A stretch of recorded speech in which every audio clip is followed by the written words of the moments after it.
Welcome to Sleepy Love Tales, soothing romance for a restful night. If these stories help you unwind, be sure to subscribe. For now, close your eyes and let's begin tonight's story. Ashes over Valparaíso. The city did not announce it. There was no single tremor, no dramatic rupture in the earth. There was only a slow, grinding pressure, something Valparaíso had carried beneath its skin for decades without admitting. And then, on a Tuesday in March, the pressure found its mouth and breathed. Julie didn't feel the first movement. She was on the hill above Cerro Alegre, photographing a woman hanging laundry between two eucalyptus trees, and the shutter closed just as the ground exhaled beneath her. She lowered the camera, listened. Nothing. Only the wind off the Pacific and the distant hum of a city waking. She did not know then that the hum would stop. By morning, ash was falling. Not the ash of drama, not the black cinematic columns she had photographed in Indonesia, in Iceland, in the aftermath of California. This was quieter, a fine grey dust, almost sweet, drifting down through the air the way snow falls in a city that has never seen snow. It settled on rooftops, on cafe chairs, on the shoulders of men walking too slowly to work. The funiculars stalled mid-slope, their cables humming once and going silent. Power flickered in the lower districts. The port which had fed the city for 2 centuries began to empty. Julie noticed the smell first. Sulphur beneath something else, something almost floral, like sugar burning at very high heat. She noticed, and she lifted her camera, and she did what she had done in every disaster since she was 22. She framed it. Through the viewfinder, Valparaíso became a charcoal drawing of itself. She'd been in the city 11 days. 11 days was enough to learn the rhythm of the light, the way the hills swallowed sound in the evening, the particular blue of the harbour at dawn. It was not enough to learn the city's name for itself, the private language it spoke when no one was listening. Julie had not come for that. She had come for the light, for the assignment, for the 2 weeks she could carve from a life built on motion. She travelled with 2 cameras and a duffel bag and no emotional luggage, and this was not a pose. It was architecture. It was how she had built herself after the years that had required building. Her wound, though she would not have called it that, was impermanence mistaken for freedom. She'd spent a decade convincing herself they were the same thing. Most days the convincing held. She spent the morning shooting, ash on a child's shoe, a shopkeeper pulling metal shutters closed with the careful finality of a man locking a room he will never enter again. 2 dogs sitting in the street, perfectly still, as though they understood something the humans did not. The radio in her rental room crackled with instructions she only half followed. Evacuation routes, shelter locations, the calm synthetic voice of emergency repeating itself like a prayer no one believed. By afternoon, the ash was thick enough to taste. The bakery was on a side street in the lower district, wedged between a shuttered pharmacy and a building whose facade had gone the colour of wet cement. Julie found it by accident, or by the body's older intelligence, the one that follows warmth and light when the mind has stopped paying attention. She'd been walking for 2 hours through streets that were emptying, and the ash had begun to make her eyes sting, and visibility had narrowed to a grey radius of 30 metres. She turned a corner and there it was. A door, open, a window, lit, and from somewhere inside the smell of bread, not the sweetness of sugar, but the deep, yeasty warmth of something alive, rising. She stood in the doorway for a moment, breathing. The man behind the counter did not look up immediately. He was working dough on a flour-dusted board, his hands moving with a rhythm so practiced it seemed less like labour than like breathing. Push, fold, turn. The radio on the shelf behind him murmured, in Spanish, the signal crackling in and out as though the city's voice was failing. The ovens glowed faintly behind their iron doors. The air was warm in a way that felt almost shocking after the grey cold outside. When he did look up, his face carried no surprise. He had the face of a man who had seen many things walk through his door and had learned not to flinch at any of them. "Come in," he said. Not an invitation exactly. A statement of fact. The way one might say the door is open or the rain has stopped. Julie came in. She closed the door behind her, and the sound of the city, the distant sirens, the hiss of ash on stone, diminished to almost nothing. His name was Thomas. She learned this later, and only because she asked. He did not volunteer information about himself the way some people do, filling silence with autobiography. He simply occupied his space and let the space speak for itself. The bakery had been his family's for 3 generations. His grandfather had built the ovens. His father had expanded the back room. Thomas had done neither. He had only continued, which is its own form of devotion. He woke at 4 in the morning because the dough required it. He closed the shop at 2 in the afternoon because the bread required it. The rhythm of his life was not chosen so much as inherited, the way a river inherits its course from the landscape. When the evacuation orders came, too late, as they always do, he locked the doors, not in denial, in habit. Because locking the doors at the end of the day was what one did, and habit is the deepest form of loyalty, and loyalty to this place was the only religion he had ever practiced. By the time the ash thickened enough to make visibility impossible, Mara understood she would not make it back to her hotel. The streets had become a grey maze, landmarks swallowed, every corner identical. She had tried to leave twice, stood in the doorway, camera bag over her shoulder, breathing shallowly, through the scarf she'd wrapped around her face, and both times had turned back after 30 metres, the world erasing itself around her. Thomas watched this without comment. When she came back the second time, he simply moved a stool closer to the ovens and gestured to it. The gesture said, "You will stay," not an invitation, a recognition of necessity. She stayed. They did not speak much that first evening. There was no need. The bakery held them both the way a hand holds water, not grasping, just cupped, containing. Julie sat on a wooden stool near the counter and cleaned ash from her lenses, methodical and precise, even though there was no one left to send the photographs to. Thomas baked, not to sell. There was no one to sell to. He baked because the ovens were warm and the flour was there, and because the act of making something from nothing, from heat and grain and time, was the only argument against despair he had ever needed.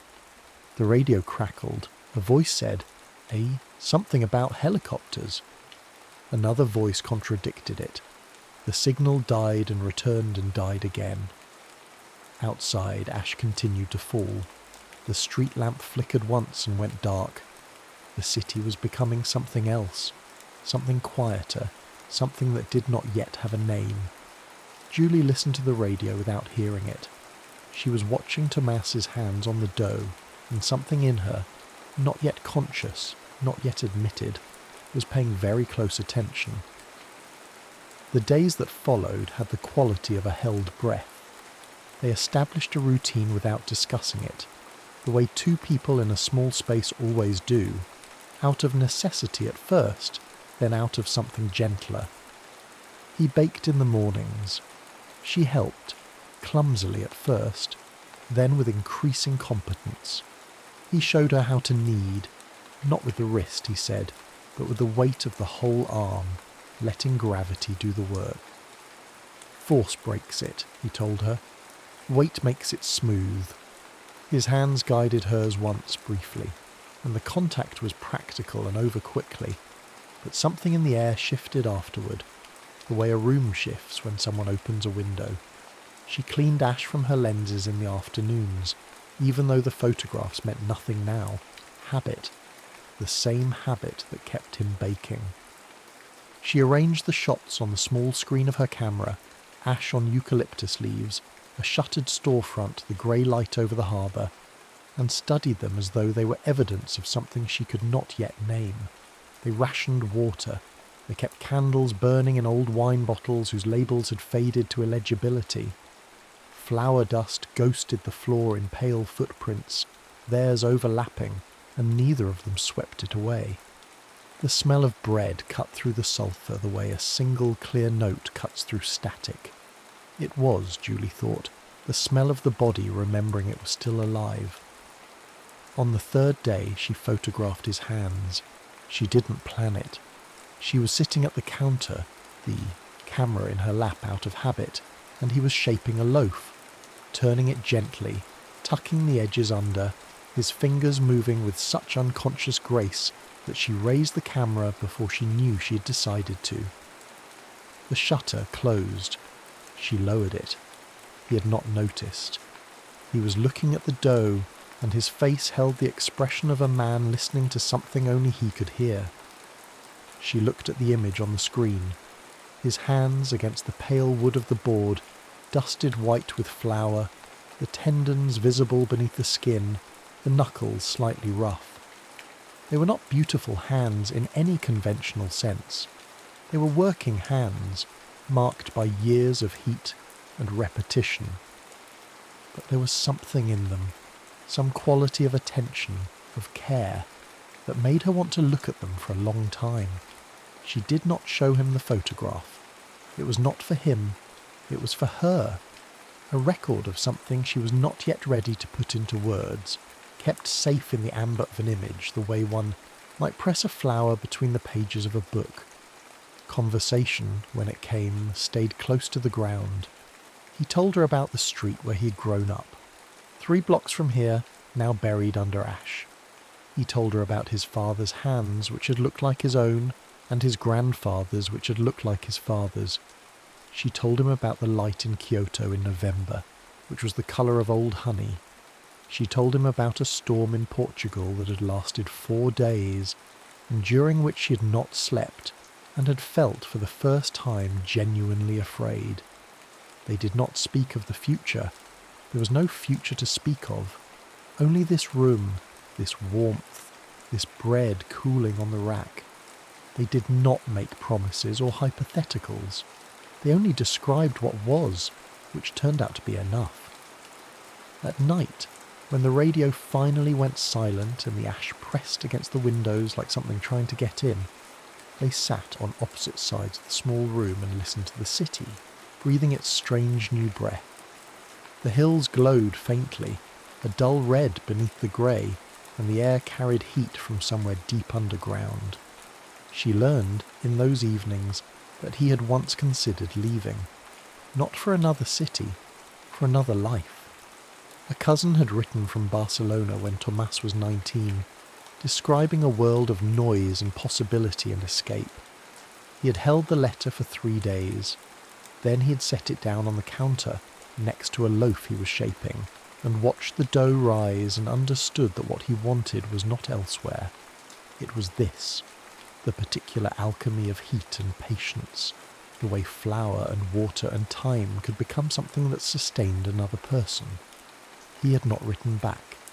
She told him, in return, about the first photograph she had ever taken that frightened her.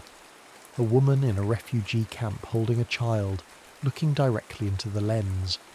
The directness of it, the refusal to be observed without being seen, had stayed with Julie for years, had made her, without her realising it, afraid of being looked at the way she looked at others, afraid that if someone saw her with that same unflinching attention, they would see something she had spent years learning to hide.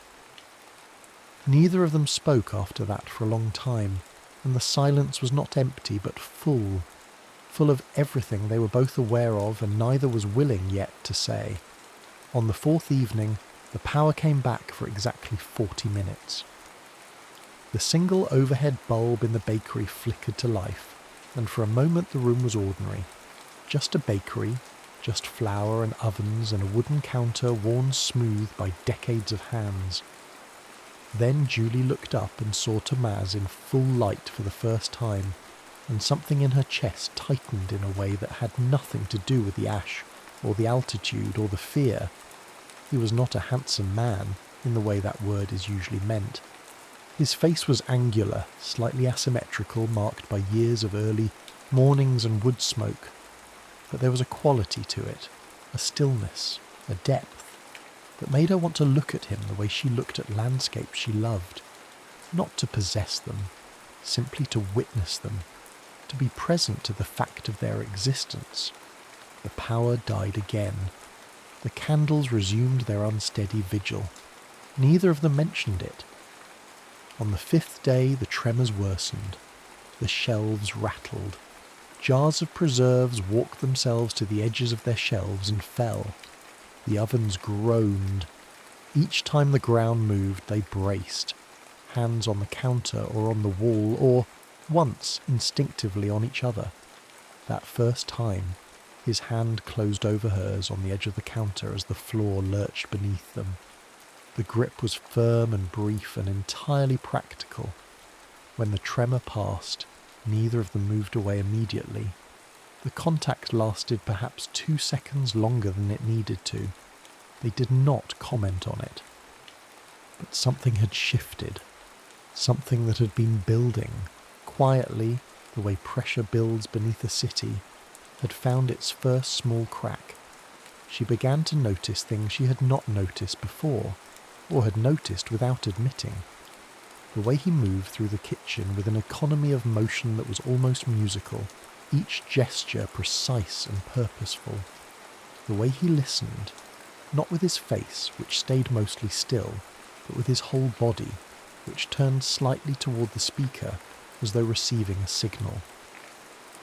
The particular quality of his attention when he watched her work, not intrusive, not appraising, simply present, as though she were something worth watching, as though the act of watching were itself a form of care. He, for his part, noticed how carefully she listened, how when he spoke, which was not often, she did not rush to fill the silence afterward, but let his words settle, the way one lets dust settle before looking at a surface. He noticed that she was quieter than he had first thought, and that the quietness was not withdrawal, but depth.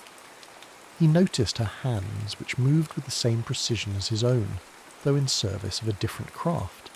Desire in both of them remained unnamed. But it was fully awake. It moved through the bakery like heat moves through bread, invisible, necessary, transforming everything it touched. On the 6th night she stopped taking pictures.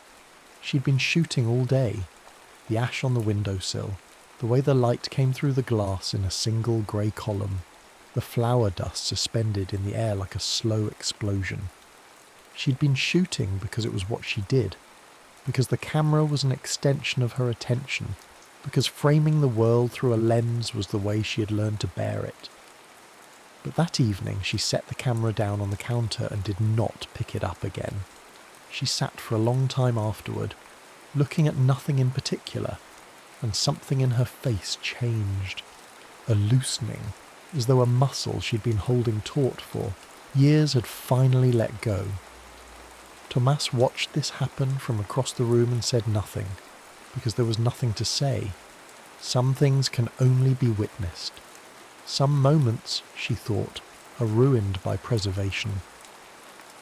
The thought arrived fully formed, as though it had been waiting.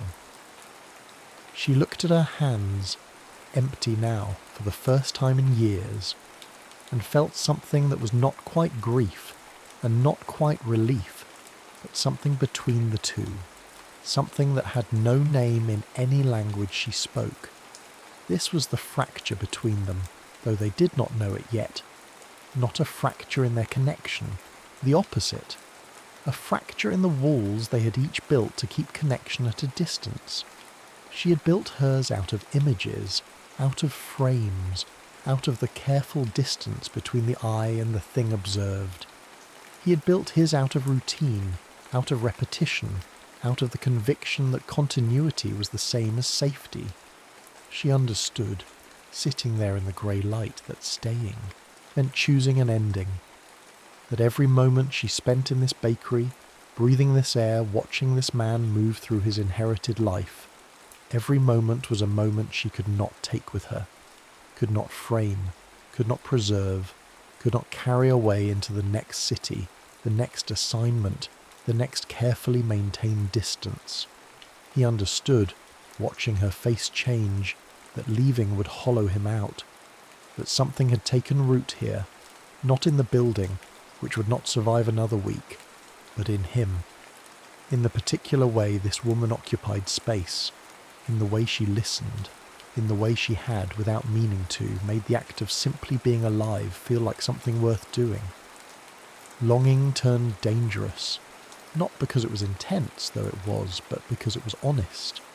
And honesty, in both of them, was the most dangerous thing of all. On the 7th morning, the hill above the bakery split. The sound was not loud, not the roar she might have expected. It was a deep, grinding exhalation, like the earth clearing its throat. The building shook for a long time afterward. Dust fell from the ceiling in fine curtains. A crack appeared in the back wall, running from floor to ceiling like a vein of dark blood. Thomas looked at it for a long time. Then he looked at Julie. Neither of them said anything. There was nothing to say.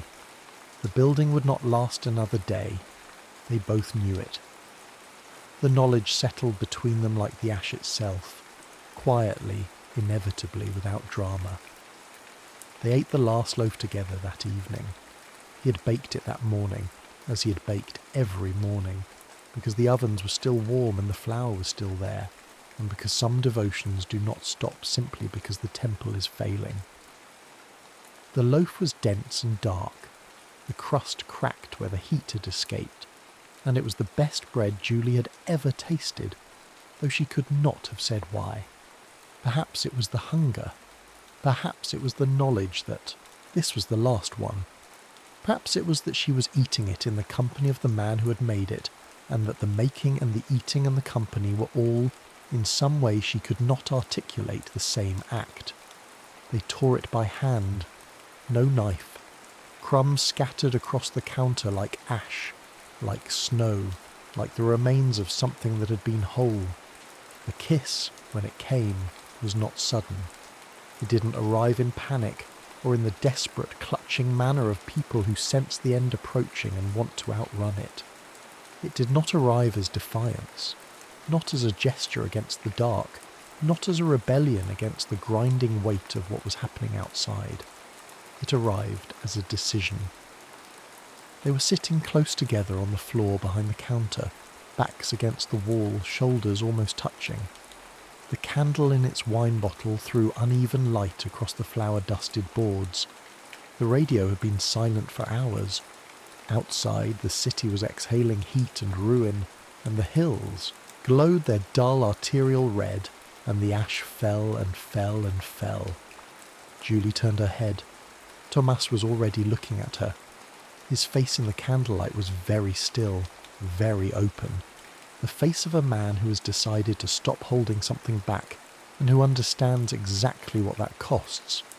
She moved first, or he did. Later, neither of them could say with certainty. It didn't matter. What mattered was the slowness of it, the deliberate, unhurried closing of the distance between them, as though they had all the time in the world, as though time itself had agreed to wait. His mouth against hers was warm and tasted of bread and dust. The kiss was not tentative. It was not exploratory in the way that first kisses often are, not a question, not a test. It was a statement, a quiet, certain statement, made without words that said, "I see you. I have seen you. This is what that means." They moved closer, not to escape what was coming, but to meet it. Clothing was removed with care, not torn away in urgency, but folded aside, set down, the way one handles something that has mattered. His hands on her were reverent in a way that surprised her, not reverent as in worship, but reverent as in attentive, as though every part of her was worth noticing. as though the act of touching her was something he wanted to do slowly, thoroughly, with his full attention, the way he shaped bread, with weight, not force, letting the thing become what it wanted to become. She yielded not out of need, though need was there, deep, physical, the body's oldest hunger finally given permission. She yielded out of choice, out of the same quiet decision that had brought them together in the first place. The decision to stop framing, stop preserving, stop holding the world at arm's length through a lens. The decision to be, for once, entirely present, entirely here, entirely touched. In the darkness behind the counter, where the candlelight barely reached, his hands moved over her, with infinite care. Not searching. He was not searching for anything. He was simply learning. The geography of her. The particular warmth of her skin, which was different from the warmth of the ovens and different from the warmth of the bread, and was its own warmth entirely. A warmth that had nothing to do with heat, and everything to do with life. He touched her the way one touches something precious and mortal, with the full knowledge that it will not last, and with the determination to know it completely while it does. She lay in a kind of stillness that was not passivity but its opposite, a deep, active surrender, the way a river surrenders to its course, not giving up, giving in, trusting the current to carry her somewhere she had not been before. When they came together, it was without urgency and without performance. It was the simplest possible thing, two bodies finding the shape that fit, the way two pieces of a broken thing find each other again. There was warmth, and there was darkness, and there was the sound of breathing, and there was the slow, rhythmic movement that is the oldest language the body knows, and beneath it all, beneath everything, a stillness, a peace. Afterward they lay together in the quiet, his arm across her waist, her head against his shoulder. The candle guttered and recovered and guttered again. The building creaked around them, the small, patient sounds of a structure settling into its final hours. Neither of them spoke. There was nothing to say that the silence did not already contain. This intimacy did not transform them into something new. It made them something complete. Love, in this room, in this city, in this particular hour of ash and warmth and failing light, was not a promise. It was not a beginning. It was an acceptance, full, clear-eyed, without illusion. An acceptance of what was, of what had been, of what this was worth, measured not in duration but in depth. Enough. It was enough. At dawn the helicopters came. The sound reached them before the light did. A distant mechanical thudding that grew louder and more real as the grey morning assembled itself outside the cracked windows. They heard the megaphone first, a voice, amplified and impersonal, repeating coordinates. A rescue team, the lower districts. They were to come to the designated point if they were able. Julie rose first. She dressed in the half-light, moving quietly, and when she turned back, Thomas was already sitting up, watching her with an expression she would carry with her for the rest of her life. Not sadness exactly, though sadness was part of it. Something more complex. Something that contained sadness and gratitude and a kind of terrible lucidity, all at once. They did not argue. They didn't dramatize. There was no scene, no desperate embrace, no declaration, no bargaining with fate. They had already said everything that needed saying, and they had said it not with words, but with the full weight of their presence, which is the only currency that cannot be counterfeited. She would leave. He would stay. Not because he could not go. He could, physically, if he chose. But because leaving would be a lie. Because this place held every version of himself that had ever mattered, and the ash could bury it but could not erase it. And to walk away from it now would be to walk away from the thing that made him real. He had built his life here, generation by generation, layer by layer, the way the city itself had been built.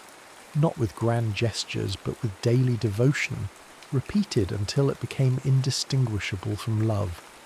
She would leave because staying would be a different kind of lie, because she was not a woman who stayed, not yet, not in the way that mattered, and to pretend otherwise, to perform permanence she had not yet learned, would dishonour what had actually happened here. What had actually happened here was enough. It did not need to be more than it was. They understood each other perfectly. This was perhaps the most extraordinary thing about them. Not the desire, which was real and deep, but the understanding. The way they read each other without effort. The way a sentence can be understood before it is finished, simply by knowing the shape of the speaker's mouth. She found the photograph later, weeks later, in a temporary shelter in Santiago, going through the images on her recovered hard drive. She had not known it survived. The camera had been in her duffel bag when the building finally came down, and the duffel bag had been pulled from the rubble by a rescue worker who had no way of knowing what it contained. The image was from the 4th day. She remembered taking it now, remembered lifting the camera almost without thinking, the way one lifts a hand to shield one's eyes from sudden light. The bakery interior seen from the doorway, bread cooling on the wooden rack, the loaves dark and domed, ash light coming through, the single window, flat and silver, falling across the counter in a pale rectangle. And on the floor 2 shadows, hers and his, overlapping where they had stood close together, close enough that the light could not tell them apart. She looked at it for a long time. It was not a beautiful photograph by any technical standard. The light was wrong. The composition was accidental. There was nothing in it that a gallery would have hung, or a magazine would have published. But it was true. It was the truest thing she had ever shot.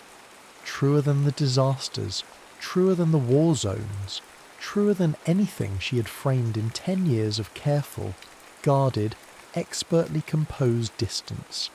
2 shadows on a floor, bread on a table, light through ash, a record of warmth in a city going cold, a record of 2 people who had touched each other, not just with hands, but with the full weight of their presence, in a room that no longer existed, on a day that belonged now only to memory.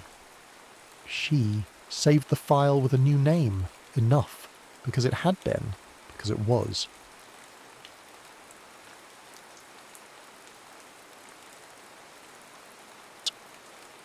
Something in her smile. The world was a blizzard of pink. In Ueno Park, the cherry blossoms had reached their zenith, a transient, almost violent explosion of beauty that painted the air itself in soft hues. Petals drifted on the April breeze like perfumed snow settling on the shoulders of laughing families, clinging to the dark fabric of lovers' coats and dusting the surface of Shinobazu Pond with a delicate fleeting film. To Kenji Tanaka, the scene was a masterpiece of composition, a perfect frame. Yet, he felt nothing. He moved through the jubilant crowds with the practiced detachment of a seasoned photographer, his Nikon a cool, metallic shield against the world's relentless joy. At 32, Kenji was gifted, his eye for light and shadow preternatural, but his heart was a shutter closed tight. A recent bitter breakup had scoured him clean of sentiment, leaving him creatively numb and personally adrift. The city, his lifelong muse, now felt like a stranger. In an attempt to rekindle some flicker of connection, he had begun a personal project he called Anonymous Souls of Tokyo, a series of portraits of strangers, stolen moments of their lives captured on his sensor. It was a kind of penance, an exercise in trying to feel something, anything again. He saw businessmen in sharp suits looking lost, young women with defiance in their eyes, old men whose faces were maps of forgotten streets. He captured them all with technical brilliance and emotional distance. They were subjects, pixels, nothing more.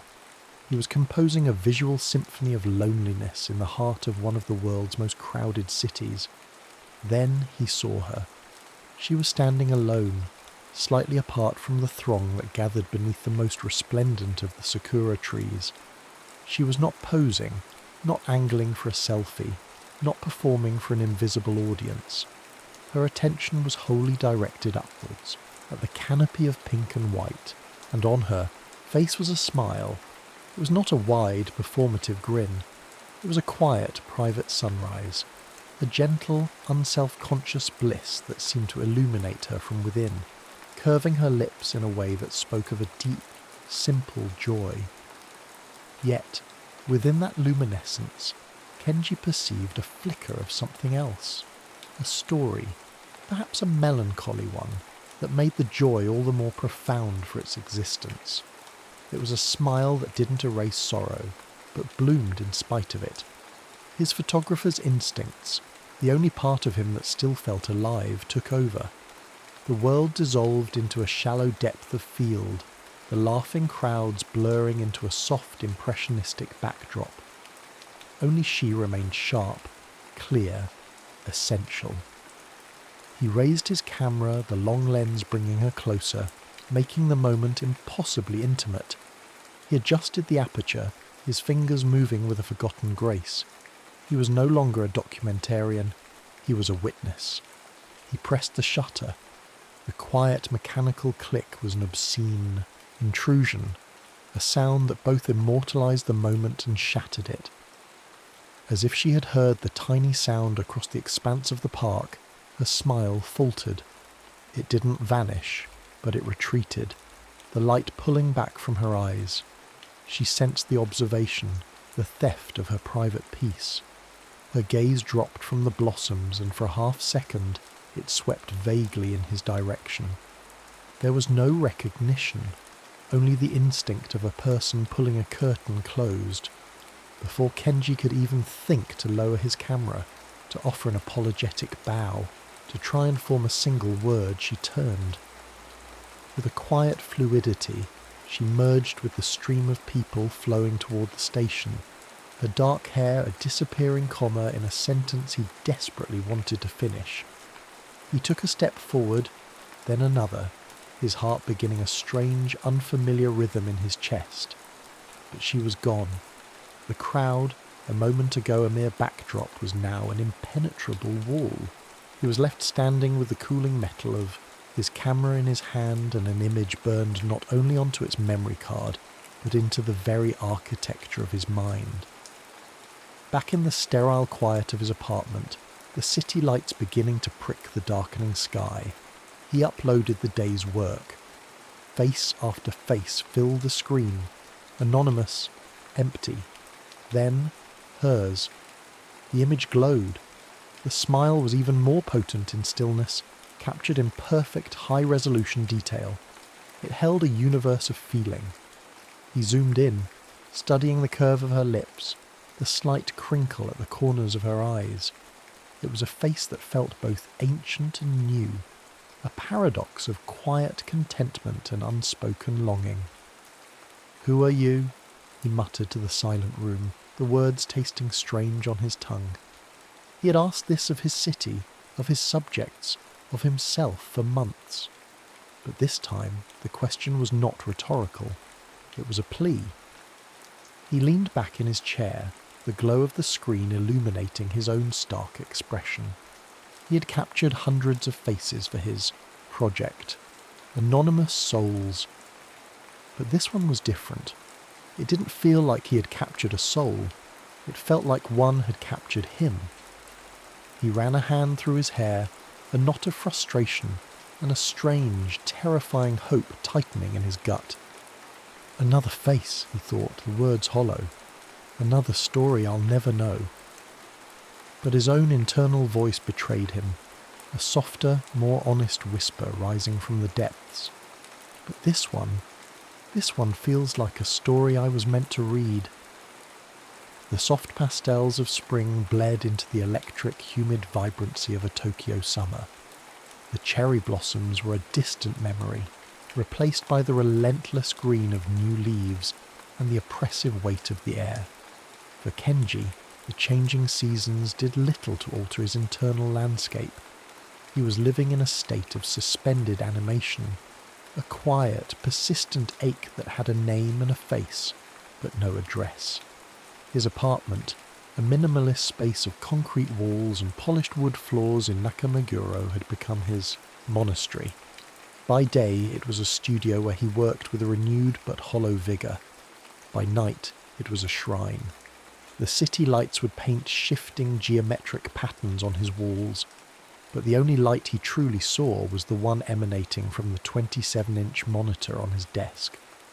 On it, always, was the photo of the woman from the park. Unable to shake the image, and with a sense of fatalism he didn't understand, he had posted the photograph on his professional blog a few weeks after taking it. He hadn't used her face for his anonymous Souls project. It felt too personal, too sacred for that somber collection. He had simply created a new post, uploaded the single image, and after a long moment of deliberation typed a caption, "Something in her smile." The internet, in its mysterious and voracious way, took notice. The image struck a chord. It was shared on Twitter, reblogged on Tumblr, posted on Instagram with heartfelt captions about finding joy in small moments. It became a symbol of fleeting beauty, of unposed authenticity in a curated world. News aggregators picked it up. Art blogs wrote short, glowing pieces about the unknown photographer who had captured the Mona Lisa of the Sakura season. The photograph went viral. It was an anonymous sensation, a ghost in the machine that everyone felt they knew. Fueled by a strange mixture of the public's interest and his own deepening fixation, Kenji made a few tentative efforts to find her. He revisited Ueno Park on weekends, his camera hanging uselessly at his side. He would stand by the same tree, now heavy with green leaves, and watch the faces in the crowd, a fool's errand in a city of 13 million. He wandered through different neighborhoods, Shibuya, Shinjuku, Ginza, his eyes scanning, searching for a smile that he knew he would recognize anywhere. But Tokyo was a vast, indifferent ocean, and he was a man chasing a phantom. His search was always half-hearted, crippled by a paralyzing fear. What would he even say if he found her? "I stole a moment of your life and it made me famous." The thought made his stomach clench. Professionally, his life transformed. The viral photo acted as the world's most effective business card. Commissions poured in, portraits for magazines, ad campaigns for brands that wanted to capture that same authentic feeling. He was lauded, celebrated, and better paid than he had ever been. Yet, the success felt like a cruel joke. Every compliment, every new contract was a stark reminder of the woman he couldn't find, the source of his fortune to whom he could offer no thanks, no apology. The success was a frame, and the picture inside it was missing. He started to see her smile everywhere, in the turn of a stranger's head on the subway, in the soft light hitting a cafe window, in the brief, happy expression of a child. The world had become a gallery of her echoes. His ex-girlfriend, a pragmatic art dealer, had always mocked his sentimental streak. "Photography is a business, Kenji, not a religion," she'd said during their final scalding argument. To spite her memory, or perhaps to feed the new, tender part of himself that was stirring to life, he started doing something he hadn't done in years. He started reading poetry. He wandered the book-filled alleys of Jimbocho and bought slim volumes of translated verses, Rilke, Neruda, the stark haikus of Basho. He found a strange solace in the words of others who had known this same quiet, consuming longing. The words gave shape to the ache in his chest. One evening, his friend Haruki, a graphic designer with a sharp wit and a kinder heart than he let on, came over with beer and takeout. He found Kenji staring at the glowing screen, the famous photo illuminating his friend's haunted face. Haruki sighed, setting the plastic bags on the low table. "You're famous because of a ghost, man," he said, his voice gentle. "The photo is beautiful. A masterpiece even. But that's all. She is now. A picture. Maybe you should just let her be a beautiful memory. Kenji finally looked away from the screen, his eyes adjusting to the dim light of the room. What if she's not a memory? He asked, his voice low. What if she's a question I'm supposed to answer? Haruki popped the top on a beer and handed it to him. And what if you find her, and the answer is just, she was having a good day? What then? Kenji took a long drink, the cold liquid doing nothing to cool the suffocating feeling in his chest. He looked back at the screen, at the blue digital glow of the photograph that had become the sole source of light in his life. He didn't have an answer. All he had was the image, and the unshakable feeling that his life had been irrevocably cleaved into two distinct eras, before the smile and after. Autumn arrived and painted Tokyo in sombre, magnificent hues. The oppressive humidity of summer broke, replaced by a crispness that carried the scent of wood smoke and ginkgo leaves. The city seemed to breathe a collective sigh of relief, settling into a quieter, more contemplative mood. It was a season that suited Kenji's heart. His obsession had not faded, but it had changed. The frantic, searching quality had mellowed into a kind of gentle melancholy, a companion he had learned to live with. He no longer scoured crowds for her face. Instead, he sought out quiet places, the places where he imagined a person with a smile like hers might find solace. Temple gardens, small art galleries, and most frequently the backstreet cafes of Jimbocho, the city's book district. One Tuesday evening the sky opened up, a steady drumming rain washing the neon glow of the city into long, slick ribbons on the pavement. Kenji found himself in a small, intimate poetry cafe, a place called the Gilded Page. The air inside smelled of old books, brewing hojicha tea and damp wool. It was a haven, a world apart. He was there to listen, to feel something other than the familiar ache of his own longing. He was not searching. He took a small table in the corner, nursing a cup of tea, and let the atmosphere envelop him. A young woman with short, dyed blue hair stood at the front, reading her work from a crumpled notebook. Her voice was soft but clear. Her poems about the transient beauty of cicada shells and the loneliness of vending machine lights. A fleeting stillness, she read, like the pause between raindrops, a moment of grace before the world rushes in again. As the line settled in the quiet room, Kenji heard a soft, almost inaudible sigh from the table next to him. It was a sound of perfect, empathetic understanding. He glanced over, his curiosity piqued, and the world stopped. It was her. He knew it with a certainty that defied logic. She was sitting alone, her profile turned to him as she watched the poet. She was without the radiant smile of the photograph. Her expression was contemplative, almost sad, her brows slightly furrowed in concentration. Her hair was a little shorter, and she wore simple dark-rimmed glasses that she hadn't had on that day in the park, but it was her. The elegant line of her jaw, the delicate shape of her ear, the quiet, centered stillness she possessed even in a room full of people. Seeing her in the flesh, so close, so real, was like being struck by lightning. He froze. His blood turned to ice in his veins, then to fire. For months he had rehearsed this moment in 1,000 different daydreams. He would be suave, charming, apologetic. He would explain everything. Now, faced with the reality of her presence, he was paralyzed by a tidal wave of doubt. The chasm between the ghost on his screen and the living, breathing woman a few feet away was terrifyingly vast. What right did he have to speak to her, to drag her private moment from the past and lay it at her feet? The reading ended. A polite smattering of applause filled the room. People began to shift to chat with their neighbours. She blinked, as if coming out of a trance.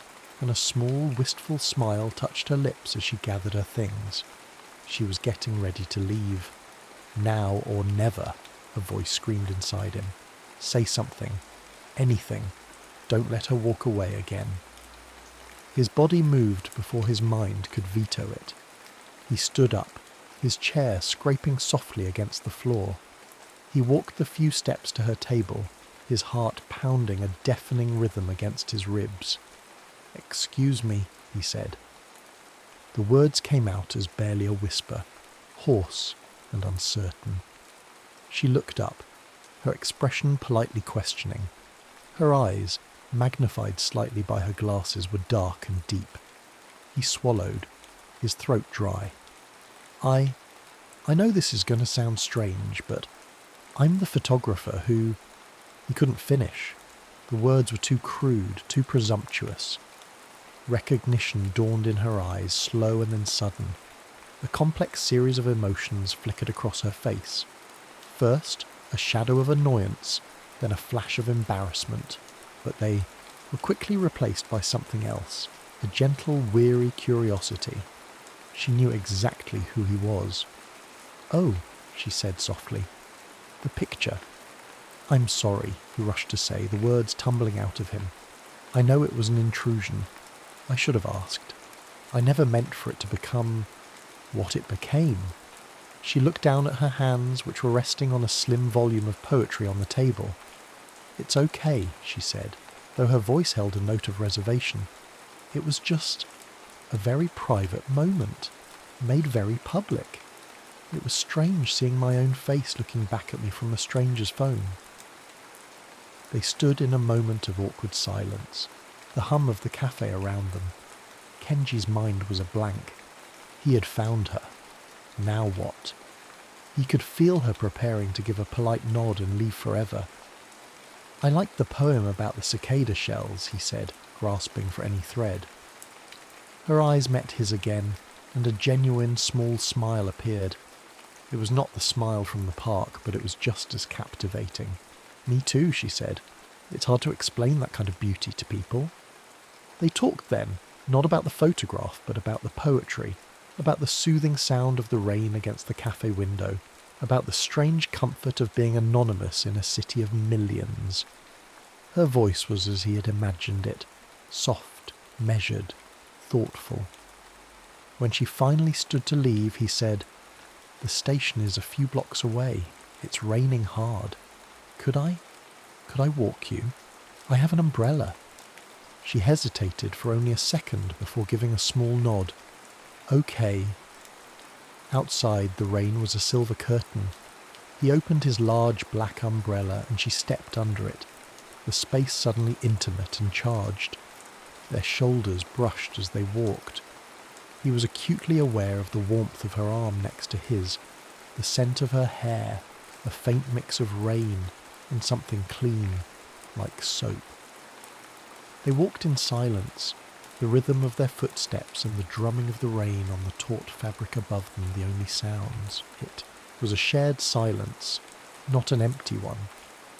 Under the small dark canopy of the umbrella, they'd created a tiny private world, a moving island of stillness in the glistening, chaotic heart of Tokyo.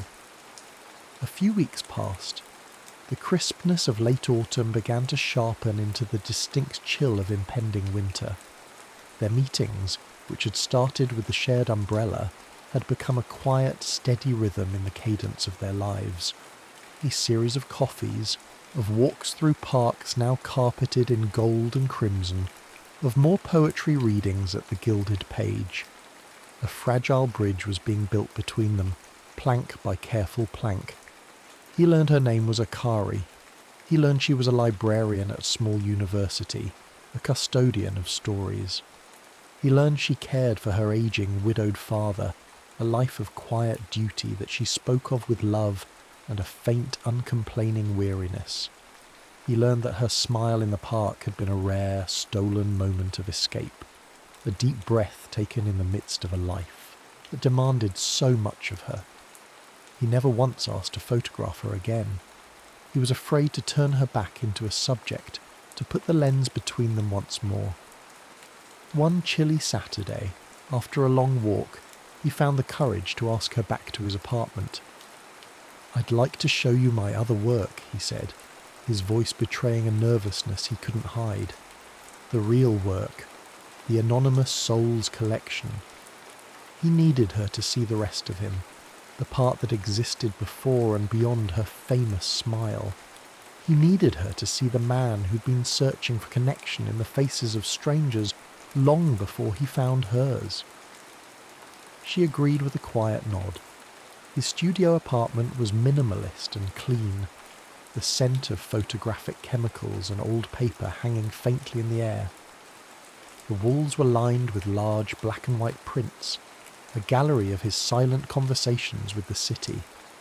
There were no smiling faces here. There were portraits of exhaustion, of defiance, of quiet contemplation, of hidden grief. Each one was rendered with a stark, empathetic honesty. Akari moved through the space with a reverence that soothed his thrumming nerves. She didn't offer effusive praise. Instead, she was silent, her eyes taking in each face, each story told in shadow and silver halide. She saw what he saw. She understood. She stopped before a portrait of an old man sitting on a park bench, his face a roadmap of a long and difficult life, his hands knotted with arthritis, resting on a worn wooden cane. She reached out, her fingers hovering just over the surface of the print, as if she could feel the texture of his skin, the weight of his years. "You see people," she said, her voice soft with awe. "You don't just look at them. You see what's inside."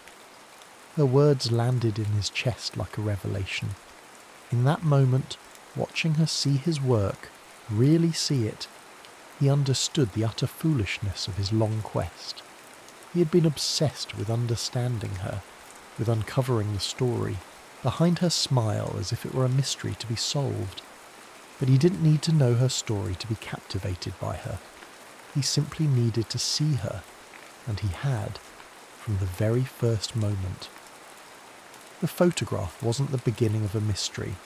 It was the answer to a question he hadn't even known he was asking. The confession that had been lodged in his throat for months finally broke free. "That's what I felt, that day in the park," he said, his voice thick with emotion. He stood beside her, the gallery of lonely souls bearing witness. "I felt like I could see everything, right in that one moment. And it wasn't about fame or a viral photo. It was about feeling something real for the first time in a very long time. That picture, it didn't change my career. It changed me." The confession hung in the air between them, raw and vulnerable. She turned from the photograph to face him, her dark eyes searching his. The space between them was electric, filled with everything that had been left, unsaid over coffees and rainy walks. She stepped closer, closing the small distance. She raised a hand, and her touch on his cheek was tentative, a question. It was not the spark of sudden passion, but the slow, inevitable drawing together of two celestial bodies that had been in each other's orbit for months. He didn't move to kiss her. He didn't dare. He simply stood there, letting the warmth of her palms seep into his skin, a feeling of profound homecoming.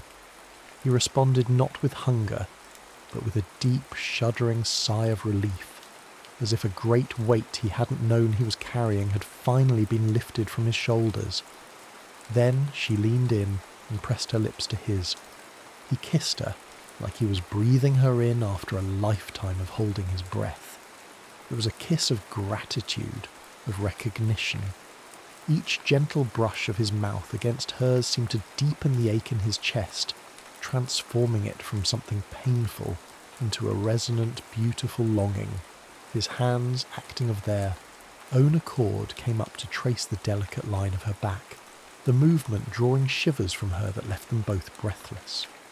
When their bodies pressed together, it was fire and fragility all at once, a dance of need and tenderness, of silent questions and resounding answers.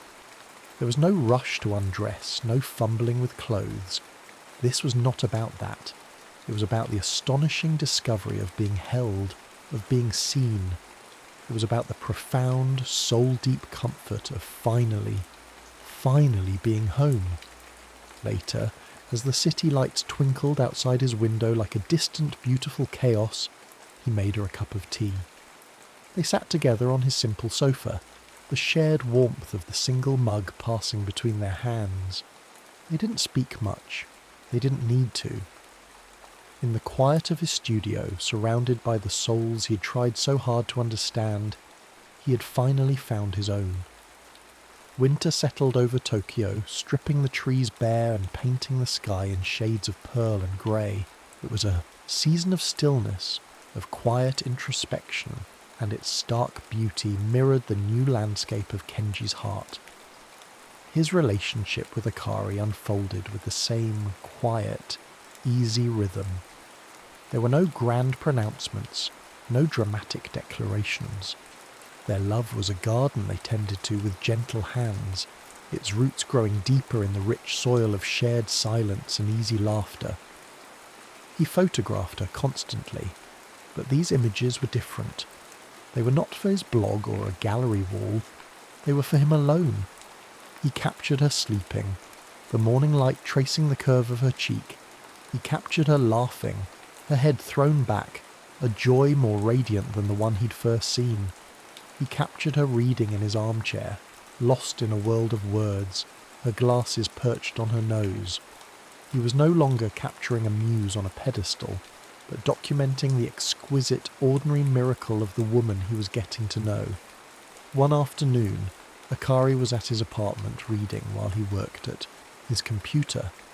She looked over and noticed something was different. "You took it down," she said, her voice soft. Kenji swiveled in his chair. "Took what down?" "The photo," she said, gesturing to his screen. "From your blog, the famous one." He had deleted the post the night before. The image of something in her smile no longer lived on the internet. He turned back to her, a gentle smile on his face. "I don't need that memory anymore," he said simply. "I have the reality." In that small act, he was letting go of the past. He was no longer the heartbroken photographer defined by a lucky shot, no longer the man obsessed with a ghost. He was the man who made tea for Akari, who knew the sound of her breathing in the dark, who was building a life not on a fleeting image, but on a foundation of love. A week later, he accompanied her to visit her father. They took the train to a quiet suburb, the city giving way to smaller houses with neat gardens. Her father was a frail but sharp-witted man who spent his days tending to his bonsai trees. He greeted Kenji with a polite, appraising eye, but as he watched his daughter's easy happiness, the way she would glance at Kenji and share a silent, secret smile, the old man's expression softened. It was a simple afternoon of tea and conversation, but the act of being there, of being accepted into the quiet fabric of her life, was a commitment more profound than any spoken vow. Later that day, they walked through a traditional Japanese garden near her father's house. The air was still and cold, their breath pluming in front of them. The maples were bare, their branches stark, beautiful lines drawn against the grey sky. Ponds, still as glass, reflected the quiet heavens. He stopped on a small arched bridge and simply looked at her. Her cheeks were pink from the cold, her dark eyes bright. A stray lock of hair had escaped her scarf. She was the most beautiful thing he had ever seen. He felt a love for her so immense, so complete. It was a physical presence in his chest. He didn't need to say the words. She saw it in his eyes. She saw it in the way he smiled at her, a smile that was all his own, but one that she had taught him how to find again. That night, back in the warm sanctuary of his apartment, the chill of the winter garden still clinging to their coats, they moved with the quiet, graceful accord of two people who no longer needed words to speak. He helped her out of her heavy wool coat, his fingers brushing the nape of her neck where the cold had kissed her skin. A shiver, not from the cold, traced its way down her spine. The world outside was a monochrome painting of stark branches and a sky the colour of polished steel. But here, inside, the air was soft and warm, smelling of the genmaicha tea he was already preparing. The ritual was its own form of intimacy. The pouring of hot water, the rising steam, the way their fingers brushed as he passed her the simple, handleless cup. They sat not on the sofa, but on the floor by the low table, the heat from the cups warming their hands. Akari had changed into one of his own white oversized shirts after a bath. The cotton soft against her skin, the sleeves rolled up to her elbows. The top few buttons were undone, revealing the elegant column of her throat and the delicate hollow of her collarbone. It was an image of profound domesticity and startling eroticism. She was wearing his life, making it her own. He watched her over the rim of his cup, his photographer's eye now an artist's soul, drinking in the sight of her. The way the soft lamplight caught the curve of her cheek, the gentle way she held the cup in both hands, the fall of her dark, damp hair against the white cotton.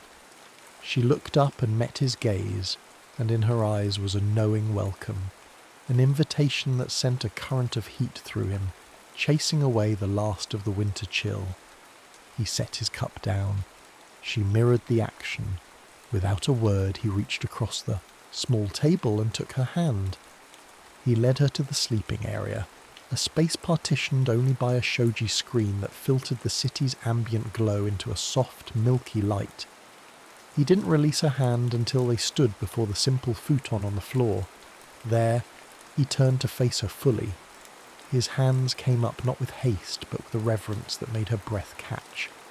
He gently traced the line of her jaw, his thumb stroking her bottom lip.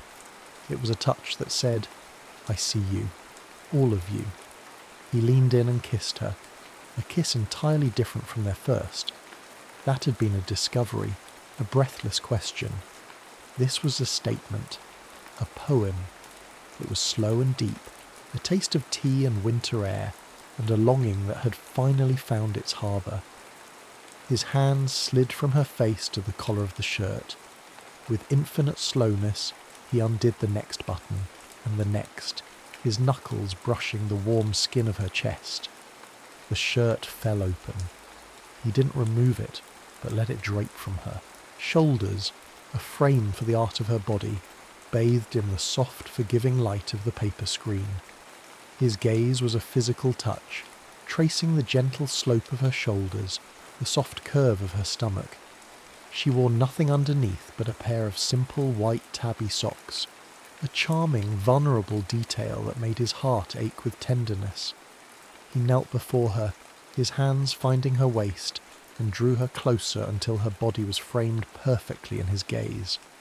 He rested his cheek against the soft skin of her belly for a moment, his arms encircling her, holding her as if she were the most precious, fragile thing in the world. She gasped softly, her fingers tangling in his hair, a silent permission. But he didn't stay there. It was an act of worship that had only just begun. With a reverence that made her tremble, he pressed his lips to her skin, breathing in the unique, intimate scent of her that was clean and warm and wholly Akari. His kiss, a tender mapping exploration, began a slow descent. He moved lower, past her navel, into the soft territory where her body curved inward. Her breath hitched. His touch moved with the patient focus of an artist, intent on learning every line, every texture, every secret. When his lips finally found the warm, secret heart of her, a sharp, broken gasp escaped her lips. Her fingers, which had been resting gently in his hair, now clutched him, anchoring herself as the world began to tilt on its axis. Her back arched in a silent, involuntary offering. A wave of heat, powerful and profound, washed through her, a pleasure so intense it bordered on pain and undoing. It started from that single, devoted point of his worship and radiated through her entire being, making her knees weak, her mind a beautiful empty sky. He held her there, at the very peak of that shattering wave, his name a prayer on her lips, until she was undone completely by the tender, selfless reverence of his love. He rose, his lips tracing a path of fire from her stomach to the hollow of her throat. He kissed the frantic pulse he found there before claiming her mouth again, this time with a rising urgency. The slow, tender conversation was escalating, their bodies beginning to speak a more ancient, fevered language. The shirt slid forgotten to the floor. Skin met skin in the cool air, and the contact was electric, a silent explosion of warmth and need. He laid her down on the futon, following her, covering her body with his own. His hands moved with a gentle, reverent familiarity, rediscovering paths they already knew and charting new, secret territories. He learned the rhythm of her breath, the music of her sighs. There was a playfulness in their touches, a quiet laughter that echoed in the still room as his fingers interlaced with hers as she arched to meet his every caress. It was not the frantic collision of strangers, but the seamless, fluid intertwining of two souls who had finally found their native tongue. Their shared breath fogged, the cold window pane obscuring the distant city lights, creating a sacred, shimmering world that contained only the two of them. Their movements found a rhythm, a dance as slow and sure as the turning of the earth, as urgent and elemental as a rising tide. It was a love that was less about a consuming fire and more about a generative, brilliant heat, the kind of heat that forges, that purifies, that makes two things irrevocably one. In the final, breathless moments, the world dissolved into pure sensation, a shared gasp, a tightening of grips, a silent, shattering peak where their souls seemed to leave their bodies and meet in the space between them before settling, like soft snow, back into the profound, soul-deep peace of being utterly known. Afterwards, lying tangled together under a thick quilt, Akari traced the line of his jaw with her finger. "What are you thinking about?" she whispered into the darkness. He turned his head, his lips finding her forehead. He thought of the man he used to be, the man who used his camera as a wall, observing life from a safe distance. He thought of the months he'd spent searching, chasing a feeling he couldn't name. "I was just thinking," he said, his voice soft with the truth of it. "I spent so long searching for the woman in the photograph for an explanation for her smile." He paused, pulling her closer, breathing in the scent of her hair. "But I was looking for the wrong thing. The person I truly needed to find was the man I became when I finally looked away from the picture and into your eyes." And in the quiet darkness, with the warmth of her body pressed against his, Kenji knew he was finally home. The story wasn't in the single captured moment of a smile, but in all the quiet, unphotographed moments that came after.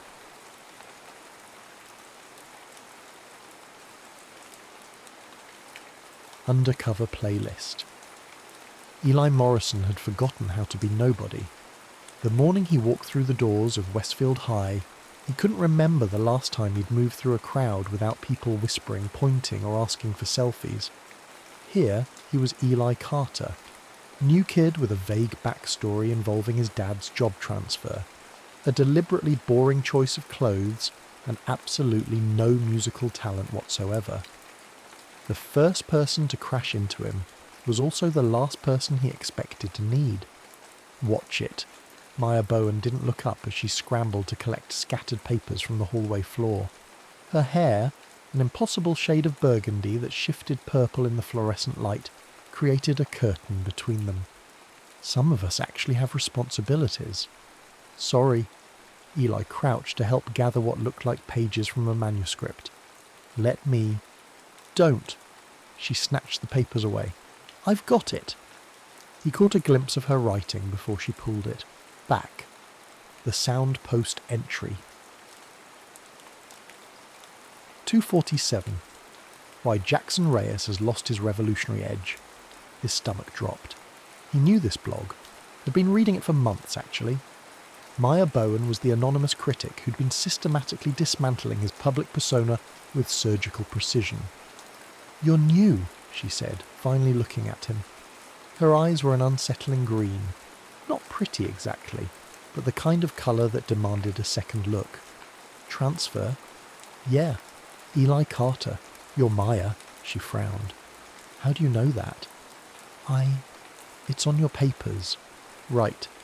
She stood up, studying him with the same intensity she probably applied to her music reviews. "Word of advice, Eli Carter. Don't try too hard to fit in. This place eats tryhards alive." She walked away before he could respond, leaving behind the faint scent of something like vanilla and rebellion. Tyler found him at lunch. "Dude, you already met the Bowen. That's either very lucky or very cursed." "The Bowen?" "Maya Bowen runs this brutal music blog that's got like a cult following. She's taken down more local bands than The Economy. Also plays violin like she's personally mad at the universe." Tyler grinned. "Word is she's got zero tolerance for fake people. So you're screwed." If only Tyler knew. The next weeks fell into a rhythm Eli hadn't experienced since middle school. Early mornings on the bus instead of in a town car, lunch in a crowded cafeteria instead of craft services, homework at a kitchen table instead of on a private jet. His security team monitored from a distance. His father called twice daily to ensure he was maintaining the charade, and his social media manager posted throwback photos to maintain his online presence. But the strangest part was Maya. When their English teacher assigned them as project partners, Maya's expression suggested she'd rather be partnered with a paper shredder. "Analysing indie pop evolution," she announced on day one, dropping a thick binder between them. "I've already done the research. You just need to not mess up my grade." "I actually know a bit about music," Eli offered. "Right. New kid with a guitar syndrome. Let me guess. You played Wonderwall once and now you're the next Kurt Cobain." "Something like that." She looked at him differently after he correctly identified not just genres but specific producers on the track she played during their research sessions. When he mentioned how the evolution of indie pop paralleled the democratization of music production, she actually put down her phone. "Huh," she said, "maybe you're not completely hopeless." It was the highest compliment he'd received in months. Their work sessions moved from the library to Maya's hideaway, a forgotten corner behind the audio-visual equipment where someone had left an old CD player. Maya had been curating this space with albums, leaving notes about tracks, building something like a shrine to honest music. "This is incredible," Eli said, running his fingers over handwritten track listings. "You've documented everything." "Music is memory," Maya said simply. "People forget that. They think it's just entertainment. But every song is someone's truth at a particular moment. Even the ones that lie are telling the truth about the lie." She pulled out her violin case, an action so natural it had to be habitual. "Want to hear something?" What came out wasn't classical. It was raw, improvised, the kind of music that spoke directly to something behind your ribcage. Eli found himself reaching for the guitar that mysteriously appeared against the wall. "You play?" Maya asked, pausing mid-bow. "A little." They played for 20 minutes. No words, just sound building on sound. Eli carefully avoided anything that might sound like his own compositions, instead falling into a rhythm that supported Maya's fierce melody. When they finished, the silence felt like an ending neither of them wanted. "Not bad, Carter," Maya said, and for the first time, he heard something like warmth in her voice. That night, alone in his temporary bedroom so much smaller than his penthouse, so much more like home, Eli made a decision that would complicate everything. He logged into the Soundpost with a new account name, Anonymous Melody. "Just wanted to say your review of Jackson's latest single made me think. What if his revolutionary edge isn't lost but evolving? Sometimes artists go underground not because they've lost their voice, but because they're finding a new one." He hit send before he could overthink it. The next day, Maya mentioned the comment. Got this interesting response on the blog last night. Someone actually defended Jackson Reyes without resorting to fan worship. Maybe the world isn't completely lost after all, Eli agreed, fighting the urge to smile too widely. Later, Tyler cornered him after band practice. Static noise was exactly what the name suggested. 5 guys with more enthusiasm than talent making noise in Tyler's garage. "Bro, you're holding back," Tyler said, watching Eli play with obvious constraint. "You're like, too good at being deliberately mediocre. It's weird." "Just trying to fit in." "Yeah, about that." Tyler grabbed Eli's guitar pick, a standard black Fender. "Where'd you get this?" "Music store." "They don't sell these anymore. This is vintage." Tyler studied him. "You know what? Never mind. We all have our secrets. But if you ever want to stop pretending you can't play, we could use a lead guitarist who doesn't sound like he's torturing cats." That Friday, Maya stayed after class for the project. They'd moved past the formal research phase into actual discussion, sometimes forgetting they were supposed to be completing an assignment. "Question," Maya said, suddenly serious. "Do you think artists have an obligation to stay true to their original sound?" "No," Eli answered without thinking. "I think they have an obligation to stay true to themselves, even if that means changing, even if their fans hate it. Especially if their fans hate it. Otherwise you're not really creating anymore, you're just maintaining a brand." Maya looked at him for a long moment. "You know what, Carter? You might actually get music." She started packing up her violin, and Eli realised with startling clarity that he didn't want the session to end. The fire alarm that suddenly shrieked through the building was almost a relief. It interrupted what might have been his first genuine impulse in months. As they evacuated, Maya's hand briefly caught his arm. "Same time Monday?" "Definitely." Walking home, Eli received 3 texts. One from his father demanding an update, one from his manager about a potential duet with another teen pop sensation, and one from Tyler. "Dude, I know who you are." His blood went cold. "Your guitar playing gave you away. Don't worry, your secret's safe. But man, this is going to get complicated." "Very complicated," Eli typed back, thinking about Maya's hand on his arm, about the way she'd said, "Not bad, Carter," about how he hadn't felt this real in over a year. Monday morning arrived with the kind of grey sky that made fluorescent lights seem almost romantic. Eli found Tyler waiting by his locker, practically vibrating with nervous energy. "I didn't sleep," Tyler announced without preamble. "I kept thinking about how insane this is.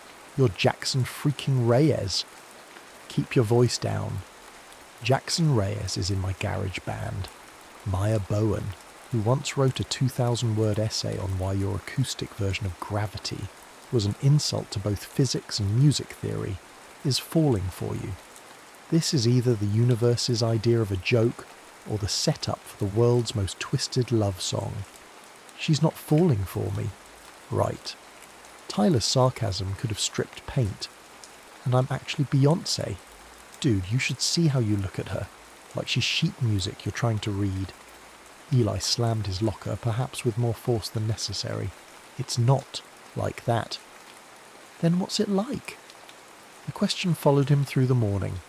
What was it like exactly? Maya had started saving him a seat in classes they shared. She'd initiated conversations about music that had nothing to do with their project. Yesterday she'd shared half a sandwich without being asked. Small things, normal things, things that probably meant nothing. His phone buzzed with a notification from the Soundpost. Maya had posted a new entry, responding to several comments from Anonymous Melody. To AM, your point about evolution versus revolution in artistry is interesting. But consider this. Some changes feel like growth, others like abandonment. How do we distinguish between an artist discovering new truth and an artist forgetting who they were? She was brilliant. Absolutely, infuriatingly brilliant. At lunch, Sophia materialized at their table like a gossip-hungry ghost. "Maya Bowen," she announced, sliding into the seat beside her best friend. "We need to discuss your love life." "What love life?" Maya didn't look up from her notebook. "The one that involves mysterious study partners and secret smiles." "Sophia?" "Maya?" Sophia turned to Eli. "What are your intentions with my best friend?" "We're doing a project." Projects. That's what they call it these days. Maya kicked Sophia under the table. "Ignore her. She thinks everything is romance." "Everything is romance," Sophia declared.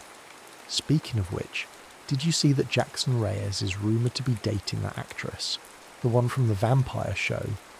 Eli nearly choked on his water.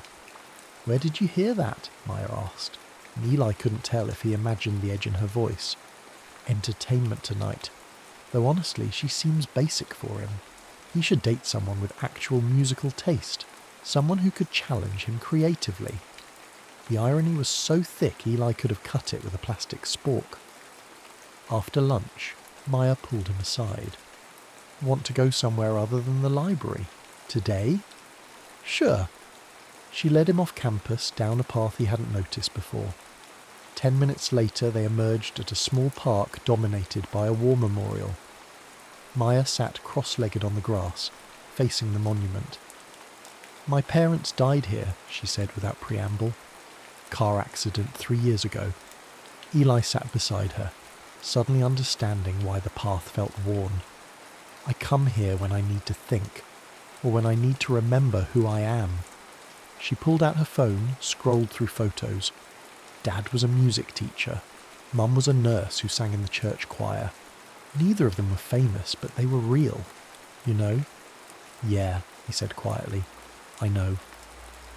Sometimes I wonder if they'd understand my obsession with authenticity in music. Like, would they get why I'm so hard on artists who seem to change for money or fame? She glanced at him. "Do you think that's fair?" The question felt like a trap he'd set for himself. "I think being hard on people who abandon their values is fair. Being hard on people who are growing? Maybe not." "How do you tell the difference?" "You listen to their music. Really listen. Truth sounds different than calculation."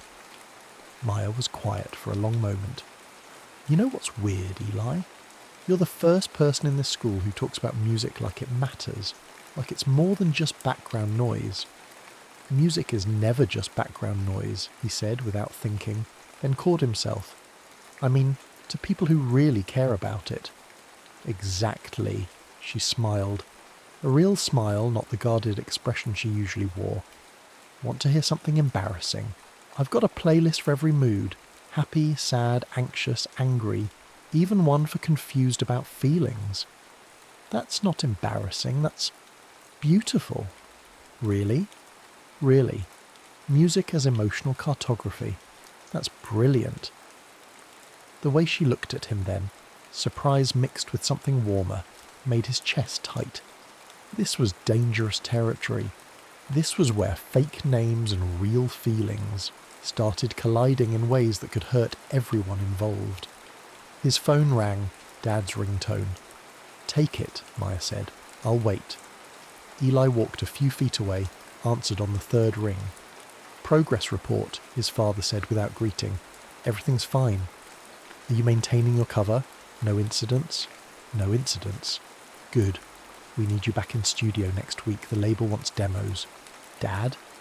"This little experiment isn't forever, Eli. We indulge it because we need clean PR and because your mother insisted, but don't forget what's real." "What's real?"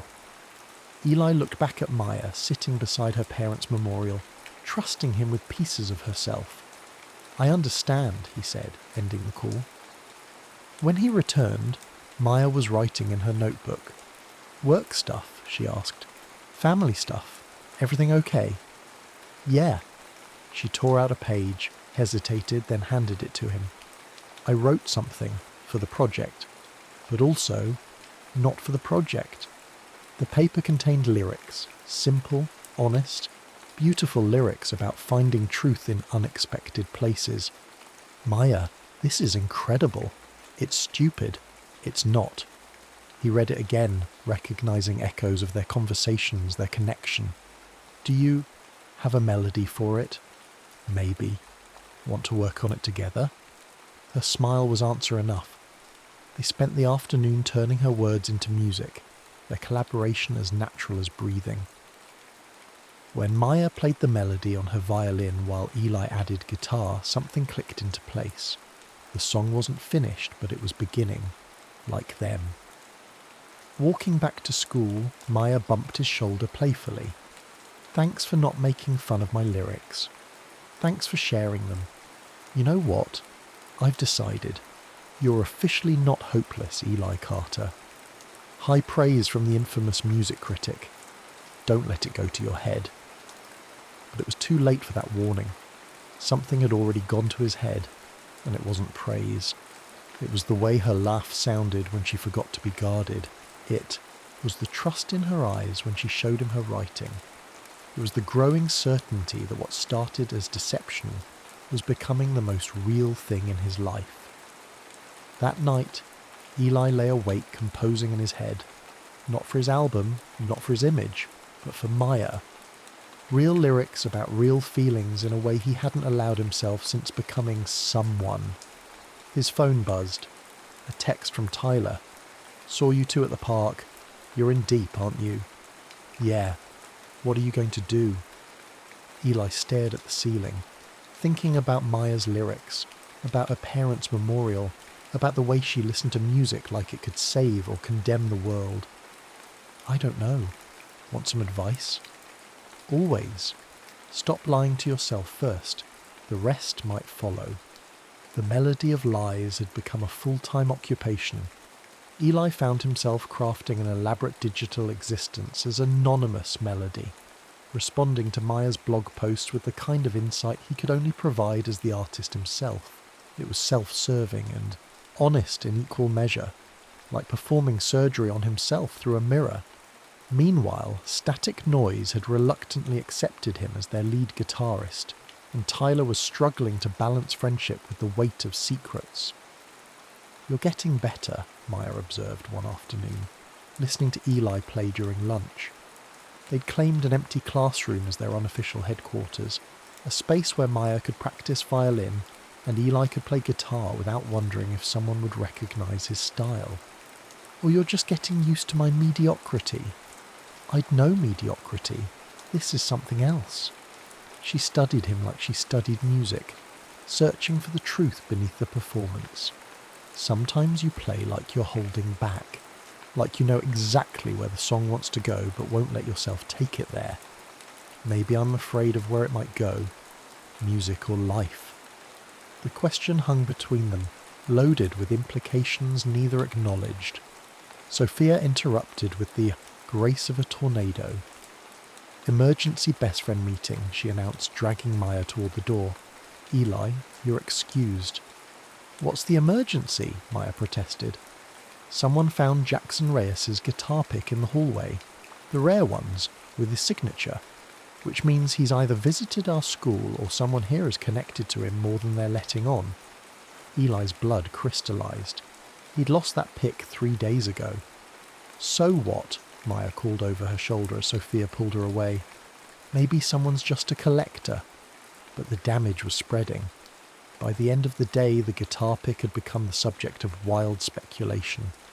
Theories ranged from secret concerts to celebrities' kids hiding in plain sight. Tyler found Eli at his locker. You need to be more careful. I lost one guitar pick. People lose things. Not custom Jackson Reyes picks. Sophia's already cross-referencing everyone's social media. It's only a matter of time before what? Maya's smart enough to figure it out? Maya's smart enough to figure anything out. The question is whether she'll want to when she realises you've been lying to her face for weeks. That evening, Eli made a decision that probably qualified as emotional self-harm. He started leaving song lyrics in Maya's locker, fragments of verses he'd written but never recorded, pieces of himself he couldn't give any other way. The first note read, "Truth and fiction blur when you're looking through the same lens. Sometimes the realest thing is the lie that makes the most sense. Maya found it the next morning. In English class, she kept glancing at him, then at the paper. "Did you write this?" she whispered during group work. "Write what?" "These lyrics. In my locker." "Why would I do that?" Her expression suggested she wasn't entirely buying his denial, but she let it go. By week's end, 3 more notes had appeared, each one a small truth wrapped in metaphor. The blog post from Anonymous Melody intensified. What if the greatest artists are the ones we don't recognise? What if authenticity isn't about revealing everything, but about revealing what matters? Maya's responses grew more engaged, more personal. To AM. You make authenticity sound like a choice rather than an obligation. But don't we owe our audience the truth of who we are? I never traced the IP. I thought maybe you were a professor or music industry insider. Turns out the truth was even stranger. Eli stared at her words until his vision blurred. She was talking directly to him, even though she didn't know it. The digital debate felt more intimate than their face-to-face conversations. Meanwhile, Maya's grandmother was becoming suspicious in her own way. "This boy you've been studying with," Grace said during one of their weekly dinners. "Are you sure he's just a study partner?" "Gran, please." "I'm not blind, Maya. You come home humming songs you haven't hummed since your parents were alive. You smile at your phone. These are symptoms of something. Symptoms of friendship. In my day, we called it chemistry." Maya blushed furiously. "It's not like that. It never is, until it is." But Grace kept her concerns private until the evening she answered the door to find a black SUV idling outside their modest house. Maya was at orchestra practice, and Grace found herself face to face with a man in an expensive suit. "Mrs. Bowen, I'm David Morrison. I believe my son has become friends with your granddaughter." Grace studied him with the wariness of someone who'd seen too much. "Your son?" "Eli, though you might know him better by his stage name." Back at school, the truth was closing in from all directions. During lunch, Tyler pulled Eli aside. "Sophia's done too much research. She knows someone connected to Jackson Reyes is at this school. She's narrowed it down to you, me, and 2 other guys. One of them is the kid who always wears sunglasses indoors, so her money's on you." "What did you tell her?" "I told her she was overthinking things. But Eli, she's smart and she's motivated. How long before she connects dots we can't unconnect?" The answer came sooner than expected. Sophia found them after school, practically vibrating with excitement. "I know your secret." She held up a printed page. "I work on the school paper. I'm always in the computer lab. Someone printed these emails about Project Normal yesterday and forgot to grab them." Eli's heart stopped. "You're moonlighting as Static Noises guitarist. Why didn't you just say so? It's not like it's embarrassing. You're actually good." Relief flooded through him, followed immediately by the recognition that he'd been granted a reprieve, not a pardon. "Yeah," he said carefully, "just trying to keep a low profile." "Well, your secret's safe with me. Though," she glanced at Tyler, "I might want to interview the band for the paper." That was how Eli found himself performing publicly for the first time in months, albeit with a garage, band instead of a sold-out arena. Maya came to the static noise rehearsal/interview session, ostensibly as Sophia's photographer, but she spent more time watching Eli play than taking pictures. "You really don't sing?" Maya asked during a break. "I leave that to others," Eli said, which was technically true. He did usually leave singing to others. It just happened that those others were studio musicians hired to back him up. "Pity, you have the right voice for it. Deep but not too gravelly. Could probably handle indie rock or singer-songwriter stuff without strain." How she could know that from listening to him speak was either pure insight or cosmic irony. After the session, as they walked out together, Maya stopped him. "Can I tell you something weird?" "Always." Those lyrics you've been leaving, because I know it's you, don't try to deny it. They feel familiar somehow, like I've heard them in a dream or something. Maybe you're just that intuitive about music, or maybe you're just that intuitive about me."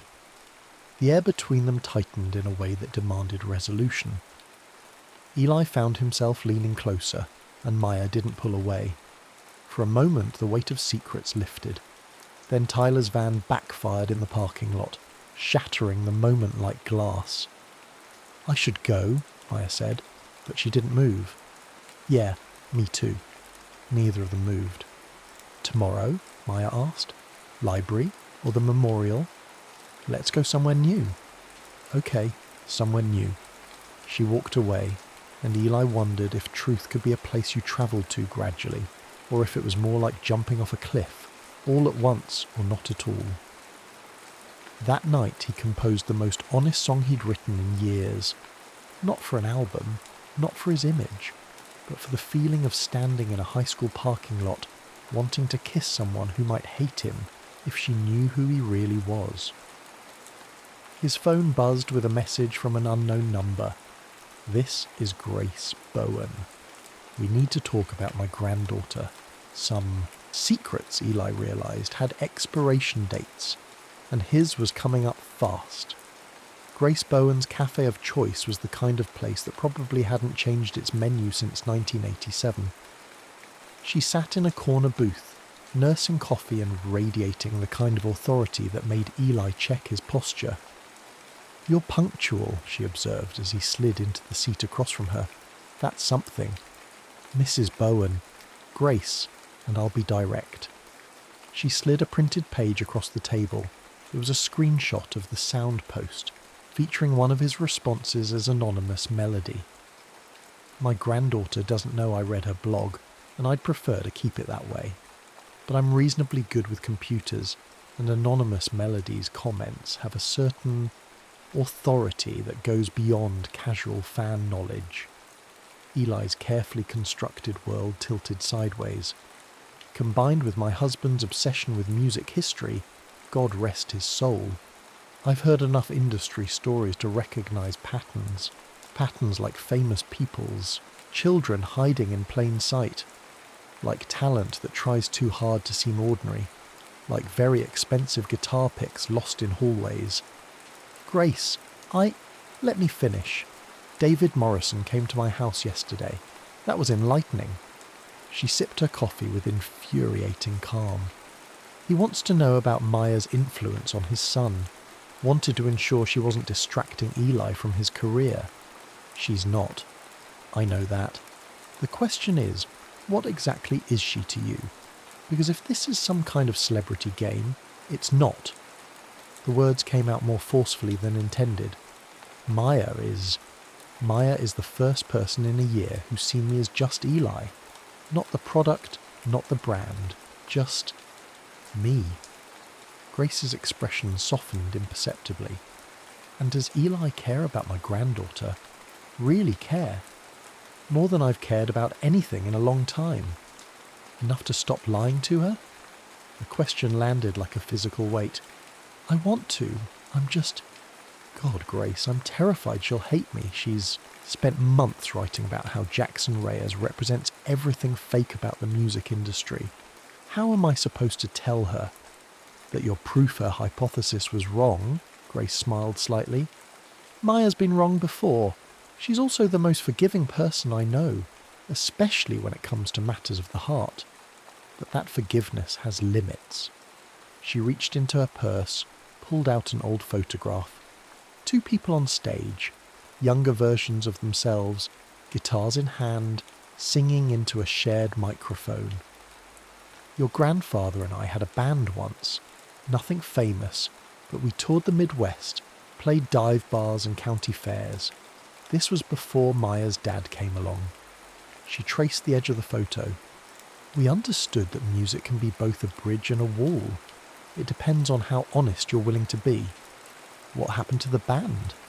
"Life, marriage, kids, the usual suspects." Grace tucked the photo away. "But the music never left. It just evolved. like everything does if you let it. They sat in silence for a moment. She's planning something for your birthday, Grace said finally. Something at school. If you're going to tell her, I'd suggest doing it before then. Surprises have a way of revealing more than we intend. After Grace left, Eli sat in the cafe staring at his phone. 3 missed calls from his father, 2 from his manager, and 1 text from Maya. New hiding spot after school? I found something I want to show you. The something turned out to be an old music room, forgotten in the renovations that had modernised the rest of the school. Covered instruments lined the walls and everything smelled like dust and possibility. How did you find this place? Eli asked. I'm good at finding hidden things. Maya ran her hand over a vintage piano. I've been thinking about our project, about evolution versus revolution, about how we judge authenticity. She turned to face him, something determined in her expression. I've also been thinking about those lyrics you've been leaving, and about anonymous melody on my blog, and about the way you play guitar when you think no one's listening. Time stopped. This was it, the moment when careful constructions collapsed. Maya, let me finish. I think you're more connected to music than you let on. I think maybe you're in this school for reasons that aren't just your dad's job transfer. And I think, she took a breath, I think I'm falling for you anyway. The honesty in her voice broke something in him. Not the fear, that multiplied, but the isolation, the sense that he had to carry this weight alone. What if, he said carefully, what if there was more? More than just connection to music, more than just complicated family stuff? Then I'd want to know, all of it. Before he could respond, the door burst open. Sophia stood there, breathless and triumphant. Maya, you need to come with me.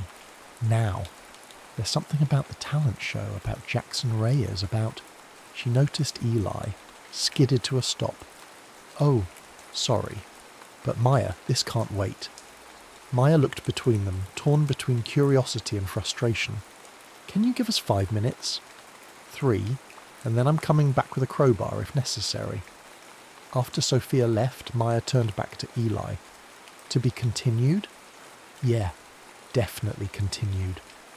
But as she walked away, Eli knew that time was accelerating faster than his courage. Whatever Sophia had discovered, whatever Maya was planning for his birthday, whatever truth was about to surface, it was all heading toward a collision he couldn't prevent. That night he wrote in his journal, something he hadn't done since signing his first record deal. Tomorrow I tell her.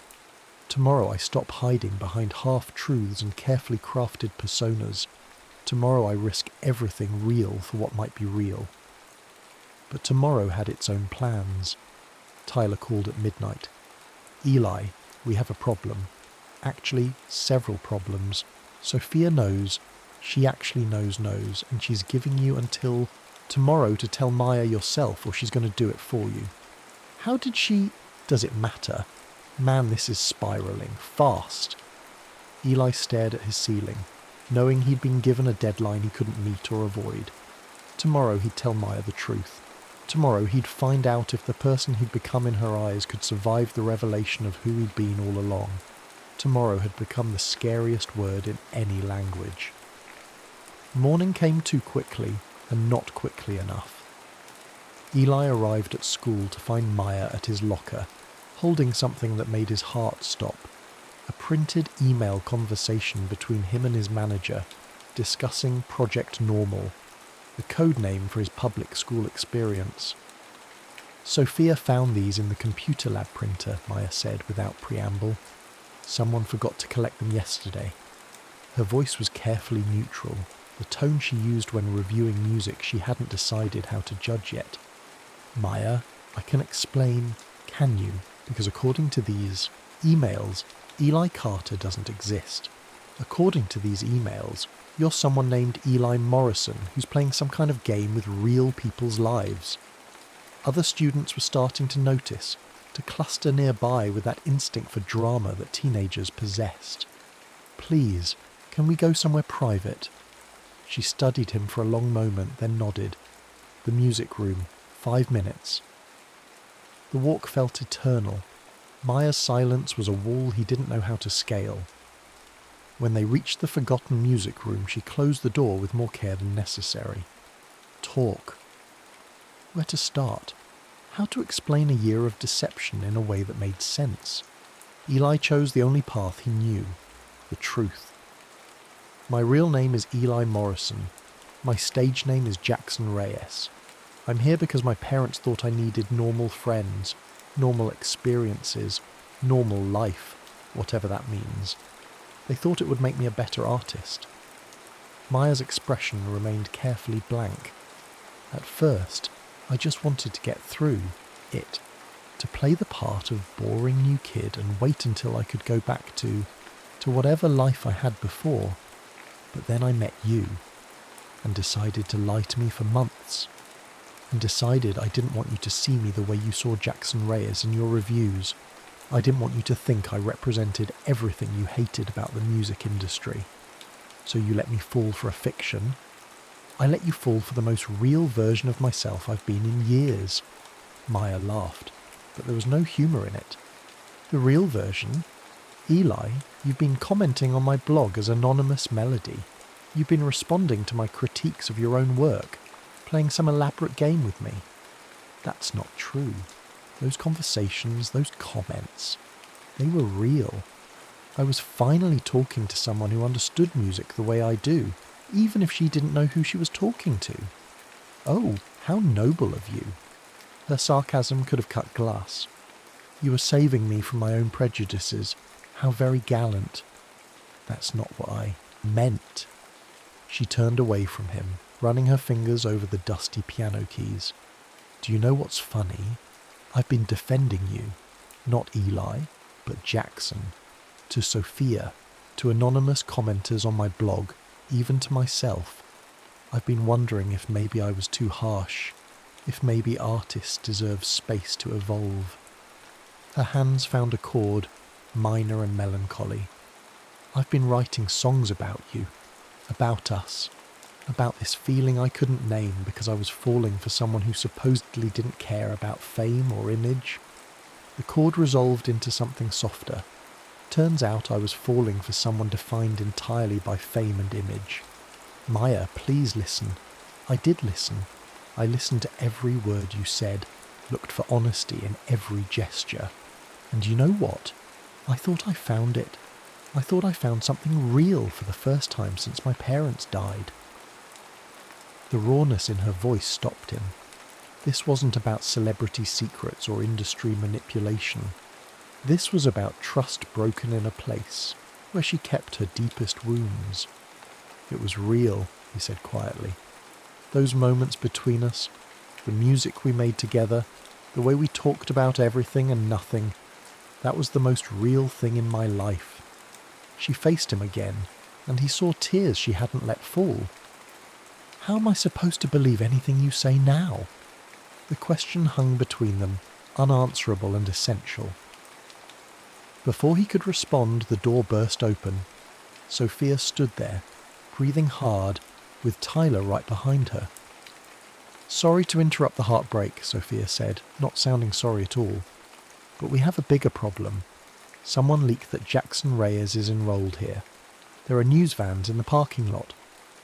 Tyler added, and Eli's dad just pulled up in a very expensive car. This is about to become a circus. Maya looked at Eli with something that might have been pity. Congratulations, your secret's out, and you didn't even have to tell it yourself. She walked toward the door, paused. For what it's worth, the songs you wrote, the real ones, the ones for you and not for charts, they were good, better than good. But I guess we'll never know what else might have been. She left, taking something essential with her. Eli stood in the empty music room, surrounded by covered instruments and broken possibilities. Through the window he could see media trucks arriving, security guards, students with phones out, recording everything. Eli, Tyler said gently, we need to get you out of here. But there was no escaping now. Not from the media circus, not from his father's inevitable lecture about damaged brands and controlled narratives, not from the knowledge that he'd lost something irreplaceable through his own cowardice. His phone buzzed. Maya's blog had updated to anonymous. Melody. Thank you for the conversations. They meant more than you know. Sometimes the truth comes too late, and sometimes it comes too close to the bone. Either way, this is goodbye. The final word felt like a door, closing. David Morrison found him 20 minutes later, flanked by security and fury.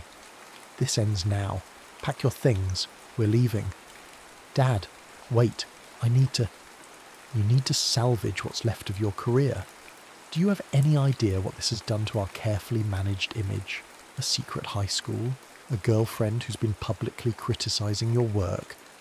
Her name is Maya. I don't care what her name is. This entire experiment was supposed to make you more relatable to normal teens, not start some scandal. And it did end, but not the way anyone expected. At the hastily arranged press conference, held in the school auditorium of all places, Eli faced cameras and questions about his public school experiment. The principal stood nervously by the doors, trying to manage the chaos while avoiding being photographed by Entertainment Tonight cameras. When asked about the rumoured relationship with a student blogger, he surprised everyone by turning toward the back of the room. Maya Bowen is the most honest person I've ever met. She reviews music like truth matters, like art should mean something beyond entertainment. I tried to hide who I was because I was afraid she'd judge the industry version of me instead of just me. He could see Maya in the doorway, having been pulled in by the commotion like everyone else. Her expression was unreadable, not the raw hurt from the music room, but something more guarded, watchful. I've learned something these past few months. Being real isn't about full disclosure. It's about being honest when it matters, and I wasn't. I'm sorry for that. The questions continued, but Eli's focus had narrowed to a single person. When the circus finally died down and he was allowed to leave, Maya was waiting by the side exit. She'd had time to process, to consider, to decide whether this conversation was worth having. That was quite a performance, she said. It wasn't meant to be a performance, just the truth. Finally. The truth, she repeated, testing the word. You know what my grandmother told me once? That music creates bridges and walls depending on how honest you're willing to be. And I think maybe we built both. Now we have to decide which one we want to keep. They stood in the late afternoon sun, the weight of revelation settling around them like dust. Nothing was simple anymore, but perhaps simple hadn't been what they needed anyway. I'm leaving, Eli said. My dad's not wrong about the mess this creates, but I want to finish our song, the one you started writing about finding truth in unexpected places. Maya was quiet for a long moment. What if we finish it and it doesn't sound right? What if we don't finish it and never know? She smiled. Not the guarded expression he'd become used to, but something fuller, more dangerous. Send me the lyrics, not as anonymous melody, as you. All of me. All of you. 6 months later, Maya's blog featured a new column, collaborative reviews where artists responded to critiques in real time, creating dialogue instead of one-way judgment. The first series featured an exchange between music journalist Maya Bowen and singer-songwriter Jackson Reyes about authenticity, evolution, and the courage required for both. Their song, the one that started with Maya's lyrics about truth in unexpected places, appeared as a surprise track on Eli's next album, credited to both of them. It wasn't a love song exactly, more like a documented conversation between two people learning how to be honest when honesty hurt. Critics called it brutally authentic. Fans called it relationship goals. Maya called it a beginning, not an ending. On graduation day, she found a new note in her locker. Not lyrics this time, but an address. The location of a small venue downtown. When she arrived that evening, she found a single spotlight on an empty stage.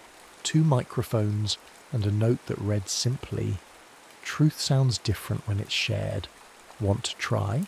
The audience was small: Tyler and Sophia, Grace, even David Morrison looking uncomfortable but trying. Maya stepped onto the stage, picked up a microphone and looked out at Eli in the audience. "Ready for people to hear us mess up in real time?" she asked. "As long as it's real," he replied, joining her on stage. "I'm tired of being perfect." "Good," she said, pulling out her violin, because perfect was never the point. The song they played wasn't the one from the album. It was something new, something unrehearsed, something that proved honesty could be found in the space between notes as much as within them. And if some truths came with complications, if some melodies required more than one voice to complete, well, that was just music being honest about what it had always known.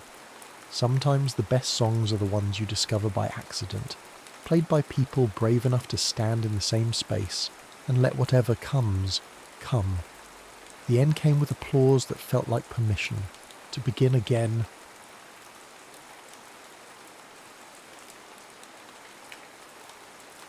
The love experiment. Brianna Fitzgerald tapped her pen against her notepad as she studied the sleek, minimalist lobby of Synapse Love Labs. Everything about the place screamed cutting-edge technology, from the neural network patterns etched into the frosted glass partitions to the subtle blue lighting that mimicked the glow of synapses firing in the brain. It was all so perfectly orchestrated that it made her journalist's instincts itch with suspicion. "Ms. Fitzgerald?" A woman with a pristine bob and a tablet approached. "I'm Dr. Eleanor Parker, lead researcher. We're thrilled you've chosen to participate in our pioneer program." Brianna smiled her most convincing smile. "I'm excited to be part of scientific history." The lie rolled off her tongue with practiced ease. What she couldn't say was that she was here to expose what she believed was an elaborate scam, a dating service that claimed to use neural compatibility algorithms to match perfect partners with 98.7% accuracy. Her editor had practically salivated at the pitch. 30 days of deception inside the Love Lab scam. Please follow me for your final briefing. Brianna was led into a conference room where 5 other researchers in white lab coats were gathered around a holographic display. On the screen rotated 2 profile images, hers and a man she assumed was her scientifically perfect match. "This is Dr. Kevin Jones," Eleanor said, gesturing to the image of a man with thoughtful eyes and a reserved smile. "Psychologist, specializing in attachment theory. Your compatibility score is..." Eleanor paused for dramatic effect. "Unprecedented." Brianna fought the urge to roll her eyes. Of course it was. "As you know, the parameters of the experiment are strict," continued Eleanor. 30 days in complete isolation with your match. No outside contact, no internet, no entertainment beyond the books we provide. If both of you remain for the full duration, you each receive $100,000. If either leaves, the experiment terminates for both parties with no compensation. Brianna nodded. The money wasn't her motivation, but it would make for a nice bonus on top of the career-defining article she planned to write. Your match is waiting in the transport vehicle. You'll be taken to the location together. Any questions before we proceed? "Just one," Brianna said. "How manufactured is this compatibility? Are you monitoring us for entertainment value?" Eleanor's smile didn't waver. "We're scientists, Ms. Fitzgerald, not reality TV producers. The isolation home has no surveillance inside, only security perimeters and emergency systems. What happens between you and Dr. Jones is entirely authentic and private." Right, Brianna thought. And I'm supposed to believe that a company valued at $1.8 billion is just interested in the purity of love. 20 minutes later, Brianna found herself sitting across from Kevin Jones in the back of a luxury SUV with tinted windows. He was taller than his hologram suggested, with a quiet intensity that made the confined space of the vehicle feel even smaller. "So," he said after a stretch of silence, What made you sign up for this?" His voice was deeper than she expected, with a thoughtfulness that matched his eyes. Brianna recited her cover story. Curiosity, skepticism, a desire to test the limits of compatibility science. That much wasn't entirely a lie. And you? Aren't psychologists supposed to know better than to trust algorithms with their love lives? A subtle smile creased the corners of his mouth. Maybe that's precisely why I'm here. We study attachment and connection our whole careers, but rarely do we get to experience it as a controlled variable. "You really believe in this, don't you?" she asked, unable to keep the incredulity from her voice. "I believe in the possibility," he corrected, which makes me wonder why someone so obviously skeptical would commit to 30 days of isolation with a stranger. Their eyes locked, and Brianna felt an unexpected flutter of something that felt disturbingly like interest. She quickly attributed it to her journalistic instincts kicking in. This man was going to be the primary subject of her expose after all. "I guess we're both experimental in our own ways," she replied. The vehicle began climbing upward, the city falling away beneath them as they ascended into the mountains. After another hour of sparse conversation, interspersed with increasingly uncomfortable silence, they arrived at what would be their home for the next month. A stunningly modern cabin perched on the edge of a cliff, all glass and sustainable timber, with panoramic views of wilderness in every direction. "Home sweet home," Kevin murmured as they stepped inside. The interior was spacious yet intimate, an open concept design with a chef's kitchen, a living area centered around a fireplace, and floor-to-ceiling bookshelves stocked with everything from classics to contemporary fiction. The hallway led to 2 bedrooms flanking a shared bathroom, and a deck wrapped around the entire structure, offering a meditation space that seemed to float above the forest canopy. "Only 2 bedrooms? How disappointing," Brianna quipped. "I thought we were supposed to be perfect for each other." Kevin raised an eyebrow. "Compatibility doesn't mean we skip straight to sharing a bed, Ms. Fitzgerald." "Brianna," she corrected, feeling oddly flustered. "If we're going to be trapped here together, we might as well use first names." "Brianna," he repeated, and something about the way her name sounded in his voice made her immediately regret the suggestion. That night, as Brianna lay in her unfamiliar bed, listening to the sound of nothing but wind in the trees and the occasional creak of the cabin settling, she pulled out her contraband, a small notebook hidden in the lining of her suitcase. She began documenting her first impressions. Day 1 arrived at the isolation. House with subject K. Initial observations suggest he genuinely believes in the experiment's premise. Either that or he's a better actor than I am. The house itself is designed to eliminate distractions and foster connection. There's literally nowhere to escape conversation except our bedrooms.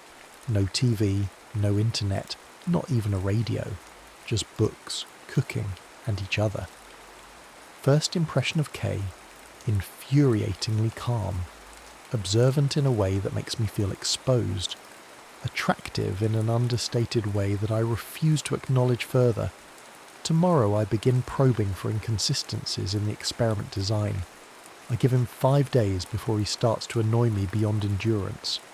I give myself 10 before I'm climbing the walls from lack of external stimulation. This is going to be the longest month of my life. She closed her notebook and stared at the ceiling, listening to the unfamiliar sounds of another person moving around in the bathroom. 30 days suddenly seemed like an eternity. What Brianna didn't write down, what she barely admitted to herself, was the unsettling feeling that had taken root from the moment she'd met Kevin's gaze. It wasn't the irritation she'd been expecting, or even the professional curiosity she'd prepared for. It was the disturbing sense that, for the first time in years, someone was actually seeing her. By day 5, Brianna had established a routine designed to minimize interaction. Early morning runs on the trail surrounding the cabin, followed by coffee and reading on the deck while Kevin meditated indoors. Afternoons were spent writing in her room or exploring the property's boundaries, carefully timing her kitchen appearances to avoid meal overlap.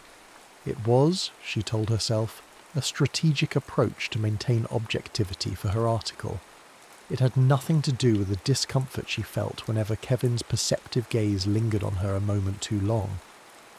"You're very committed to avoiding me," Kevin observed on the morning of day 6, catching her as she returned from her run. He stood in the kitchen, methodically slicing fruit for his breakfast.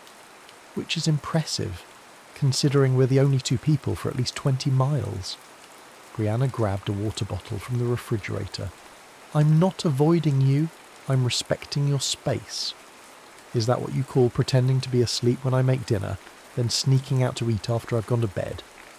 His tone wasn't accusatory, merely curious, which somehow made it worse. "I'm a night owl," she deflected. "You're a journalist," he replied simply, placing a slice of mango in his mouth. Brianna froze. "Excuse me?" "You're a journalist," he repeated, "not a marketing executive like your profile claims." The careful distance she'd maintained collapsed in an instant. "How did you—" "I recognized your name," he said. "You wrote that series on tech companies exploiting psychological vulnerabilities in their users. It was excellent work, very thorough." Brianna's mind raced. Her cover was blown, and with it, potentially her entire investigation. "Are you going to report me?" Kevin considered the question while arranging his fruit in a precise pattern on his plate. "That depends. Are you here to do a hatchet job, or are you genuinely investigating whether our compatibility is manufactured?" The distinction surprised her. "Does it matter? Either way, I'm not the perfect match your algorithms promised." "Actually," he said, pushing a plate of fruit toward her, "the fact that you're skeptical enough to investigate makes you exactly who my profile indicated I'd be compatible with. Someone who questions systems rather than blindly accepting them." He smiled slightly. Though perhaps the scientist didn't anticipate quite this level of skepticism. Brianna reluctantly took a piece of mango. "So you're not here looking for true love?" "I'm a researcher, Brianna. I'm interested in whether emotional connection can be predicted and facilitated through controlled environmental factors. The experiment's premise, 2 strangers becoming intimately connected through isolation and structured interaction, is essentially a condensed version of how most relationships historically developed, before technology gave us the illusion of unlimited choice." She studied him, searching for signs of deception. "You're not angry that I lied?" "Would being angry change the fact that we're still stuck here together for the next 24 days? He pushed a folder across the counter toward her. "Besides, I think you'll find this more interesting than my emotional state." Inside the folder was a series of daily questions and exercises labelled Intimacy Development Protocol. "What's this?" she asked. "Today's arrived in the communication box this morning. Apparently we're supposed to complete these together each day. Structured conversations designed to accelerate emotional bonding." Brianna flipped through the pages with growing suspicion. Like the 36 questions that supposedly make people fall in love? This is manipulation, not science. "It's an accelerated version of the getting to know you phase," Kevin corrected, "and it's entirely optional. We can ignore it and continue our mutual avoidance strategy for the remaining 24 days. But you don't want to ignore it." "I came here to participate in an experiment," he said simply, "not to stare at my bedroom ceiling for a month." Later that afternoon, they sat facing each other on the deck, the intimacy questions between them like a ticking bomb. "This is ridiculous," Brianna said, reading the first question. "What would constitute a perfect day for you? It's like a bad first date." Kevin leaned back in his chair. "You're overthinking it. Just answer the question." "Fine," she said, crossing her arms. "A perfect day would be breaking a major story that exposes corporate malfeasance and actually leads to systemic change instead of a 2-day news cycle followed by collective, Amnesia. Specific and cynical, he noted. But I suspect that's your professional perfect day. What about personally? The question caught her off guard. I don't separate the two. Everyone separates the two, he countered. Even workaholics have personal desires. Brianna felt a flash of irritation at his presumption. Fine, a cabin by a lake, thunderstorm, good book, no cell reception, no people expecting things from me. She raised her chin slightly. Your turn. Kevin considered the question with what seemed like genuine thought. Morning hike to watch the sunrise. Afternoon spent helping someone work through a breakthrough in therapy. Evening conversation with someone who challenges my thinking. Rain on a tin roof while falling asleep. He looked directly at her. Not so different from yours, actually. Except your perfect day includes other people. Just specific ones, he clarified. Quality over quantity.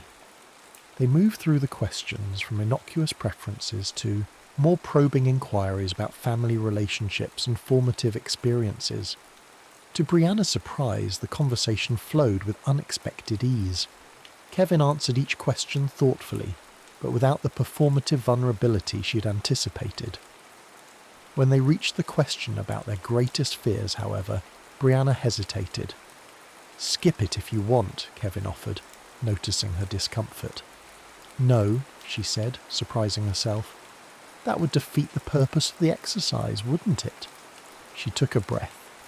My greatest fear is discovering that everything I've built my identity around is meaningless. That all the sacrifices I've made for my career, the relationships I've sidelined, the personal life I've postponed, were for nothing. The admission hung in the air between them, more honest than she'd intended. Your turn, she said quickly before he could respond. Kevin was quiet for a moment. That I'll spend my professional life helping others form meaningful connections while being fundamentally incapable of maintaining one myself. The vulnerability in his answer created a sudden shift in the atmosphere between them. Is that why you're here? She asked softly. To prove you can connect? Perhaps, he admitted, or to confirm my suspicion that I can't. He smiled, but it didn't reach his eyes. We all have our investigations, Brianna. As the sun began to set, painting the surrounding forest in shades of gold and amber, they completed the final question. If you could know one thing about your future, what would it be? Whether anything I do actually matters, Brianna answered without hesitation. Kevin studied her face in the fading light. Everything matters, Brianna, just rarely in the ways we anticipate. That's not an answer to the question, she pointed out. I'd want to know if I find peace with my contradictions, he said after a moment. The desire for connection battling with the need for solitude. The urge to understand others fighting with the fear of being truly understood. As darkness fell and they moved inside, something fundamental had shifted between them. They prepared dinner together in a comfortable silence that felt entirely different from the awkward avoidance of previous days. Later, as Brianna updated her notebook, she found herself struggling to maintain her detached tone. Day 6. The structured interaction questions are clearly designed to accelerate artificial intimacy. The problem is, they work. Kay revealed vulnerabilities that seem genuine, though I can't rule out strategic disclosure. The more concerning development is my own unexpected candour. Need to re-establish professional boundaries tomorrow. Additional observation. Kay knows I'm investigating the experiment but hasn't reported me. Either he's confident the experience will change my mind, or he has his own agenda I haven't identified yet. Either possibility is unsettling. She closed her notebook and listened to the sounds of Kevin moving around in the kitchen, cleaning up after their dinner. For the first time since arriving, the thought of 24 more days no longer felt like a sentence to be endured. It felt like an investigation whose outcome she could no longer confidently predict. By the end of the second week, the rhythms of their coexistence had evolved into something unexpectedly comfortable. Mornings still began with Brianna's runs, but now Kevin joined her occasionally, matching her pace without conversation, a shared silence that somehow felt more intimate than words. Meals became collaborative efforts, their kitchen dance growing more synchronized as they learned each other's movements. Evenings were spent completing the intimacy exercises, followed by discussions that often stretched late into the night. "Today's challenge is different," Kevin announced on the morning of day 15, examining the contents of the communication box. Instead of the usual question cards, there was a single envelope containing 2 blindfolds and instructions. "Absolutely not," Brianna said when he explained the exercise. 20 minutes of silent, sightless mirroring, following each other's movements using only touch as guidance. "Afraid?" Kevin asked, a hint of challenge in his voice. "Suspicious," she corrected. "This isn't about compatibility. It's manufacturing artificial intimacy through controlled vulnerability." "Isn't that essentially what dating is?" he countered. "A series of increasingly vulnerable exchanges to determine compatibility." "Dating gives you the choice to walk away between exchanges," she pointed out. "This experiment removes that choice." Kevin considered this. "We can modify it. 5 minutes instead of 20, and either of us can stop at any point." "Why are you so committed to these exercises?" Brianna asked. He was quiet for a moment. "Because I study connection theoretically but rarely experience it personally. Professional curiosity, if nothing else." Something in his honest admission disarmed her. "Fine. 5 minutes. But I'm documenting this as manipulation in my article." "Duly noted," he said with a hint of a smile. They stood facing each other in the living room, furniture pushed aside to create space. The blindfolds lay on the coffee table between them, a boundary neither had yet crossed. "Ready?" Kevin asked. Brianna nodded, trying to ignore the flutter of anticipation in her stomach as she lifted her blindfold. The world went dark, heightening her other senses. The sound of Kevin's breathing, the scent of his soap, the subtle shift in air pressure as he moved closer. "Hands up, palms forward," he instructed softly. She complied, feeling vulnerable and slightly ridiculous until her palms met his, warm, steady, and slightly larger than her own. The simple contact sent an unexpected current through her. "I'll lead first," he said, his voice closer now. "Just follow the pressure." He began with simple movements, hands up, down, outward, which Brianna followed easily.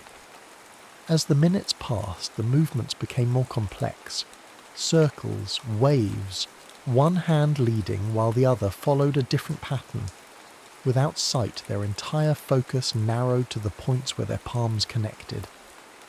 "Your turn to lead," Kevin murmured after what felt like both seconds and hours. Brianna initiated a pattern, marvelling at how quickly he adapted to her rhythm. There was something oddly exhilarating about the wordless communication, the way their bodies learned each other without visual cues. When Kevin suggested they try mirroring without hand contact, just sensing each other's movements through the air between them, Brianna knew they had far exceeded the 5-minute limit, but couldn't bring herself to stop. The exercise had transcended its artificial constraints, becoming something else entirely, a conversation without words, a negotiation of space and energy that felt strangely profound. The timer's unexpected beep startled them both.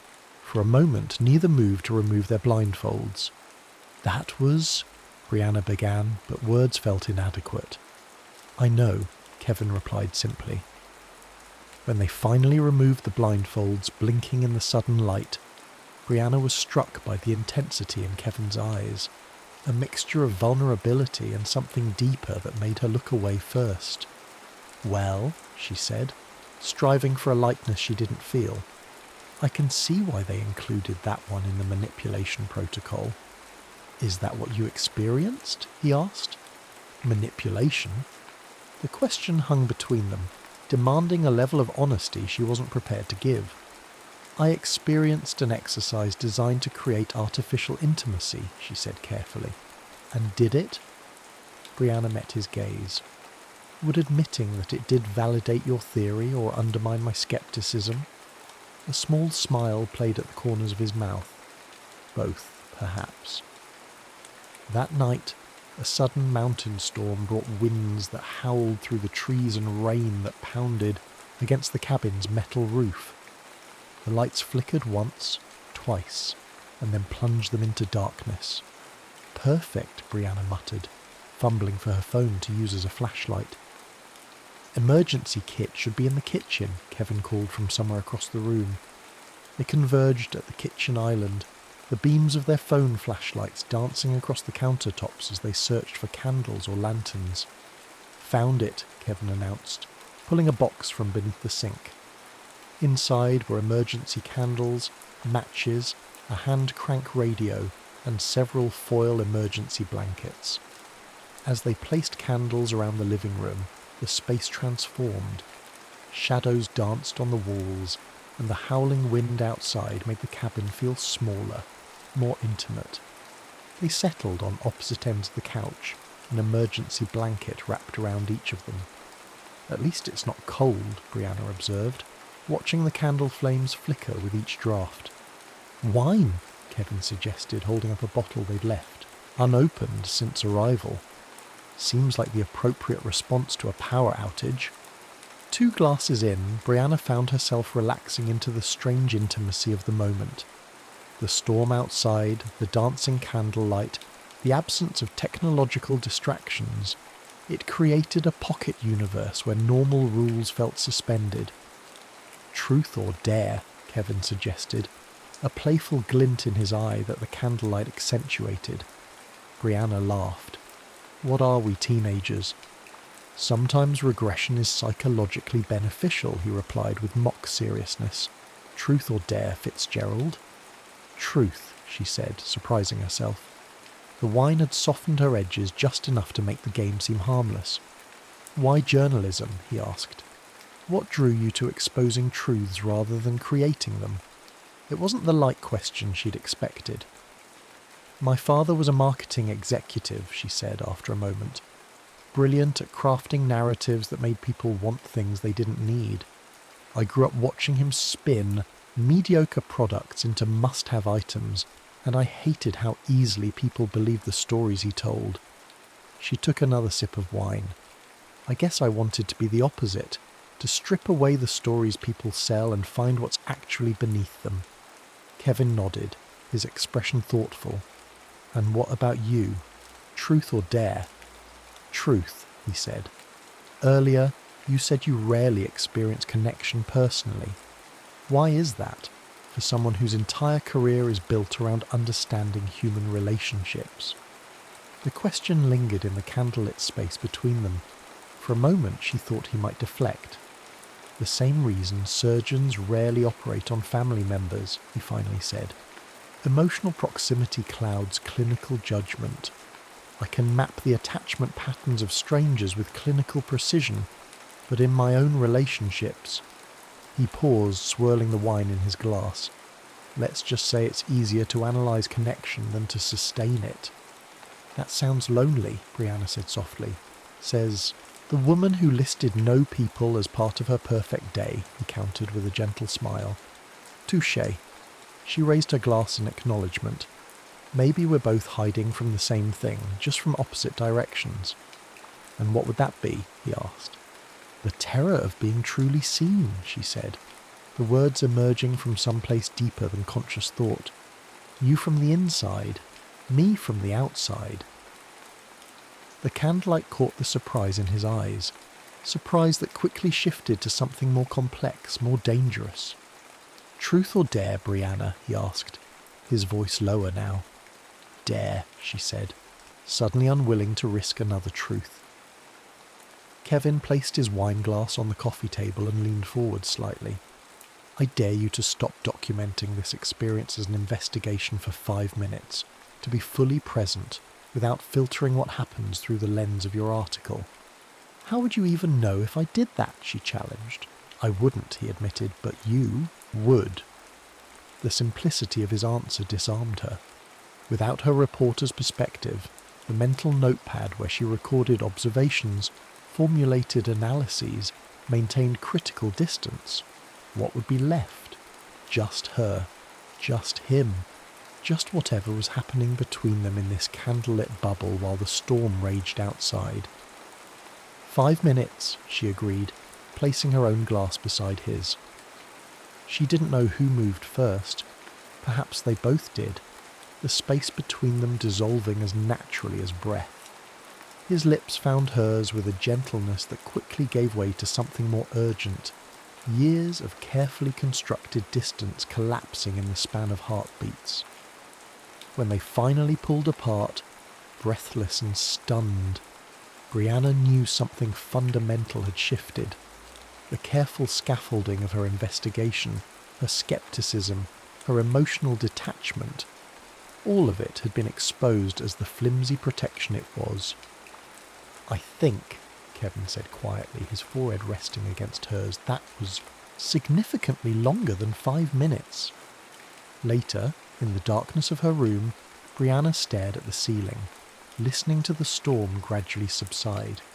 She didn't reach for her notebook. For the first time since the experiment began, she allowed herself to experience the moment without analysing it, without extracting its journalistic value, without armouring herself against its implications. And in that unguarded moment, she recognised the fear that had been growing alongside the connection. Fear that perhaps the experiment wasn't a fraud after all, that perhaps the compatibility they'd measured was real. And if that was true, what else might be? The kiss changed everything, and nothing. They didn't speak of it the next morning, yet it hung between them like an unspoken question, altering the gravity of every interaction. Their daily routines continued, the shared meals, the evening exercises, but now charged with an awareness that made even passing in the hallway feel significant. En Nice, day 21, Brianna woke to find Kevin already gone on a morning hike. In the kitchen, she discovered a note indicating he'd be back by noon, along with freshly brewed coffee and sliced fruit arranged in a pattern that mirrored how she always prepared her breakfast. The thoughtfulness of the gesture sent an uncomfortable warmth through her chest. This wasn't supposed to happen. She wasn't supposed to feel this tug of attachment to a man who was ultimately a research subject in her investigation. Needing to reorient herself, Brianna retrieved her notebook, neglected in the days since the power outage, and forced herself to document recent developments with professional detachment. Day 21. Notable shift in subject dynamics following isolation-intensified physical proximity event. Storm-induced power outage leading to decreased inhibition. Important to note that environmental manipulation continues to be a significant factor in manufacturing false intimacy. Subject K demonstrates increasing investment in experiment outcomes. Personal boundaries must be reinforced to maintain investigative integrity. She stared at the words, recognizing their defensive tone. Who was she trying to convince? Her readers or herself? When Kevin returned from his hike, Brianna had retreated to the deck with a book she wasn't actually reading. She sensed rather than saw him approach, her body attuned to his presence in a way that both thrilled and unnerved her. "I brought something back for you," he said, placing a perfect pine cone beside her. "Thought it might make a nice souvenir of your time in captivity." The gesture was simple, thoughtful, and it cracked something in her chest. "We need to talk about what happened," she said, closing her book. Kevin settled into the chair beside her. "Which part? The kiss, or what it might mean?" "Both," she admitted. "This situation, it's not real, Kevin. It's a pressure cooker designed to force an artificial connection. 2 more weeks and we return to our real lives." "And you think what we're experiencing isn't transferable to those real lives?" he asked, no defensiveness in his tone. just genuine curiosity. I think it's manufactured, she said, the words sounding hollow even to her own ears.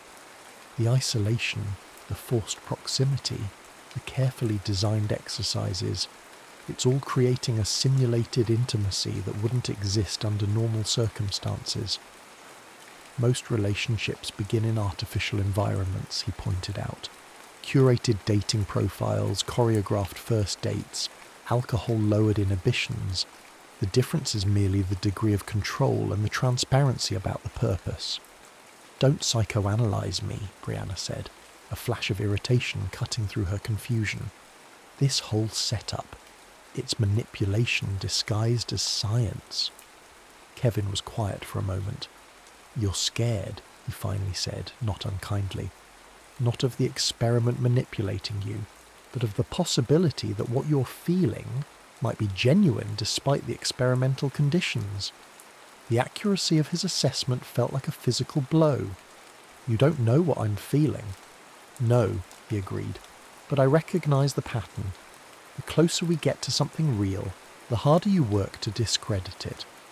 It's a protective mechanism I understand intimately, because I've spent years doing the same thing from the opposite direction, intellectualizing emotional connections until they become safe, clinical, and ultimately meaningless. His honesty disarmed her anger. What do you want from me, Kevin? Just acknowledgement that whatever is happening between us deserves to be explored rather than dismissed, he said. Even if it began in an artificial environment, even if it might not survive outside of it. Before she could respond, the communication box chimed, signalling the arrival of the day's exercise.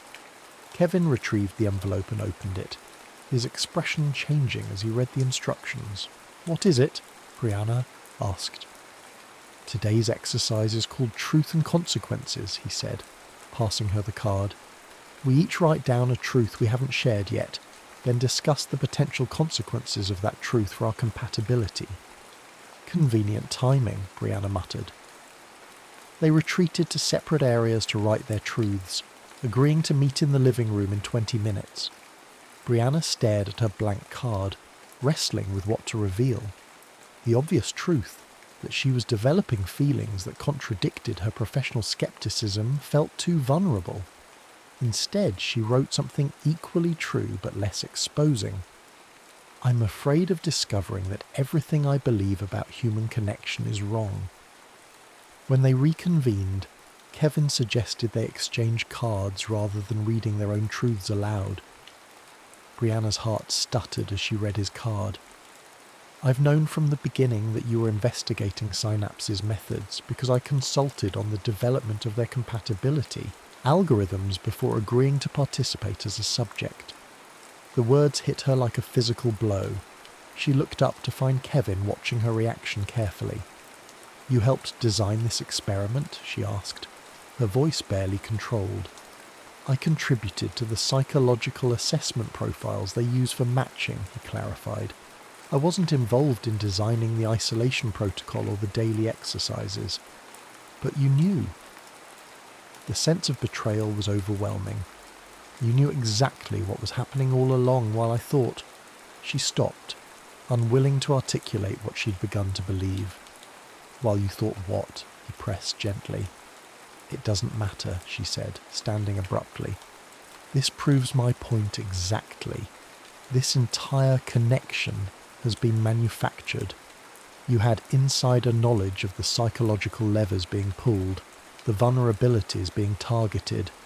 You were never just another subject. Brianna, he said, his voice steady, my involvement with the algorithm development doesn't change what's happened between us. If anything, it makes it more significant. The algorithms identified our potential compatibility, but everything that's developed has been genuine. Knowing the science behind attraction doesn't make attraction less real when you experience it. No, she said, backing away. This changes everything. You let me believe we were equals in this experiment, but you had information I didn't. You watched me open up, become vulnerable, while knowing exactly how the process was designed to work. The hurt in her voice surprised even her. Was any of it real, or was I just another data point for your research? All of it was real, he insisted, standing now too. Yes, I understood the theoretical framework, but I had no more control over my responses than you did over yours. The compatibility they measured between us, it's unprecedented in their research. That's why I agreed to participate. I wanted to know if algorithms could actually predict emotional connection, and the only way to know was to experience it myself. How convenient that your research subject was someone actively trying to expose the company you consulted for, Brianna said bitterly. Did they know I was a journalist when they matched us? Was that part of your perfect compatibility profile, the skeptic and the believer? I didn't know who my match would be until the day we met, Kevin said, a hint of frustration finally breaking through his composure. And yes, the fact that you question everything while I look for patterns that validate connection, that's precisely why we were matched. Complementary cognitive approaches, similar core values, different external manifestations. Brianna felt the floor shifting beneath her. Everything she'd begun to feel recategorized as manipulation, data collection, experimental validation. I need some air, she said, heading for the door. Brianna, please, Kevin called after her. Running away doesn't change what's happened between us. She paused at the door, not turning around. What's happened is exactly what your algorithm predicted would happen. Congratulations on your successful experiment, Dr. Jones. Outside, Brianna followed the trail into the forest, walking until the cabin was no longer visible. She found a boulder overlooking the valley and sat, trying to untangle the knot of emotions choking her. The betrayal wasn't that Kevin had helped develop the algorithms, it was that he'd allowed her to believe their connection was developing organically when he'd had a map all along. Every moment of vulnerability, every confession, every tentative step toward trust. All of it now felt like data being collected rather than intimacy being built. Yet beneath the anger was a more terrifying realization. Despite knowing the truth, despite recognizing the manipulation, she still felt drawn to him, still missed his presence even as she fled from it, still wondered what might have been if they'd met in the real world without experimental parameters and hidden agendas. That evening, Brianna returned to the cabin to find it empty, a note on the kitchen counter informing her that Kevin had gone for his own walk to clear his head. For the first time in weeks, she ate dinner alone, the silence of the cabin oppressive rather than peaceful. She was already in bed when she heard him return, his footsteps pausing briefly outside her door before continuing to his room. The urge to go to him, to continue their conversation, was almost overwhelming, but pride and hurt kept her behind her closed door, staring at the ceiling until exhaustion finally pulled her into restless sleep. The next morning, they moved around each other like ghosts. The easy rhythm of previous days shattered. Kevin made breakfast for both of them as usual, but they ate in silence, the weight of unspoken words filling the space between them. It was Kevin who finally broke the silence on the evening of day 23. "We have a week left," he said quietly as they sat on opposite ends of the couch pretending to read. "Do we really want to spend it punishing each other?" "I'm not punishing you," Brianna replied, not looking up from her book. "I'm processing the fact that our entire interaction has been built on uneven ground." "Has it?" he challenged gently. "I knew about the compatibility algorithms, yes, but I had no more insight into who you truly are than you had into me. I didn't know you'd make me laugh with your dry observations about classic literature. I didn't know you'd challenge my theoretical frameworks with practical counterexamples. I didn't know that watching you lost in thought while staring at the mountains would become my favourite part of each day." He paused, his voice softening.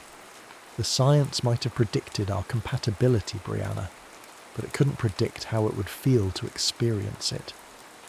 Something in his quiet vulnerability cracked her defences. "I need to know. Something," she said, finally looking at him. "Was any of this real for you? Or was it all just professional curiosity?"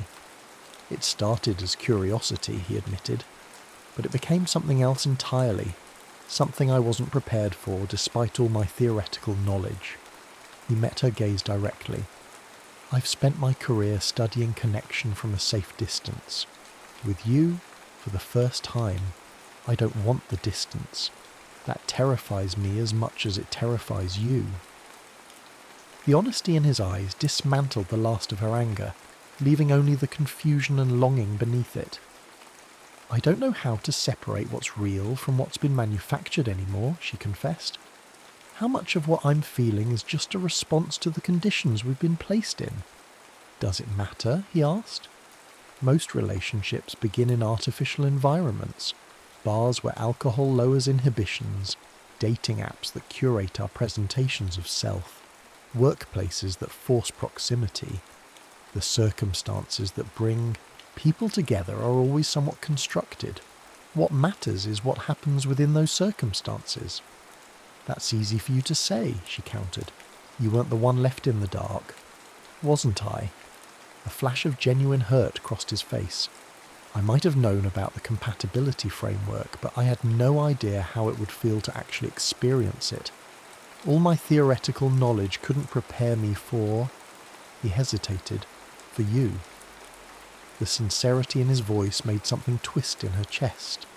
She wanted to believe him, wanted to trust that what had developed between them transcended the experimental conditions that had brought them together. I need time, she finally said. We have 7 days, he reminded her gently, and then we go back to our separate lives, unless we choose otherwise. The choice hung between them, weighted with possibilities neither was ready to articulate. The final week passed in a strange limbo of cautious reconnection. Without discussing it explicitly, they abandoned the formal exercises, instead creating their own rituals, morning hikes that wound through the forests surrounding the cabin, collaborative cooking experiments that often ended in laughter, evening conversations that stretched late into the night, gradually rebuilding the bridge between them. On day 28, with just 48 hours remaining in their isolation, they sat on the deck watching the sunset paint the mountains in hues of gold and crimson. What will you write? Kevin asked, breaking a comfortable silence. In your article about the experiment. Brianna had been asking herself the same question for days. The exposé she'd planned had evolved alongside her feelings, becoming more complex, more nuanced. The truth, she said finally, that Synapse has created something that works, but perhaps not in the way they intended. They're selling certainty, algorithmic destiny, but what they've actually created is an opportunity for something authentic to develop in a world that rarely allows for it. And what about us? He asked. A question she'd been both anticipating and dreading. Does what happened here stay here? Brianna turned to face him fully. What do you want, Kevin, when we leave this place and return to our real lives? I want to know if what we've found survives outside these walls, he said simply. I want the chance to discover you in the context of everyday life, morning commutes and work stress and all the mundane realities we've been sheltered from here. I want to know if the connection holds when it's not the only option available. His honesty both thrilled and terrified her. And if it doesn't, then we'll have learned something valuable about the nature of connection, he said. But I think that's a hypothesis worth testing, don't you? Brianna felt the familiar tug of resistance, the instinct to protect herself from potential disappointment, to maintain critical distance, but beneath it was something stronger. The desire to know if what they'd found could be real beyond the experimental conditions that had brought them together. One condition, she said. Complete honesty, from this point forward. No more withheld information, no more professional detachment. If we're going to try this in the real world, we do it as equals. Agreed, he said, reaching out to take her hand, his touch sending the now familiar current through her. Though I should warn you, I'm terrible at returning text messages and I work too much, she laughed. I leave dirty dishes in the sink and I get obsessed with stories to the exclusion of everything else. Sounds compatible to me, he said, with a grin that made her heart skip. On their final night in the cabin, they sat before the fireplace, a bottle of wine between them, talking about what awaited them beyond tomorrow.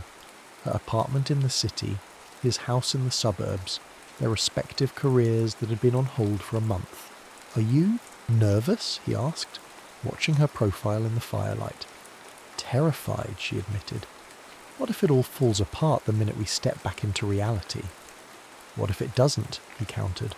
"What if the connection strengthens? What if we discover that what began as an experiment becomes the most authentic thing either of us has ever experienced?" The hope in his voice made her chest ache with possibility. She leaned against him, his arm coming around her shoulders as naturally as breathing. "There's something I've been meaning to give you," he said, reaching into his pocket and pulling out a small envelope. "I was going to wait until tomorrow, but now seems right." Inside the envelope was a single note card, identical to those used in their daily exercises. On it he'd written a final question. If you could know one thing with absolute certainty about us, what would it be? Brianna felt tears prick at the corners of her eyes. "Whether this is real," she answered without hesitation. "Whether what I'm feeling is genuine connection or just a perfect scientific construct." Kevin took her face in his hands, his eyes reflecting the firelight. "Science can create the conditions for connection, Brianna, but it can't manufacture the feeling itself. That part, the part that matters most, that's all us." When he kissed her, it felt different from their first kiss during the storm. Not desperate or urgent, but certain. A calm acknowledgement of something true they'd discovered together. The next morning, as they packed their belongings and prepared for the return journey, Brianna found herself lingering in each room of the cabin, memorizing details. The view from the kitchen window, the way sunlight filtered through the pine trees onto the deck, the sound of the wind in the eaves. "Having second thoughts?" Kevin asked, finding her staring out at the mountains one last time. "Just making memories," she said, "in case we need them."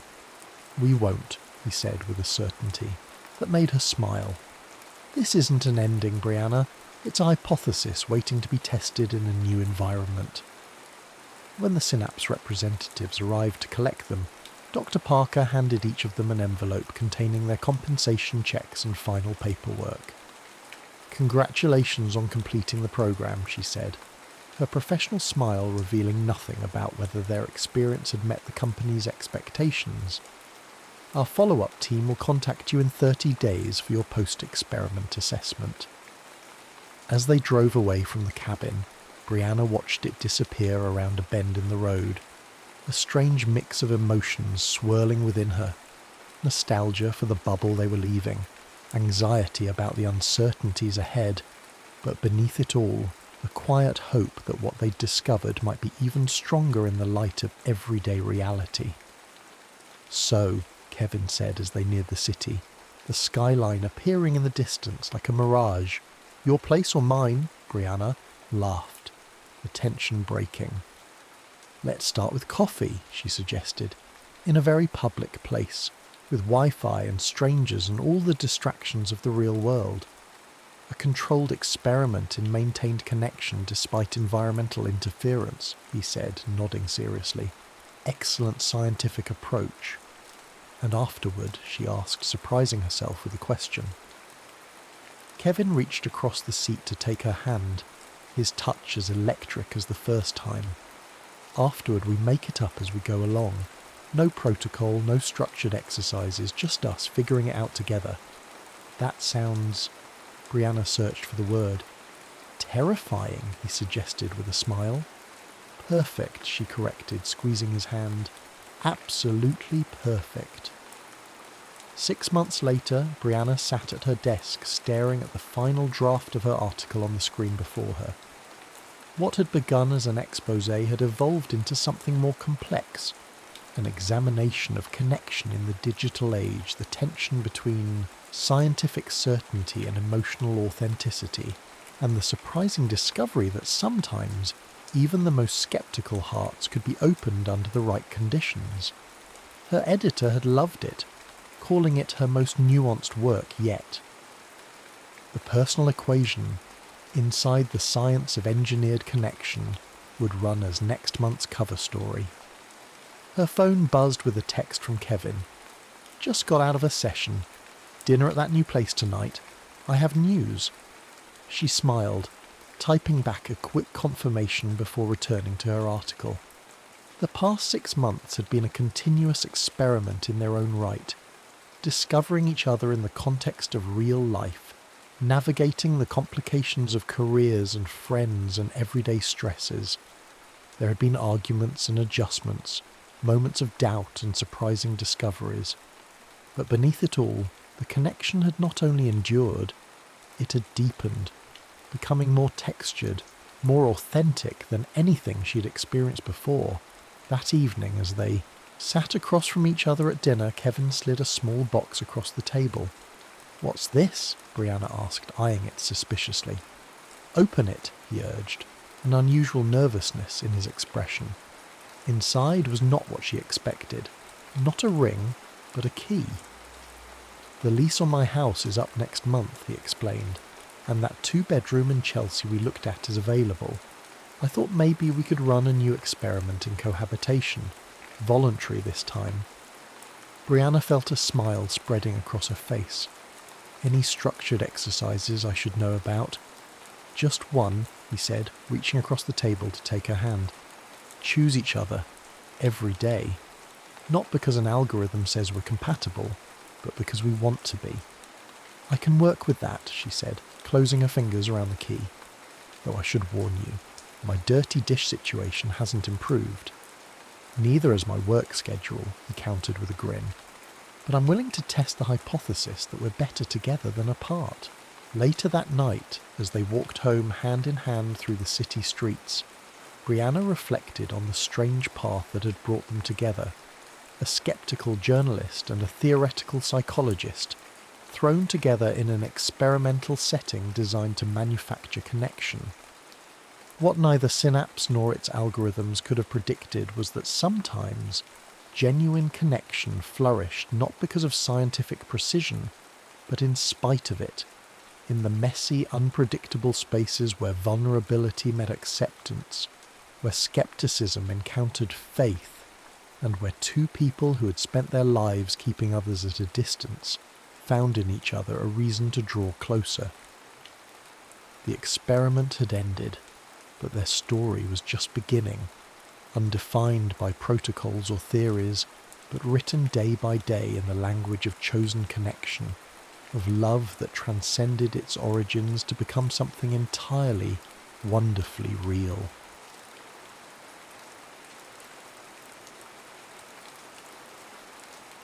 The silence between vows. The wedding was held on a Tuesday morning in March, with no one present but the vicar, his housekeeper, and a gardener called in from the grounds to serve as second witness. Catherine Hale, now Catherine Thornfield, stood in the dim nave of St. Michael's and listened to her own voice make promises she only half believed she would keep.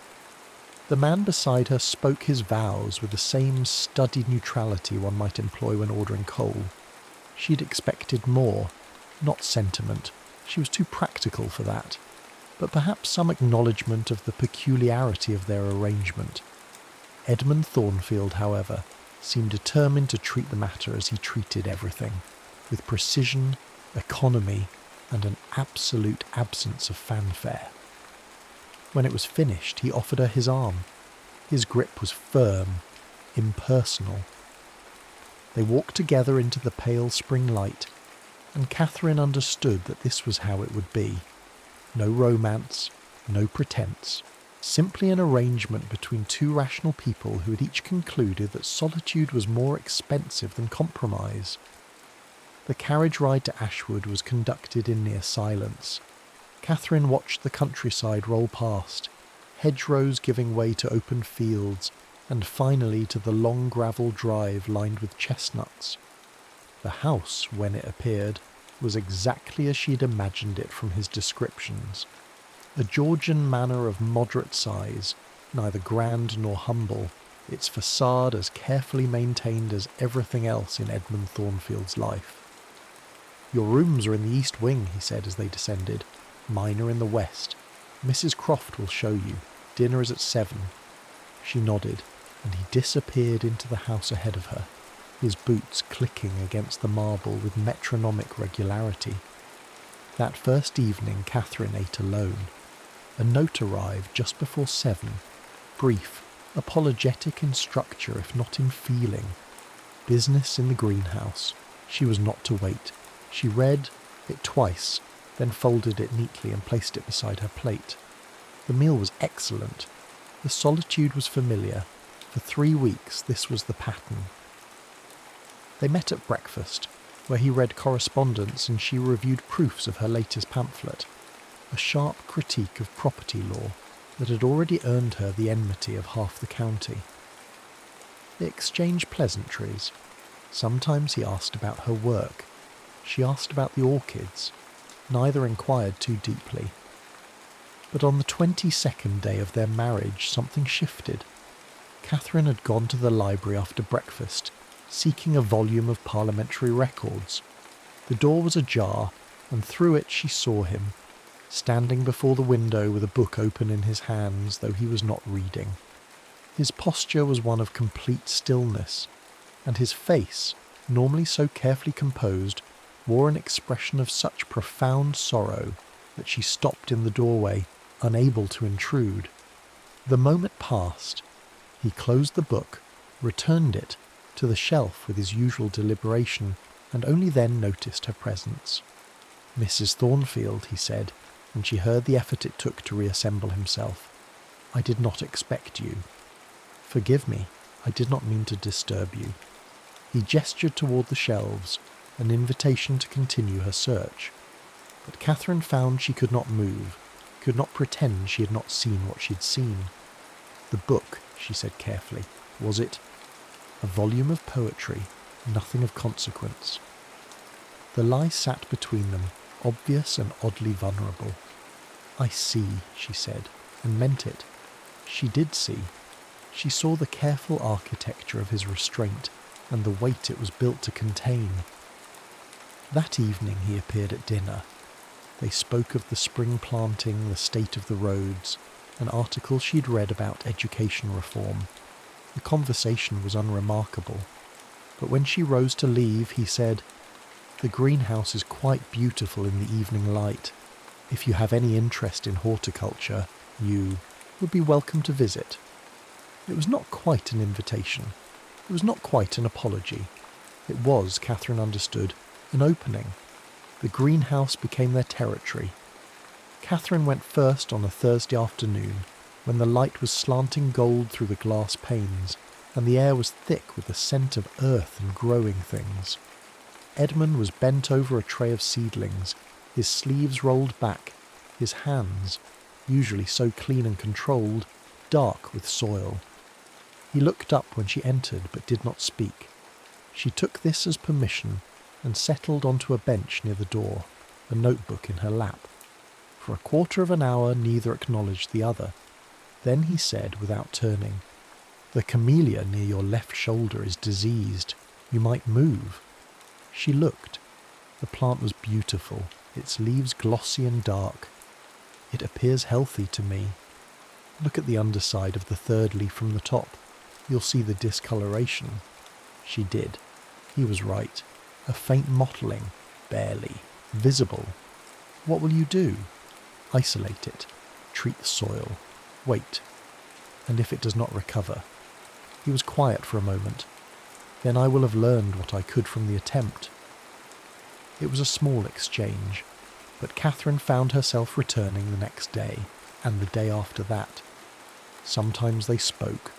More often they simply existed in parallel, he with his plants, she with her writing. The silence was not uncomfortable. One afternoon in May she asked him why he had married. He was repotting a fern, his movements careful and exact. The house required a mistress. I required, he paused, searching for the word, order, and I provided that. You provided the absence of disorder, he said, which is not the same thing, but serves nearly as well. She should have been offended. Instead, she laughed. I have been called many things, Mr. Thornfield, but the absence of disorder is perhaps the most accurate. He looked at her, then really looked, and something passed across his face. That might have been amusement. I suspect, he said slowly, that you contain a great deal of disorder. You have simply learned to direct it productively. The observation was so unexpected, so precise, that Catherine found herself without a response. She had spent years cultivating the appearance of certainty, of rational control. To have it seen through so easily was both alarming and oddly exhilarating. That evening they dined together and spoke of politics. She argued for universal suffrage. He countered with concerns about literacy and education. Neither yielded. The debate grew heated, their voices rising, until Mrs. Croft appeared in the doorway with visible alarm. Edmund waved her away. "We're not quarrelling, Mrs. Croft. We're thinking aloud." When the housekeeper left, Catherine said, "You disagree with me, profoundly, and yet you continue to argue." "Because," he said, setting down his glass with unusual care, "your arguments force me to refine my own. I find the exercise valuable." It was the closest he had come to a compliment. Catherine felt something shift in her chest, a loosening of a constraint she had not known she carried. The summer brought heat and lengthening days. Catherine worked in the mornings, wrote furiously through the afternoons, and found herself drawn each evening to the greenhouse, where Edmund tended his plants with the patience of a man who understood that growth could not be rushed. They developed rituals. He would explain the properties of a particular species. She would relate some political absurdity from the newspapers. Sometimes their hands would brush as they both reached for the same volume in the library. Neither acknowledged these moments, but neither pulled away quickly. One evening in July, she found him standing before a particular orchid, his expression troubled. The plant was magnificent, white blooms so perfect they seemed artificial. It was hers, he said, before Catherine could ask. My wife. My first wife. The word hung in the air between them. Catherine had known he was a widower. The settlement papers had made that clear. But he had never spoken of it, and she had not asked. She died in childbirth, he continued, his voice careful and distant. 6 years ago. The child as well. I'm sorry. She liked to read poetry aloud, badly. She had no sense of metre whatsoever. He touched one of the blooms with a gentleness that made Catherine's throat tighten. I would give a great deal to hear her mangle Wordsworth one more time. Catherine understood then. The silence, the precision, the careful maintenance of emotional distance. He had loved completely, and it had destroyed him. I will not ask that of you, he said, still not looking at her. I know what our arrangement is. I will not mistake it for something else. But Catherine found that she did not want to be an arrangement. She wanted... what? She hardly knew. Only that the careful distance between them had become unbearable. Edmund, she said, and it was the first time she had used his given name. He turned. Their eyes met. The moment stretched, taut and trembling. Then he stepped back, and the spell broke.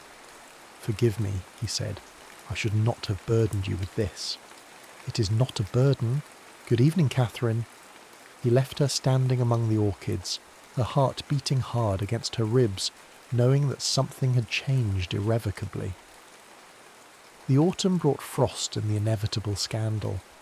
Catherine's latest pamphlet, a scathing indictment of inheritance law, had been printed and distributed before Edmund knew of its existence. The response was immediate and vicious. Anonymous letters arrived daily. The vicar called to express his concern. 2 neighbouring families withdrew their invitations. Edmund said nothing.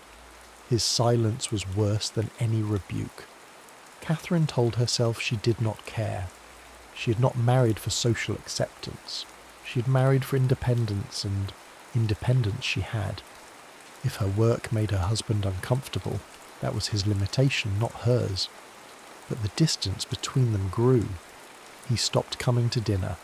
She stopped visiting the greenhouse. They moved through the house like ghosts, aware of each other but unable or unwilling to speak. October arrived. The trees burned gold and red.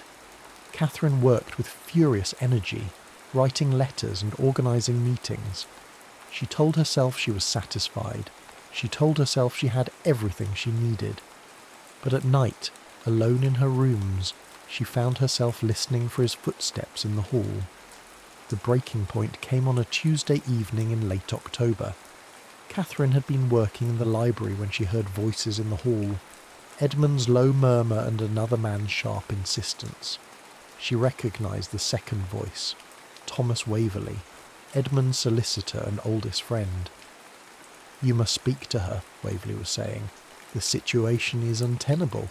She's making you a laughingstock. That is not your concern." "Not my concern? Edmund, she is destroying your reputation.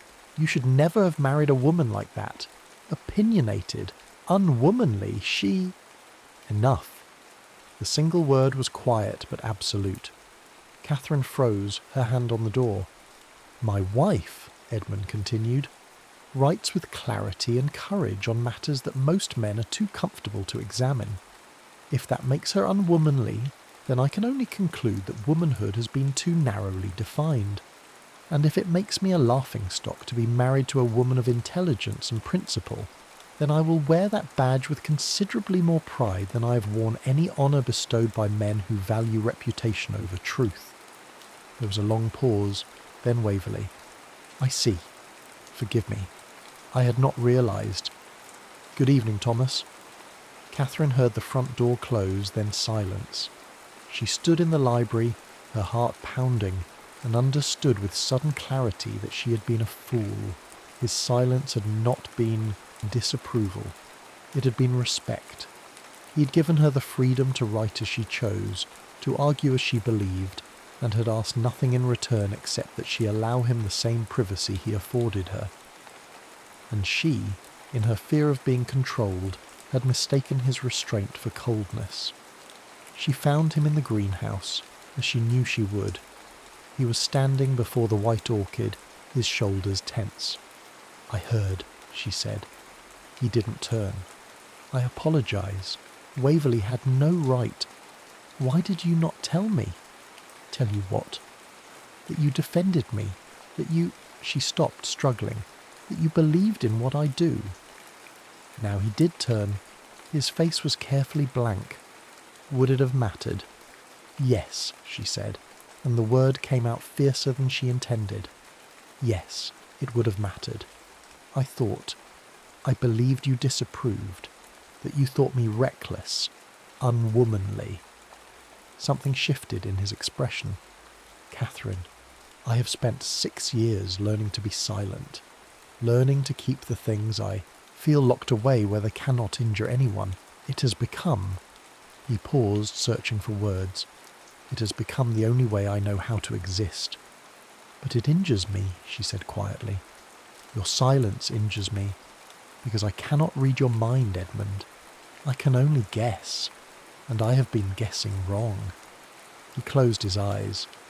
When he opened them again, they were dark with something that might have been pain or might have been hope. "What do you want from me?" "The truth," she said. "Just the truth." "The truth," Edmund said slowly, "is that I married you because I believed we could coexist without complication. 2 people, each with their own pursuits, sharing a household and nothing more."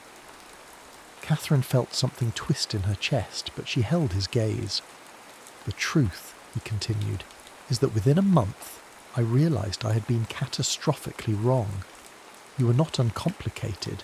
You were infuriating and brilliant and entirely too observant. You asked questions I did not want to answer. You argued positions I knew to be right and made me doubt them anyway. You sat in my greenhouse and wrote words that would change minds, and I found myself watching you instead of my plants. He took a step closer. The air between them seemed to hum. The truth is that I am terrified, because I loved once completely and lost everything, and I swore I would not love again. But Catherine, his voice broke slightly, I find that vows made in grief are easier to speak than to keep. She could not breathe, could not think, could only stand there trembling as he closed the remaining distance between them. I have been silent, he said, because I did not trust myself to speak. Because once I began, I feared I would not be able to stop, that I would tell you everything, that I would say it, she whispered. His hand came up to cup her face, his touch gentle and sure. That I love you, that I have loved you since the day you told me my argument about land reform was internally inconsistent and then proceeded to dismantle it point by point. That I love your mind and your courage and the way you refuse to be anything other than exactly who you are. Catherine felt tears on her cheeks and did not care. I thought you married me for order. I married you for order, he agreed. I fell in love with you because you are magnificent chaos barely contained. She laughed, a broken sound, and then his mouth was on hers. The kiss was not gentle. It was 6 months of restraint breaking apart all at once, desperation and relief, and something deeper than either. His hands tangled in her hair. She pulled him closer, needing the solid reality of him, the proof that this was real. When they finally broke apart, both breathing hard, he pressed his forehead to hers. I should have told you, he said, months ago. I should have... Edmund. Yes? Stop talking. She kissed him again, and this time there was no hesitation, no careful restraint, only the two of them, finally honest, finally free. His hands moved to her waist, steadying her, claiming her. The greenhouse was warm around them, the air thick with the scent of earth and blooming things, and Catherine felt as though she were coming apart and being remade all at once. Catherine, he breathed against her mouth, and the way he said her name, rough with want, tender with wonder, made something inside her dissolve entirely. She pulled back just enough to meet his eyes. They were dark, pupils blown wide, and she saw in them the same desperate need that was coursing through her own veins. Take me inside, she said. Please.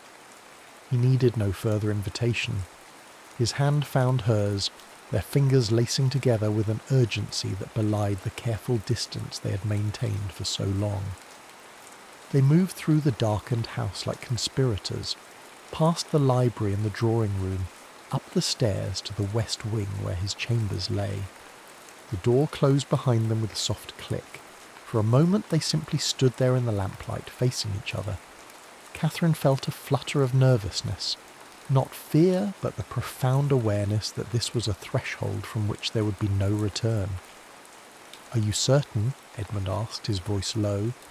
Even now, even with desire written plainly across his face, he was giving her the choice. I have never been more certain of anything, she said, and reached for the buttons at her collar. His hands covered hers, stilling them. Let me, he murmured, and there was something in his voice, part request, part command, that made heat pool low in her belly. She let her hands fall away, watched as he undid each button with maddening slowness, his fingers steady despite the tension thrumming through him. The fabric parted, and she felt the cool air on her skin, followed immediately by the warmth of his touch. You are extraordinary, he said softly, tracing the line of her collarbone. I have thought so from the first moment I saw you argue with the vicar about tenant rights, she laughed breathlessly. That is possibly the least romantic declaration I have ever heard. And yet it is the truth. His mouth found the hollow of her neck and she gasped. I wanted you then. I have wanted you every day since. His words undid her more thoroughly than his hands ever could. Catherine pulled at his coat, his waistcoat, needing the barrier of cloth gone between them. He helped her, shrugging out of the garments with an efficiency that would have been amusing in any other moment. When they finally came together, skin against skin, Catherine felt as though she'd been holding her breath for months and could only now exhale. He was warm and solid and real, and every careful fiction she'd constructed about what their marriage was crumbled to dust. Edmund guided her toward the bed, his movements careful but purposeful. He laid her down as though she were something precious, then stood for a moment simply looking at her. The intensity of his gaze should have made her self-conscious, but instead it made her feel powerful, desired, chosen. Come here, she said, and he obeyed. The first touch of his bare skin against hers drew a sound from her throat that she had never made before. His weight settled over her, grounding and electrifying all at once. She wrapped her arms around him, drawing him closer still until there was no space left between them. Catherine, he murmured again, and she realized it was the only word he seemed capable of saying with any coherence.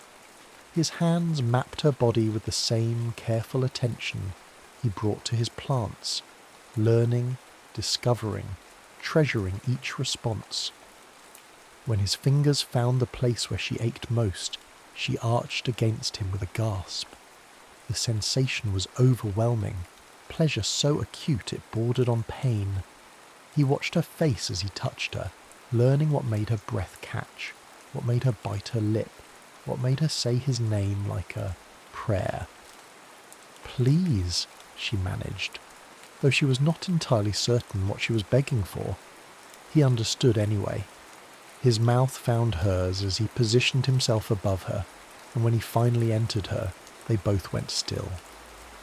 The feeling was foreign and familiar all at once, a joining that felt less like possession and more like completion. There was a moment of adjustment, her body accepting his, and then he began to move, slowly at first, with the same patience he brought to everything. But Catherine found she had no patience left. She lifted her hips to meet his, urging him deeper, faster, until the careful control he prized so highly began to fray. Catherine! Her name became a litany, a benediction, a surrender. She felt the tension coiling tighter and tighter within her, pleasure building to an impossible peak. His rhythm grew less measured, more desperate, and she gloried in the knowledge that she had brought him to this, had made him lose the careful restraint that defined him. Look at me, he commanded, his voice rough. She opened her eyes and found his gaze locked on hers, dark and fierce and utterly present. I want to see you. The intimacy of it, being seen, truly seen, in this moment of complete vulnerability, was what finally undid her.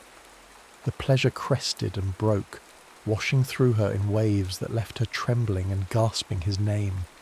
She felt him follow moments later, his body shuddering against hers, his face buried in the curve of her neck.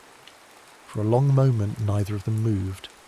Catherine could feel the rapid beat of his heart against her chest, matching the frantic rhythm of her own. His breath was warm on her skin. The weight of him was perfect. Slowly, carefully, he shifted to lie beside her, gathering her against him.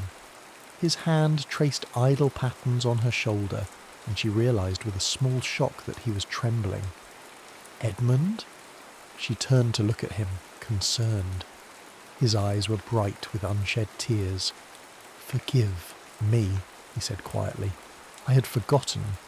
He paused, struggling. I had forgotten what it was to feel this much. Catherine's throat tightened. She touched his face, her thumb brushing away the single tear that had escaped. There is nothing to forgive, she whispered. Nothing at all. He caught her hand and pressed a kiss to her palm. "I love you," he said again, and this time the words came easily. "God help me, Catherine. I love you so much it terrifies me." "Then we shall be terrified together," she said, and kissed him softly. "Because I love you too, and I find I have no interest in safety anymore." They lay together in the warm darkness, limbs tangled, barriers finally and irrevocably breached. Outside, the wind moved through the trees. The greenhouse stood silent, its ordered rows bearing witness to the truth Edmund had known all along, that some growth cannot be controlled, only tended, and that love, once rooted, will bloom in its own time. Later, much later, they lay, together in his bed, the moonlight spilling through the windows in silver streams. Catherine's head rested on his chest, and she could hear the steady beat of his heart beneath her ear. "I was afraid," she said quietly. "All my life I have argued because it was safer than being vulnerable, easier to fight than to admit I wanted." She stopped. "Wanted what?" His fingers traced slow patterns on her shoulder. "To be chosen, not for my utility or my silence, but for who I am. All of it. The arguments and the pamphlets and the stubborn refusal to be anything other than myself." He tipped her face up to his. In the moonlight his expression was tender. "Then you were chosen, Catherine. Entirely, irrevocably, with all your magnificent, infuriating, essential self." She kissed him, soft and slow, a promise in the gesture. "And you," she said against his mouth, "are you chosen as well?" "By you?" His smile was slow and real. "Always." Winter settled over Ashwood with unexpected gentleness. Catherine continued to write, and her words continued to provoke. But now, when the inevitable criticism arrived, Edmund read each letter aloud over breakfast, dissecting the arguments with the same precision he applied to botanical taxonomy. Together they composed responses, his measured, hers incendiary, the final version some negotiated middle ground that pleased neither but satisfied both. They didn't become a conventional couple. Edmund still spent hours in the greenhouse, and Catherine still kept irregular hours, writing through the night when inspiration struck. But now he brought her tea at 3 a.m. without comment, and she learned to recognise when his silence meant contemplation rather than distance. The white orchid bloomed in January, its flowers perfect and heartbreaking. Edmund stood before it one evening, Catherine beside him, and said, "She would have liked you, Helen. She would have argued with you constantly, and she would have adored you for it." Catherine took his hand. "Tell me about her." And he did. Not all at once, but gradually, over weeks and months. Stories emerged in fragments. Helen's terrible singing voice, her habit of leaving books face down on every surface, the way she cried at weddings but never at funerals. Catherine listened and did not feel threatened, because she understood now. Edmund's capacity to love had not been exhausted. It had simply been waiting for permission to begin again. Spring arrived, and with it, the first signs of new growth in the greenhouse. Edmund was propagating a particularly difficult hybrid when Catherine appeared with a letter in hand. "I've been invited to speak," she said, "in London, at a symposium on legal reform." He looked up, soil on his hands, pride clear in his expression. "When?" "May. 3 weeks in total, possibly 4. Then we should leave in April. You'll need time to prepare, and I have always wanted to show you the botanical gardens at Kew." Catherine blinked. "We?" He set down his trowel and came to her, taking her face in his hands despite the dirt. "Did you imagine I would let you go alone? Catherine, I intend to sit in the front row and watch you dismantle every comfortable assumption in that room. And then I intend to take you to dinner and tell you how magnificent you were." She laughed, sudden and bright. "You'll be bored senseless." "Impossible. I find you endlessly fascinating even when you're wrong. I am never wrong. You were wrong about the camellia. You thought it was healthy. That was observation, not argument. Entirely different category of error. He kissed her, stopping the debate before it could properly begin. When he pulled back, he was smiling, that rare, genuine smile that still made her chest tighten. I love you, he said simply. The words still felt new, still carried weight, but Catherine no longer feared them. I love you too, she said, even though you're impossible. We're both impossible, he corrected. It is perhaps our greatest compatibility. That evening, as the light faded to dusk, they worked side by side in the greenhouse. Catherine was proofreading her speech, and Edmund was tending to the new hybrid. The silence between them was comfortable, familiar, full of the 1,000 small intimacies they had built together. Outside, the world continued its complicated turning. There would be more scandals, more arguments, more difficult seasons. But here, in this moment, there was only peace. The silence between vows, Catherine thought, was not emptiness. It was the space where love grew quietly, rooted deep, learning patience, and bloom it would, in its own time, in its own way, irrevocably. The end.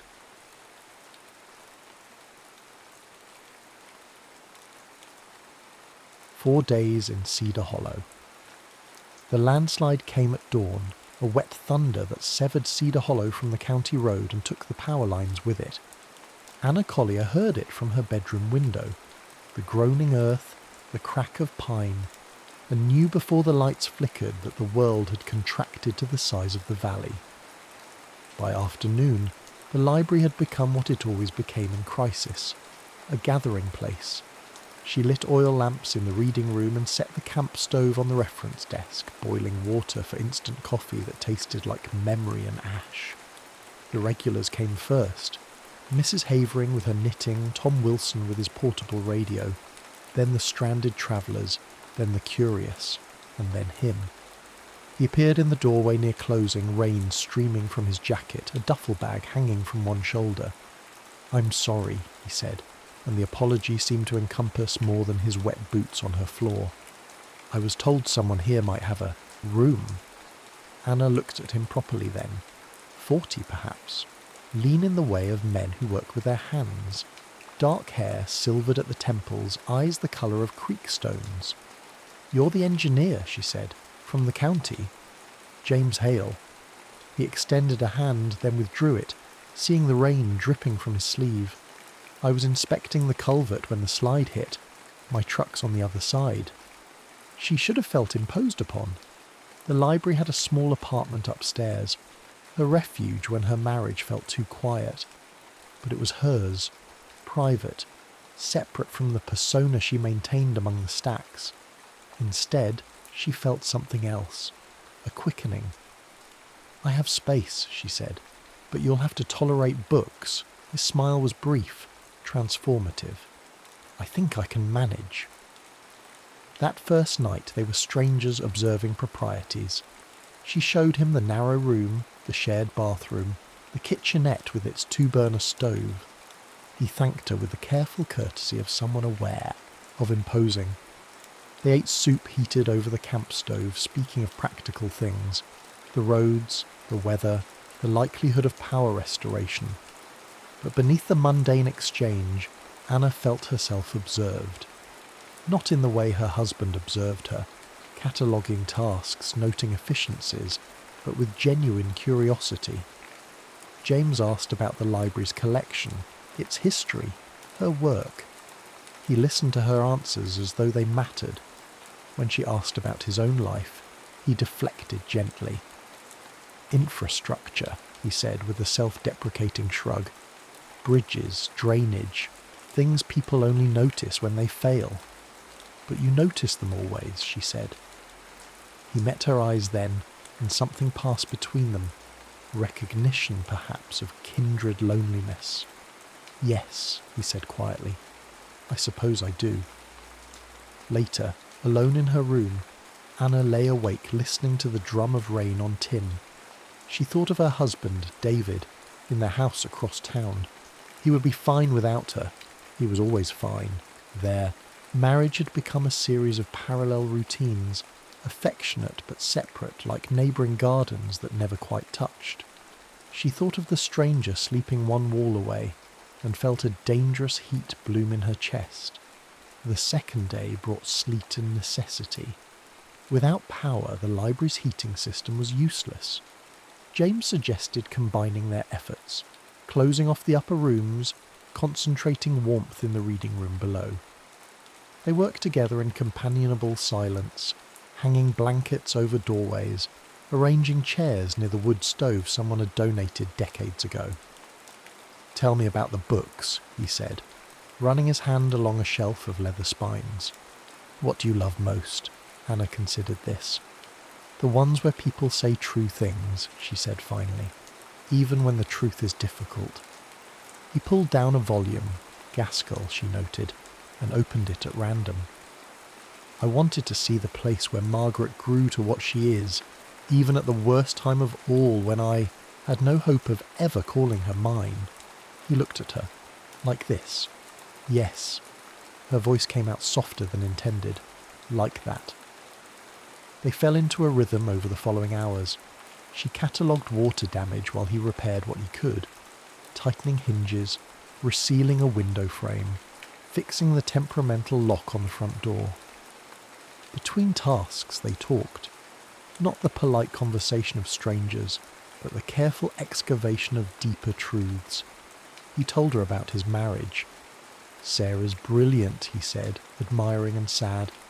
"We built a good life, but somewhere along the way we forgot to build it together. Now we're just efficient." Anna understood. "David and I are kind to each other," she offered, "but kindness isn't the same as seeing. I could disappear and he'd mourn the disruption more than the loss." "I doubt that's true." "Don't you?" She met his gaze. "When's the last time your wife asked what you were thinking rather than what you were doing?" His silence was answer. "Enough." That evening they prepared dinner together, pasta and canned sauce luxurious in the candlelit dimness. Anna found a dusty bottle of wine in the library's storage closet, left over from some long-ago fundraiser, and they drank from mismatched mugs, talking about first loves and lost dreams and the slow accretion of compromise that defined middle age. "I used to write," Anna confessed. "Stories, poetry, nothing published, but it mattered to me." "Why did you stop?" "Life, marriage. The library needed me more than my notebooks did." She paused. "That's not quite true. I stopped because no one asked to read them. After a while, silence becomes its own answer." James set down his mug. "I'd like to read them, if you'd let me." The offer was simple, but it pierced something in her chest. When had anyone last wanted to know her that way? Not as wife, librarian, reliable presence, but as herself. "They're in storage," she said, not quite ready for that vulnerability. "But thank you for asking." Later, washing dishes side by side, their hands collided in the soapy water. They both froze. Anna felt the heat of his palm against hers, the calluses earned through labour, the gentleness of his grip. Neither moved to break the contact. "Anna," he said quietly. A warning or an invitation? She couldn't tell.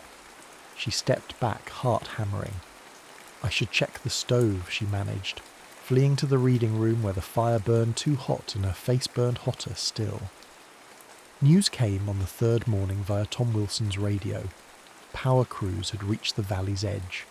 Roads would open within 48 hours, perhaps sooner. Anna should have felt relieved. Instead, she felt the walls closing in.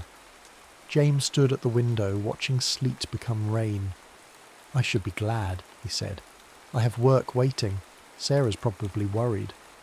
"Have you called her?" "No signal, and—" He turned to face her. "I'm not sure what I'd say." The confession hung between them, dangerous and electric. Anna knew she should deflect, return to safe territory, preserve the careful distance they'd maintained. Instead, she asked, "What would you want to say? That I've been happier these 3 days than I've been in years? That talking with you feels like remembering who I used to be? That I keep imagining—" He stopped himself. "I'm sorry. That's unfair to you." "Imagining what?" "Staying."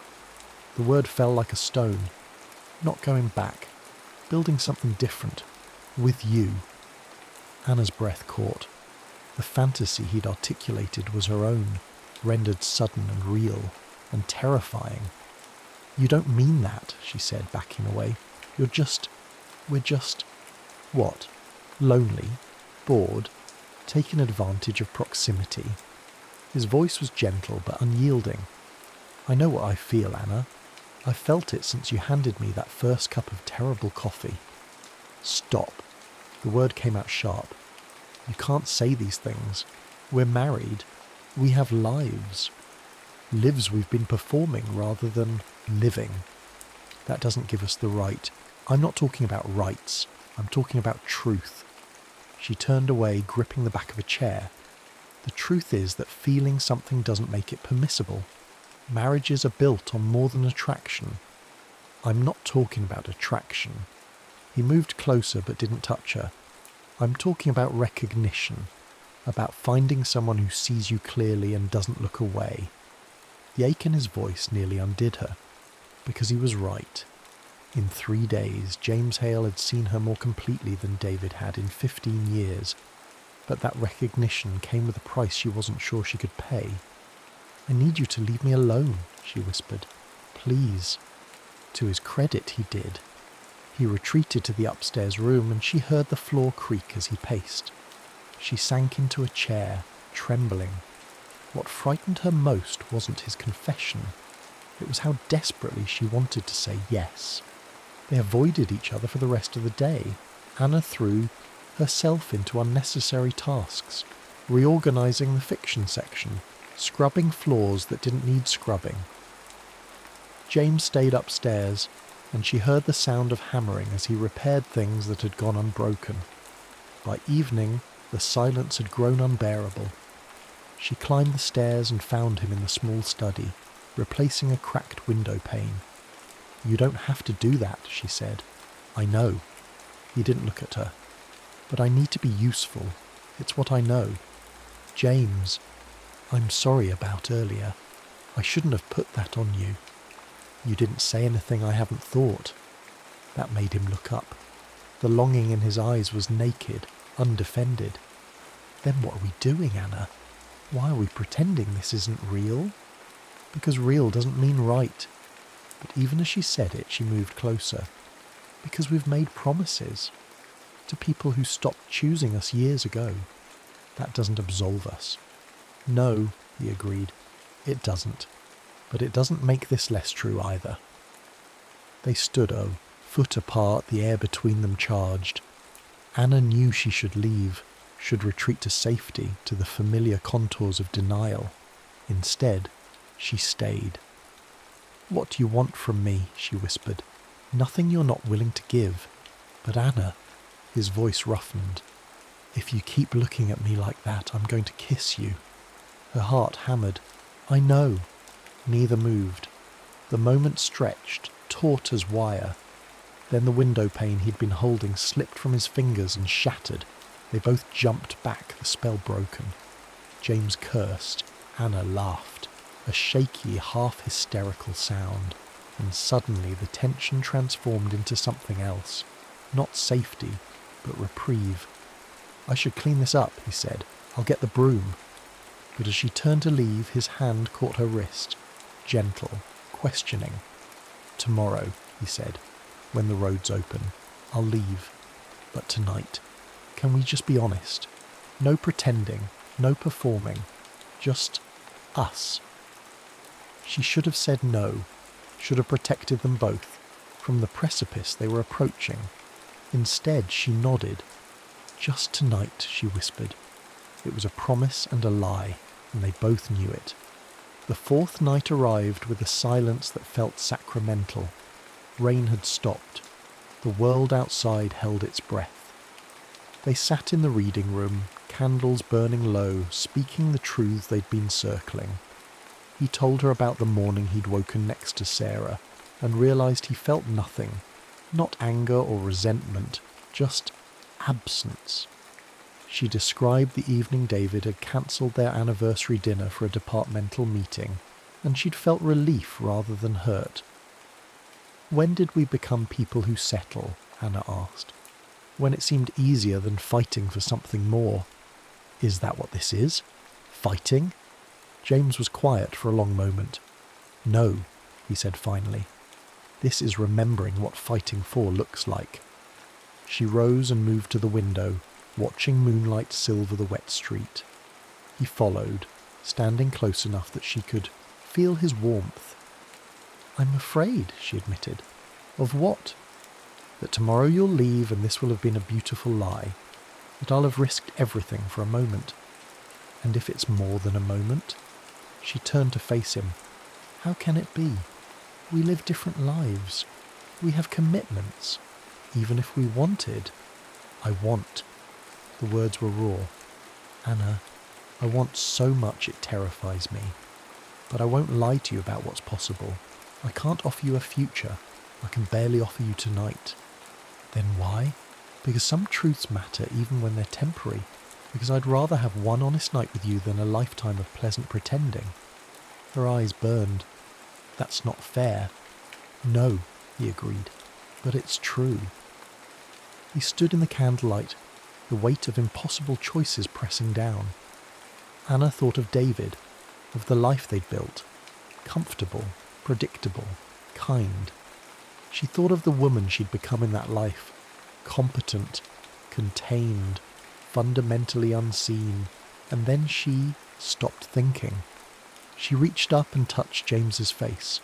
His breath caught. For a heartbeat, neither moved. "Anna, don't." Her thumb traced his cheekbone. "Don't ask me if I'm sure. Don't give me reasons to stop. Just..." He kissed her. It was nothing like she'd imagined. Gentle at first, almost tentative, as though they were both afraid of shattering something precious. Then deeper, hungry, years of loneliness finding voice in the press of lips and the tangle of breath. When they broke apart, both were trembling. "We can't," she whispered against his mouth. "I know. I know." But neither pulled away.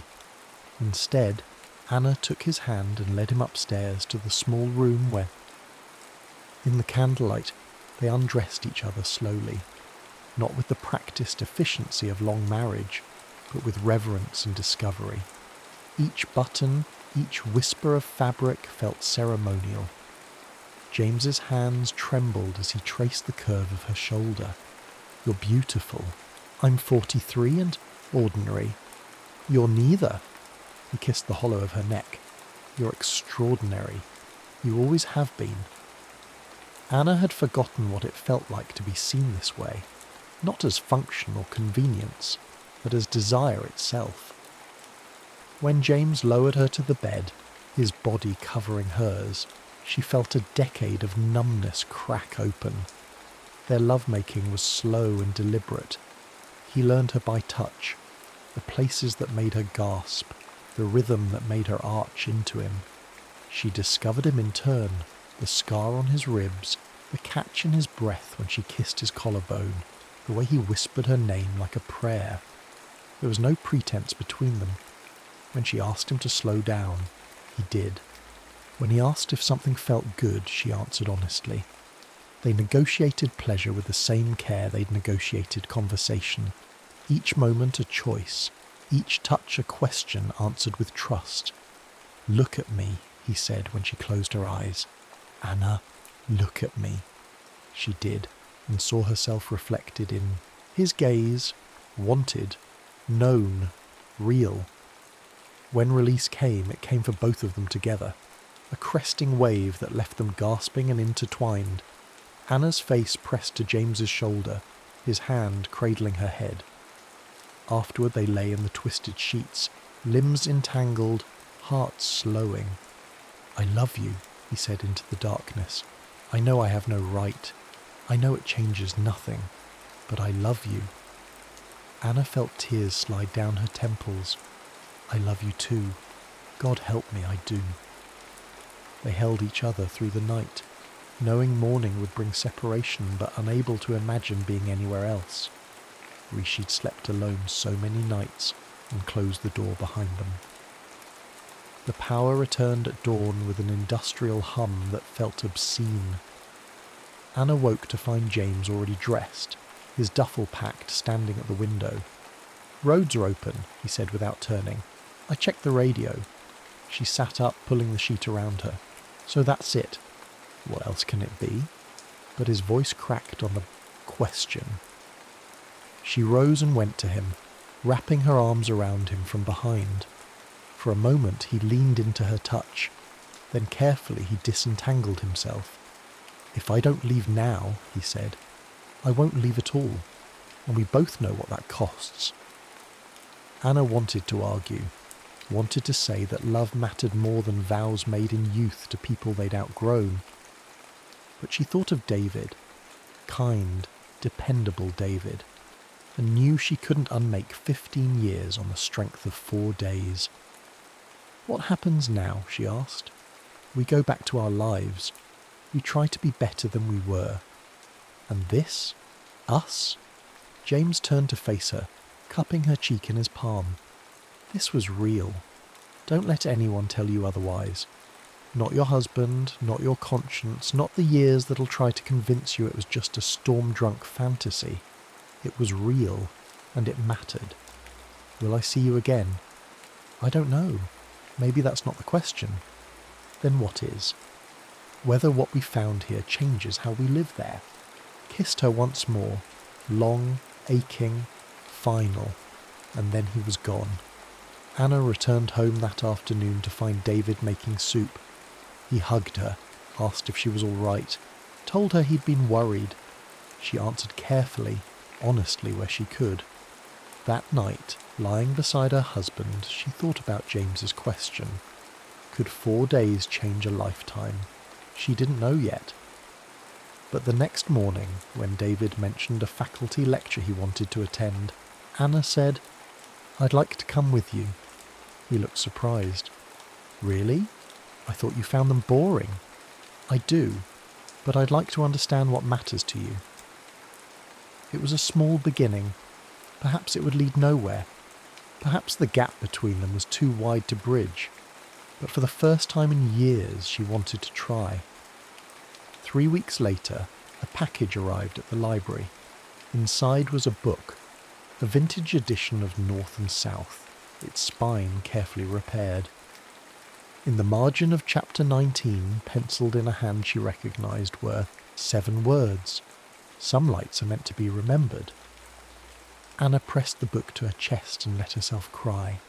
Not for what she'd lost, but for what she'd briefly held, and for the truth that James had given her, that she was capable of being seen, of being loved, of being more than the comfortable role she had accepted. She would carry that truth forward, not as license for abandonment, but as a standard by which to measure her life. And in the quiet of the library, surrounded by stories of people who'd said true things even when truth was difficult, Anna Collier began to write again. The end.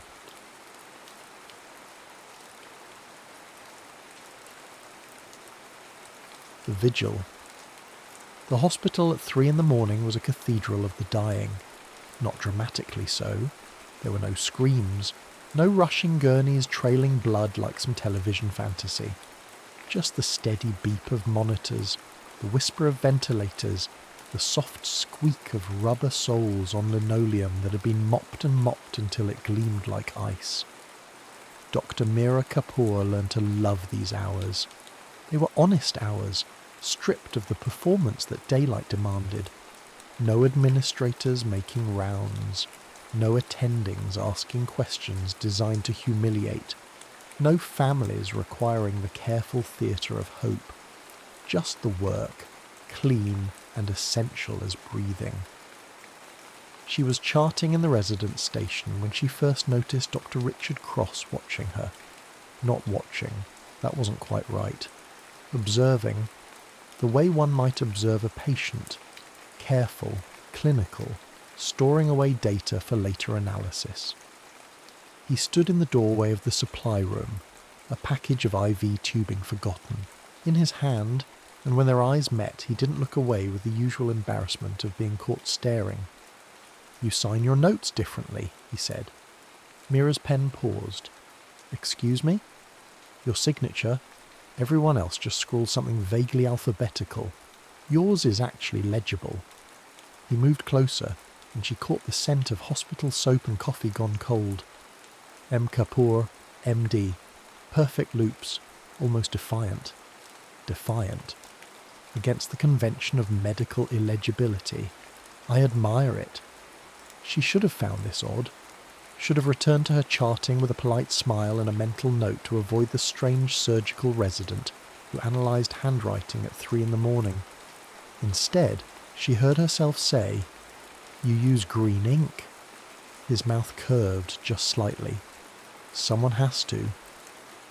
That was how it began, not with passion or even attraction, but with recognition. A sense that here was someone else who noticed the wrong things, who paid attention when attention was not required. The rain started an hour later. October rain that turned the city below into a blur of lights and shadows. Mira stood at the window of the break room, watching water sheet down glass, when Richard appeared beside her with 2 cups of coffee. "From the good machine," he said. "4th floor, barely terrible." She accepted it, their fingers not quite touching. "You went to the 4th floor for coffee?" "I went to the 4th floor to think. The coffee was incidental." "What were you thinking about?" He was quiet for a moment, steam rising between them. Mrs. Patterson in 407. How her daughters hold her hand in shifts like they're afraid she'll slip away if no one's touching her. How they probably will anyway, and the holding won't matter, but they don't know how else to love her. Mira felt something shift in her chest, a small continental drift. Most residents learned quickly not to think such thoughts, certainly not to speak them aloud. Sentiment was a luxury the hospital didn't permit. It made you slow, made you vulnerable, made you the kind of doctor who cried in stairwells and couldn't finish a shift. "I think about that too," she admitted. "All the vigils we keep, all the hands we hold that slip away anyway." "It matters though," Richard said, "doesn't it? The holding." She looked at him then, really looked. 30-something like her with dark hair that refused to stay neat and eyes that were either grey or blue depending on the light. Tired in a way that went deeper than the obvious exhaustion of residency. Tired in the way of someone who had learned that caring was dangerous but had never quite managed to stop. "Yes," she said, "it matters." They stood there as the rain fell and the coffee cooled, and Mira understood that something had been decided, though neither of them had spoken the decision aloud. 2 weeks later, after a 14-hour shift that had included 3 codes and 1 death, she found herself in his apartment. She couldn't remember later who had suggested it, or how they'd gotten there. Just that she'd been shaking with exhaustion in the attending's lounge, and he touched her elbow and said, "Come on, I live 2 blocks away." His place was exactly what she'd expected. Books everywhere, plants dying on the windowsill, a couch that looked genuinely comfortable. He made tea without asking if she wanted any, moved around the small kitchen with an efficiency that came from living alone and preferring it that way. "I don't do this," she said, accepting the mug. "Make tea?" "This." She gestured between them, at the space that had somehow become charged with possibility. I'm not good at people." "Neither am I." He sat beside her, careful to leave distance. "We could be not good at people together," she laughed, surprising herself. "Is that what we're doing?" "I don't know what we're doing." He set down his tea untouched. "But I know I think about you more than I should. I know I rearrange my schedule to overlap with yours. I know that when you walked into that break room tonight, I was relieved in a way that scared me." Mira felt her heart doing something complicated in her chest. "I don't have room for this, for whatever this is. Medicine is already consuming, I know, and I can't promise anything. I can't even promise I'll be good at this. Richard reached over and took her hand. His palm was warm, dry, steady. Surgeon's hands. What if we promised not to promise? What if we agreed that this is just now? No future tense, no planning, just this. It should have been a relief, this absence of expectation. Instead, it felt like stepping off a cliff. But Mira was so tired of being careful, of measuring out her affection in doses small enough not to matter. So she leaned forward and kissed him, tasting tea and rain and something she couldn't name. He kissed her back with a focus that didn't surprise her. Richard did nothing carelessly. His hands found her face, her hair, the curve of her spine through her shirt. She pulled him closer, desperate suddenly for the weight of another body, for proof that she existed outside the hospital's fluorescent glow. They moved to his bedroom in increments, shedding clothes like old arguments. There was no rush, no frenzy, just a slow discovery of skin and breath, of the ways their bodies fit together with a precision that felt almost medical in its exactness. Afterward she lay against his chest and listened to his heartbeat, steady as a monitor's beep. His fingers traced patterns on her shoulder, constellations maybe, or the branching of vessels, or nothing at all. No promises, she whispered into the darkness. No promises, he agreed. But already she knew it was a lie. They developed a routine, though neither of them called it that. Routine implied permanence, and they'd agreed there would be none. But 3 nights a week, give or take, Mira found herself at Elian's apartment, or he at hers, and they would talk, or cook, or simply exist in the same space with a comfort that should have taken months to build. The sex was good, better than good. There was something about the way they approached each other, with the same careful attention they brought to their patients. Richard noticed when she tensed, when she needed to be touched lighter or harder, or not at all. Mira learned the map of his body, where pressure brought pleasure, where old injuries had left their marks. But it was the talking she craved more, the conversations that spiraled from medicine into philosophy, into childhood memories revealed sideways, into the question of how to live when you spent your days confronting death. My mother died when I was 17, Richard told her one night, rain falling again beyond the window. They were tangled together on his couch, her head on his chest, his fingers in her hair. Pancreatic cancer. We had 4 months from diagnosis to burial. Mira's hand found his, laced their fingers together. I'm sorry. It's why I went into surgery. Stupid, really. Like I could cut death out if I was just fast enough, precise enough. He laughed hollow. Turns out you can't. My brother, Mira said quietly. Car accident. Drunk driver. He was 23, I was 20. He died before the ambulance arrived, but they kept trying to revive him anyway, kept doing compressions long after it mattered. I watched them, and I thought, this is what mercy looks like when we can't admit defeat. Richard pulled her closer. Is that why you became a doctor? To learn when to stop fighting? Maybe.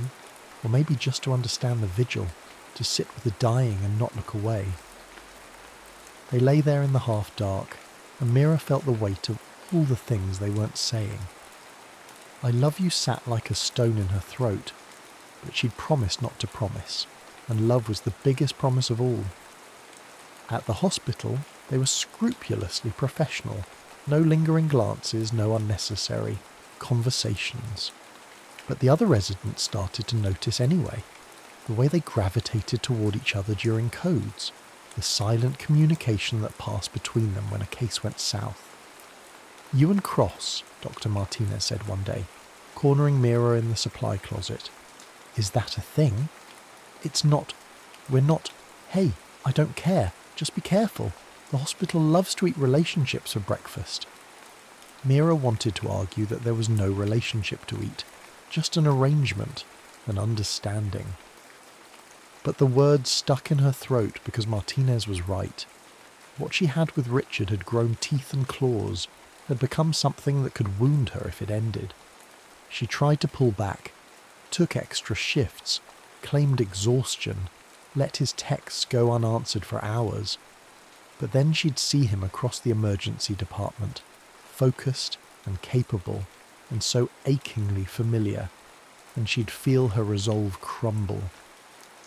"You're avoiding me," he said one night, finding her on the hospital roof, where she'd gone to watch the city lights blur against the dark.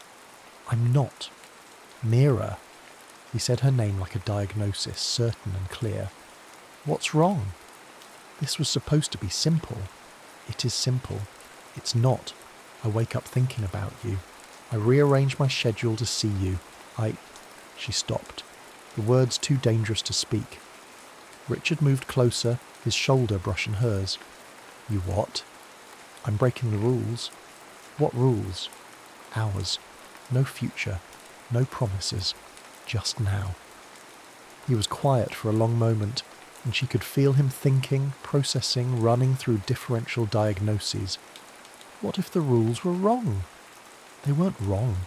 They were protective. From what? From this. From caring too much. From having something to lose. He took her hand, brought it to his lips. Too late. And it was. She knew it was. But knowing didn't make her brave enough to admit it, so she kissed him instead. There on the roof, with the city spreading below them like a patient on a table, and let the kiss say what she couldn't. The diagnosis came in February, during the dead hours between night and morning when the hospital felt especially hollow. Richard had been feeling off for weeks. Nothing dramatic, just a persistent cough, some weight loss he'd attributed to the usual resident's diet of coffee and denial. But then the cough brought up blood, and no amount of denial could explain that away. The CT scan showed it clearly, a mass in his right lung, already pressing against the mediastinum. The biopsy confirmed what they both already knew: adenocarcinoma, stage 3, edging toward 4. Mira stood in the imaging room staring at the scans and felt the world tilt sideways. She was supposed to be clinical now, supposed to think about treatment options and survival rates and quality of life. Instead, all she could think was, "Not him, please. Anyone but him." "Stop," Richard said quietly. He was standing in the doorway, still wearing the hospital gown from the biopsy, looking smaller somehow. "I can hear you thinking." "How can I stop thinking, Richard? This is—" "I know what it is." He moved closer, took the scans from her hands. "I need you to listen to me. I need you to remember our agreement." "Fuck the agreement." "No, listen. We said no future. We said just now. This was always going to end. It's just ending. Sooner than we planned." She stared at him, disbelieving. "You can't mean that." "I do. Mira, I do. Because the alternative is you watching me deteriorate, watching the chemo fail, watching me become someone you don't recognize. I won't do that to you. You don't get to decide that." "I do, actually. It's my body, my death. And I choose—" His voice cracked, and she saw the fear beneath the clinical calm. "I choose to let you go now, while you can still remember me like this." "Richard, please." He said it like a prayer, like a wound. "Please. I don't have the strength to do this and lose you the slow way. Let me be kind. Let me give you this." She wanted to argue, to rage, to insist that she was strong enough for whatever came. But she could see the determination in his eyes, the same fierce focus he brought to surgery. He'd made his decision, and nothing she said would change it. "Okay," she whispered, the word ashes in her mouth. "Okay." He kissed her then, one last time. It tasted like goodbye. The weeks that followed were a special kind of torture. She saw him every day at the hospital. He'd insisted on continuing to work through the early rounds of treatment. but he wouldn't meet her eyes, wouldn't let her close. When she tried to approach him in the cafeteria, he found reasons to leave. When she texted, he sent back single-word replies or nothing at all. She understood what he was doing, cutting her loose before the rope pulled taut enough to strangle. It was meant as kindness, as mercy. It felt like cruelty. Dr. Martinez found her crying in the stairwell one afternoon, shoulders shaking with the force of suppressed sobs. "Jesus, Kapoor, come here." Mira let herself be held, let the tears come. "He's dying and he won't let me be there." "Did you ask him why?" "He thinks he's protecting me." "Is he?"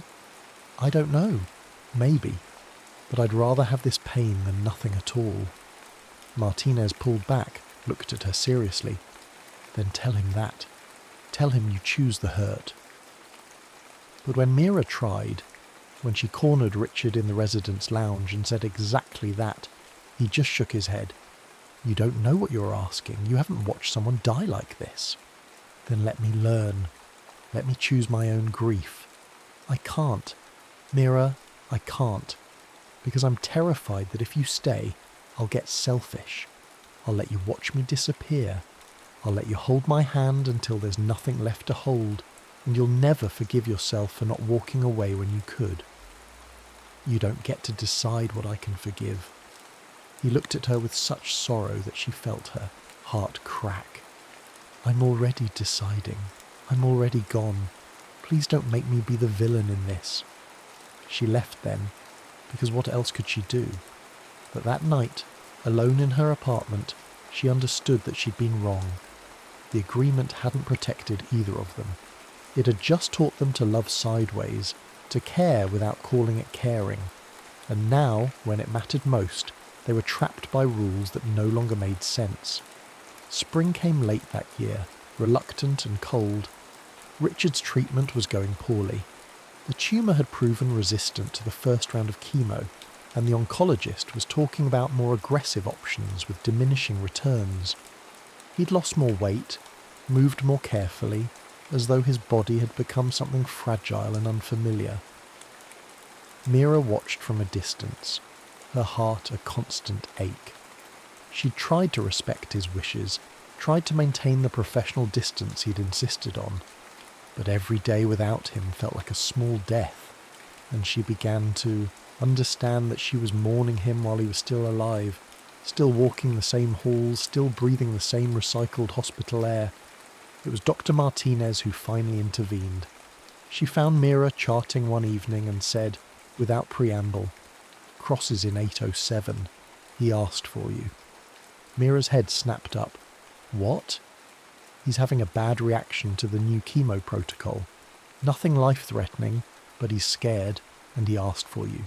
So go." Her hands trembled as she rode the elevator up. The 8th floor was quiet, most patients sleeping, and her footsteps echoed too loud in the corridor. Room 807. She pushed open the door. Richard was sitting up in bed, pale as the sheets, an IV line running into his arm. He looked up when she entered, and she saw everything he'd been hiding. The fear, the exhaustion, the crushing weight of dying young. "You asked for me," she said. "I did. I'm sorry. I know what I said. But I'm scared, Mira. I'm so fucking scared, and I don't want to do this alone anymore." She was across the room in 3 strides, taking his hand, feeling the bones too close to the surface. "You don't have to. You never had to. I thought I was protecting you.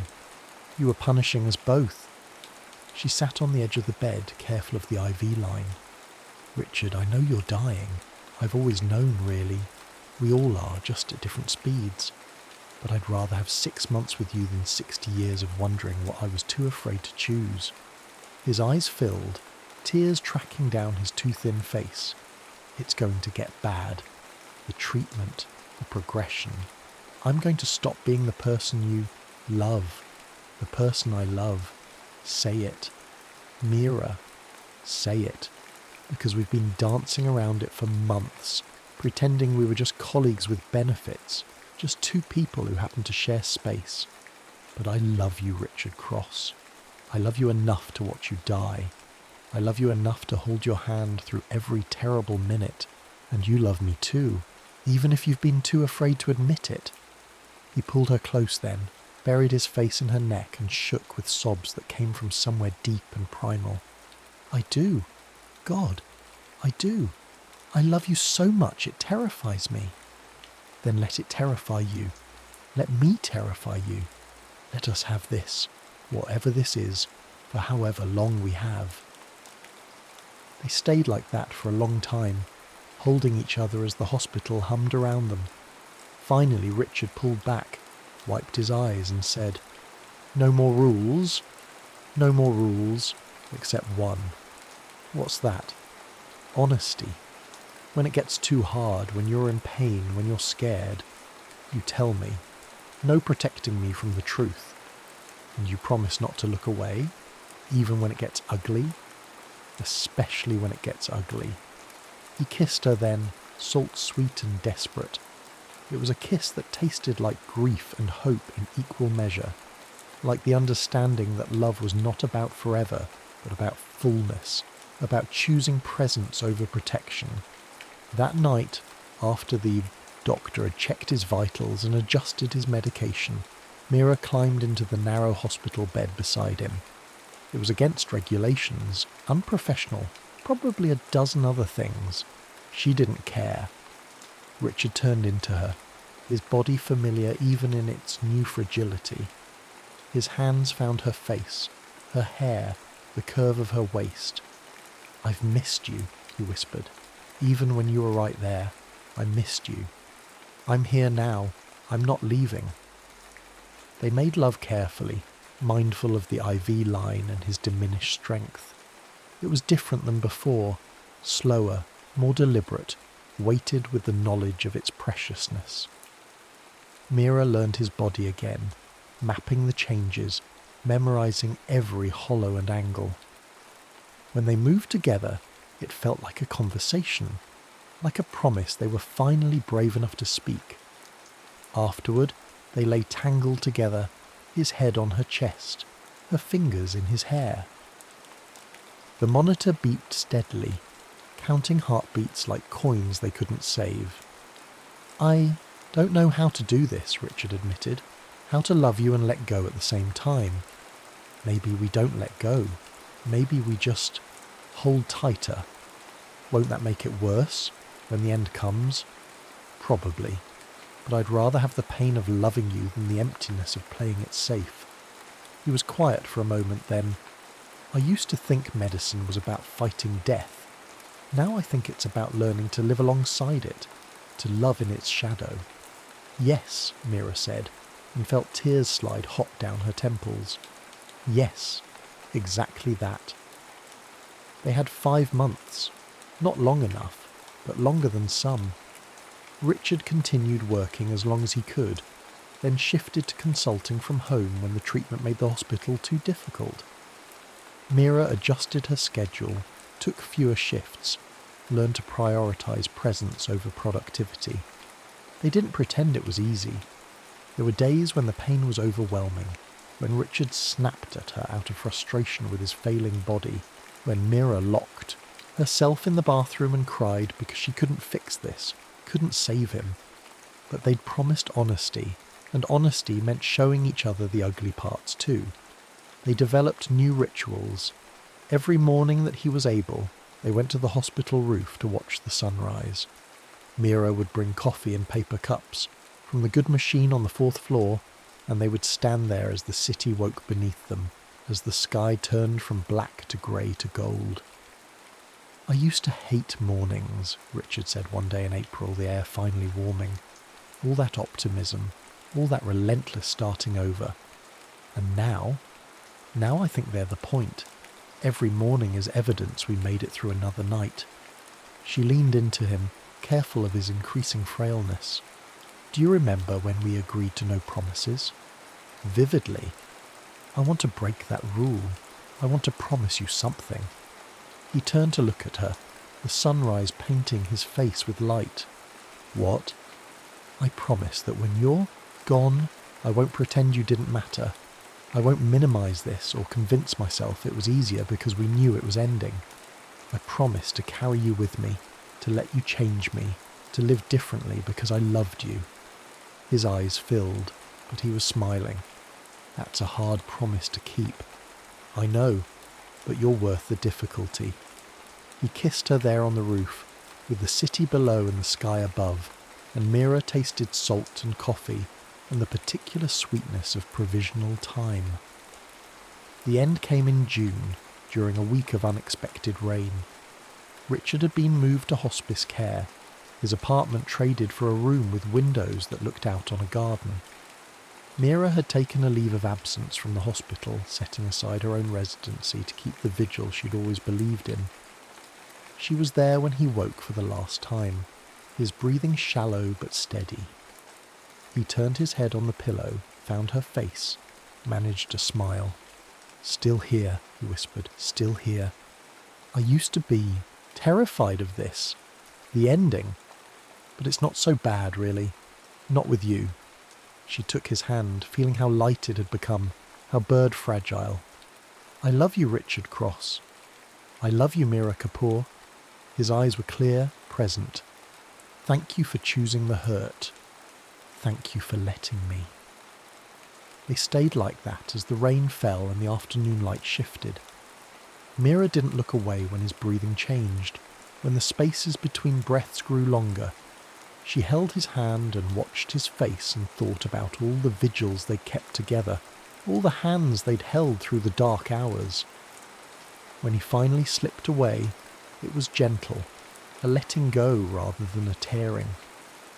She sat with him for a long time after, memorizing his stillness, understanding that grief was just love with nowhere to go. 6 months later, Mira returned to the hospital. She'd considered leaving medicine altogether, starting over somewhere that didn't echo with Elian's voice, but that would have been another kind of avoidance, another way of refusing the fullness of what they'd had. Instead, she went back to the work, to the vigils and the careful attention. But she did it differently now. She didn't armour herself against attachment. She let herself feel the losses, the small griefs and the large ones. She held hands more freely, cried more openly, and somehow the work didn't destroy her.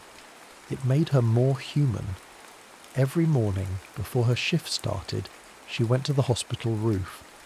She brought coffee from the good machine on the 4th floor, watched the city wake, and felt Richard's presence like a warmth against her shoulder. No promises, they'd said once, but they'd been wrong. Love was itself a promise, not of duration, but of depth, not of forever, but of fullness. And she kept that promise every day, carrying him forward into a future he'd never see, but had somehow made possible. The hospital at dawn was beautiful, she thought. The way the light spilled through the corridors, the way the city glowed like embers, the way hope insisted on renewing itself even here, in this place of endings. She finished her coffee, crushing the cup in her hand. Time to start another shift, another vigil, another day of loving in the shadow of loss. Time to begin again.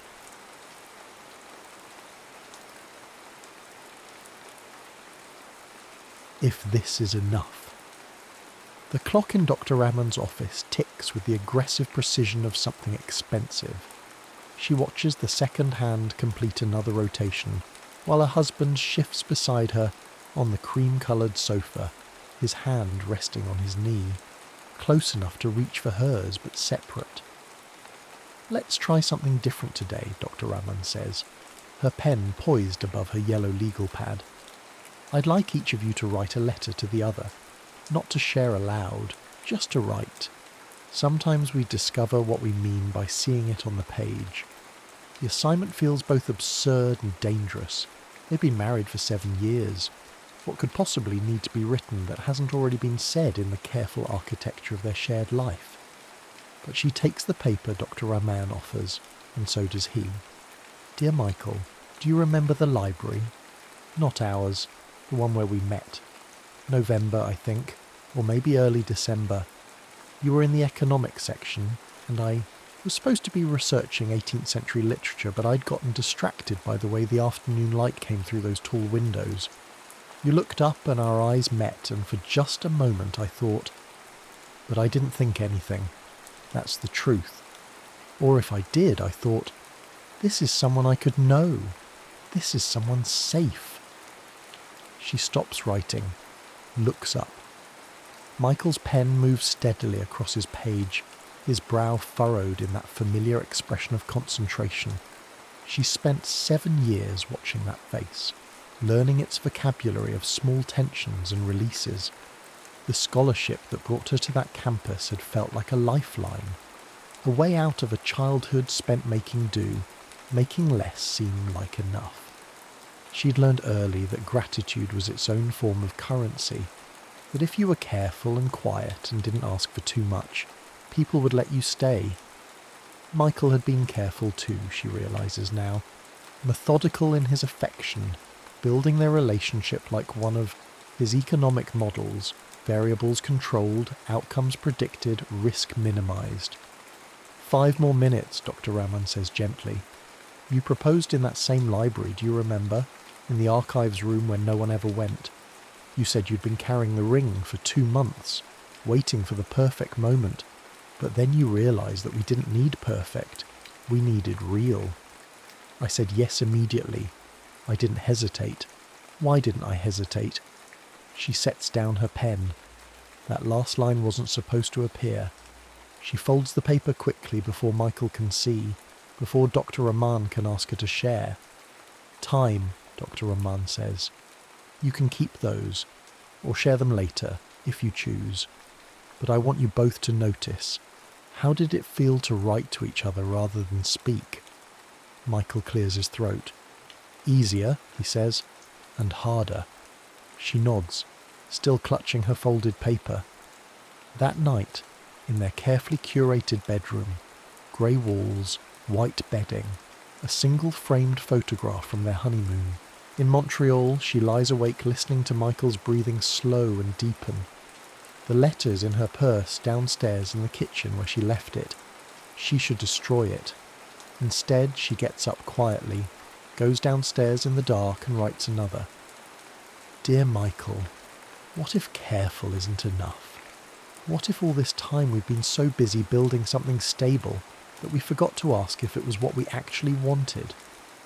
I'm afraid that if I say this out loud, you'll think I'm ungrateful, or worse, that I'm someone who doesn't know how to be satisfied. My mother used to say that about women who left their marriages. She didn't know when she had it good. But here's what I can't stop thinking about. What if having it good isn't the same as having it right? What if I'm hungry for something I can't even name?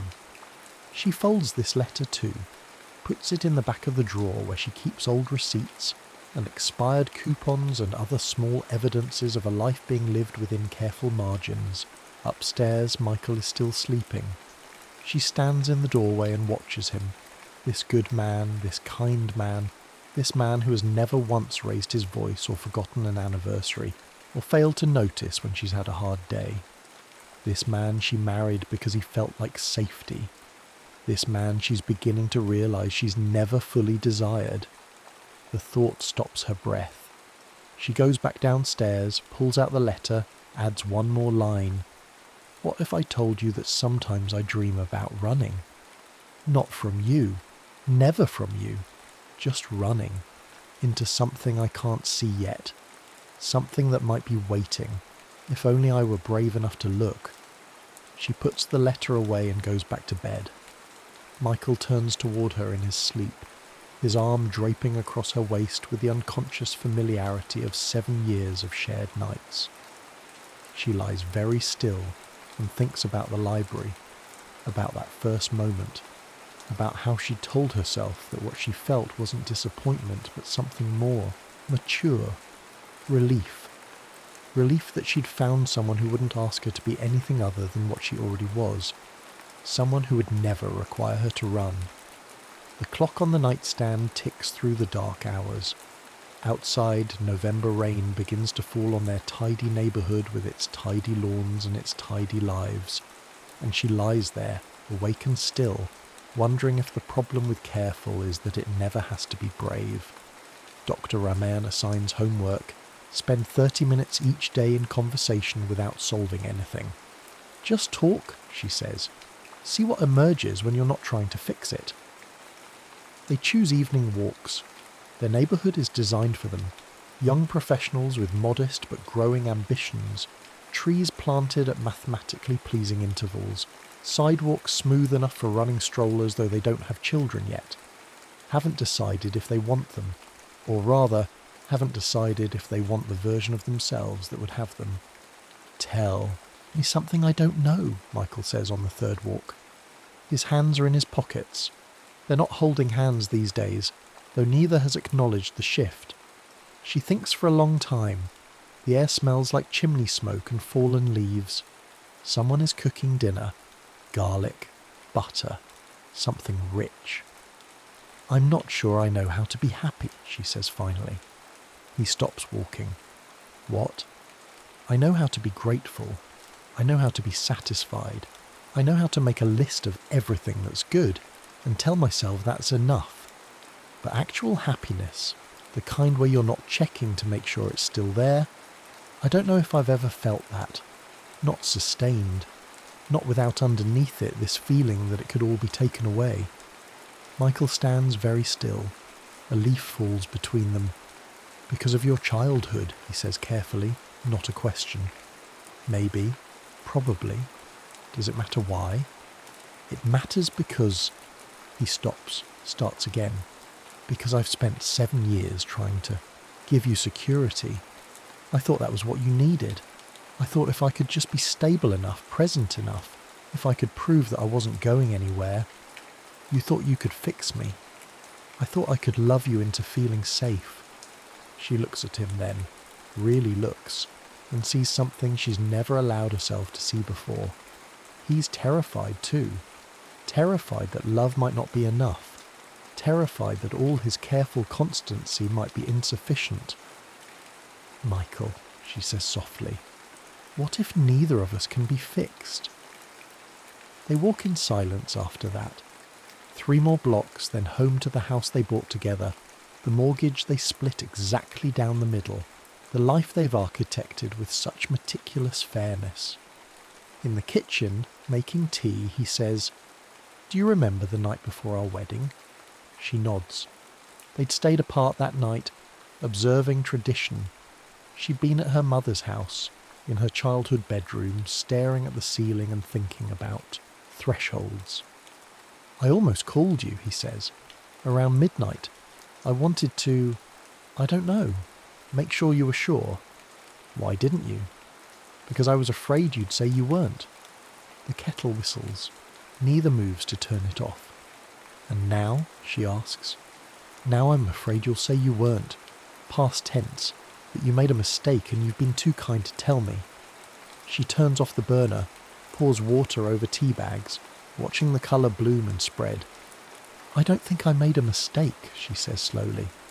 "I think I made the safest choice I knew how to make. And I think maybe we both did." He takes his mug, wraps both hands around it though the ceramic is too hot. Is safe such a terrible thing to be? His voice is barely audible. No, but it might be a terrible thing to settle for.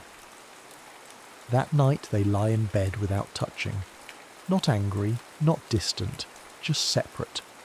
She can feel the inches between them like a physical presence, a gap that contains all the words they don't know, how to say. "Can I tell you something?" Michael says into the dark. "Yes." "When we met, I was in love with someone else, a woman from my ethics seminar. She was... God, she was brilliant. Terrifying. She said whatever she thought and didn't apologise, and she wanted things loudly, demanded them. She was going to change the world, and she knew it." He pauses. She doesn't speak. "And I was drawn to her like gravity. But I was also exhausted by her. Every conversation felt like a test I was failing. Every silence felt like an accusation. When she finally ended it, told me I was too careful, too timid, that I'd never actually take a risk. I was devastated and relieved. And then you met me, she says quietly. And then I met you, and you didn't require anything I couldn't give. You didn't push, you didn't demand, you just accepted. Me, us, this. He turns toward her, though they still don't touch. I thought that was love, he says, the absence of fear, the presence of peace. What do you think it is now? I don't know anymore, but I think maybe love is supposed to ask something of you, supposed to require you to grow, and I think I chose you because you let me stay exactly who I was. The confession hangs in the air between them, not cruel, but devastating in its honesty. Why are you telling me this, she whispers. Because Dr. Rahman said to tell you something you don't know, and because if we're going to do this, actually do this, figure out if this marriage can be something more than safe, then I need you to know that I'm as afraid as you are. She reaches out then, not to comfort, but to confirm. Her hand finds his in the dark, palm to palm. His skin is warm, familiar. They lie like that for a long time, holding hands like teenagers, like people who don't yet know how to ask for more than this small connection. I've been writing letters, she says finally. Letters I don't send. To you. What do they say? Things I'm afraid to say out. Loud. Will you show me? I don't know. Maybe. Eventually. His thumb moves across her knuckles, a small gesture that contains multitudes.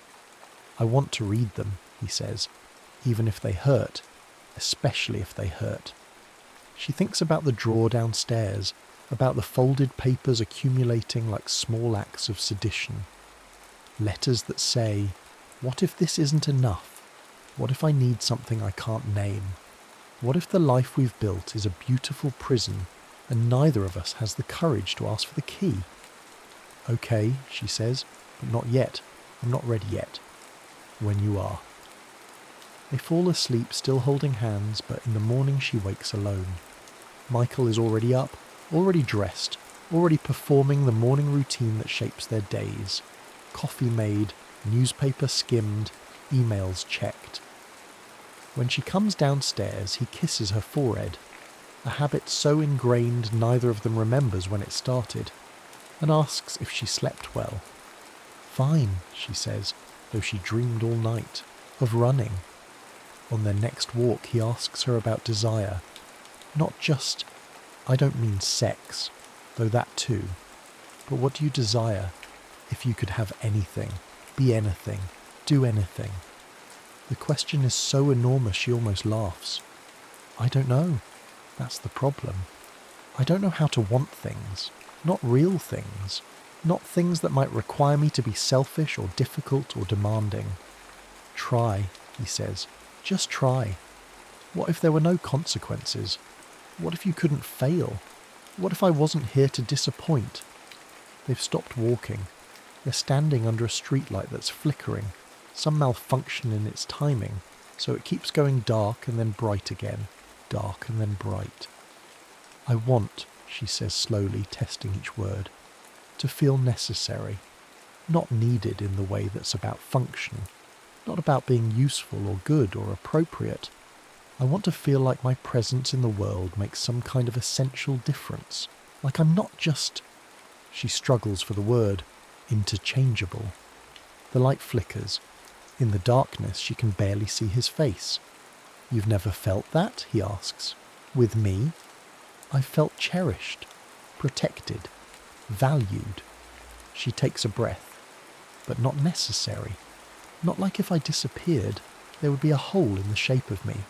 More like I've been a good solution to the problem of your loneliness. It's the most honest thing she's ever said to him, and she braces for his anger, his hurt, his defence.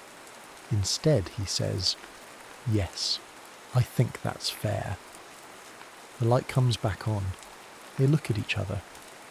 I don't know how to love someone in the way you're describing, he says. I don't know if I'm capable of that kind of intensity, obsession. Whatever you want to call it, I love through steadiness, through showing up, through being present and predictable, and I don't know if that will ever feel like enough to you. I don't know either, she admits. They walk home in silence, but something has shifted. Not resolution, but recognition. That night she writes another letter. Dear Michael, you asked what I desire. Here's the truth. I desire to be devoured. Not destroyed. Devoured. I want someone to need me the way fire needs air. I want to be looked at like I'm the answer to a question someone's been asking their whole life. I want to matter urgently, not just steadily. And I don't know if that's something you can give me. I don't know if it's something anyone can give anyone. Maybe it's something I have to give myself. But here's what I do know. I don't want to spend the rest of my life being grateful for a love that doesn't challenge me. I don't want to be comfortable. I want to be claimed. And I don't know if that makes me ungrateful or honest. But I'm tired of not knowing the difference. She folds the letter, adds it to the drawer. Upstairs, Michael is already asleep. She stands in the doorway watching him. This good man, this careful man, and feels a tenderness so acute it's almost grief, because she loves him, and she's beginning to understand that love might not be enough. The letter is discovered on a Wednesday. She doesn't remember leaving it out. Must have been careless, distracted, must have forgotten to put it back in the drawer with the others. Michael finds it in the morning while looking for a warranty receipt. Something mundane, something that doesn't matter now and will never matter again. She's upstairs when she hears the silence change quality, the particular stillness of someone absorbing a blow. When she comes down, he's sitting at the kitchen table, the letter unfolded between his hands. He's not reading it anymore, just staring at it, like it might rearrange itself into something less damaging. Michael, she says, but her voice has no power. He looks up.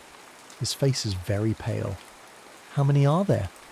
She doesn't pretend to misunderstand. 8, maybe 9. All like this? Some, not all. Some are kinder. He makes a sound that might be a laugh, but isn't. Kinder. Jesus. He puts his head in his hands. I'm not sure which would be worse, if you'd been planning to show them to me or if you never were. She sits down across from him. The morning light is coming through the kitchen window, illuminating the breakfast dishes neither of them has cleared, the coffee growing cold in their mugs. Evidence of an ordinary morning about to calcify into the morning everything changed. I wasn't planning anything, she says. I was just trying to figure out what I felt, what I wanted. And what you wanted was to be devoured. He picks up the letter, quotes from it without looking. I want someone to need me the way fire needs air. That's what you wrote. 3 weeks ago, according to the date. Yes. Did you mean it? She wants to lie, wants to soften it, explain it away, tell him it was just words, just a confused moment, just the aftermath of too much therapy. Instead, she says, yes, I meant it. He leaves for work without saying goodbye.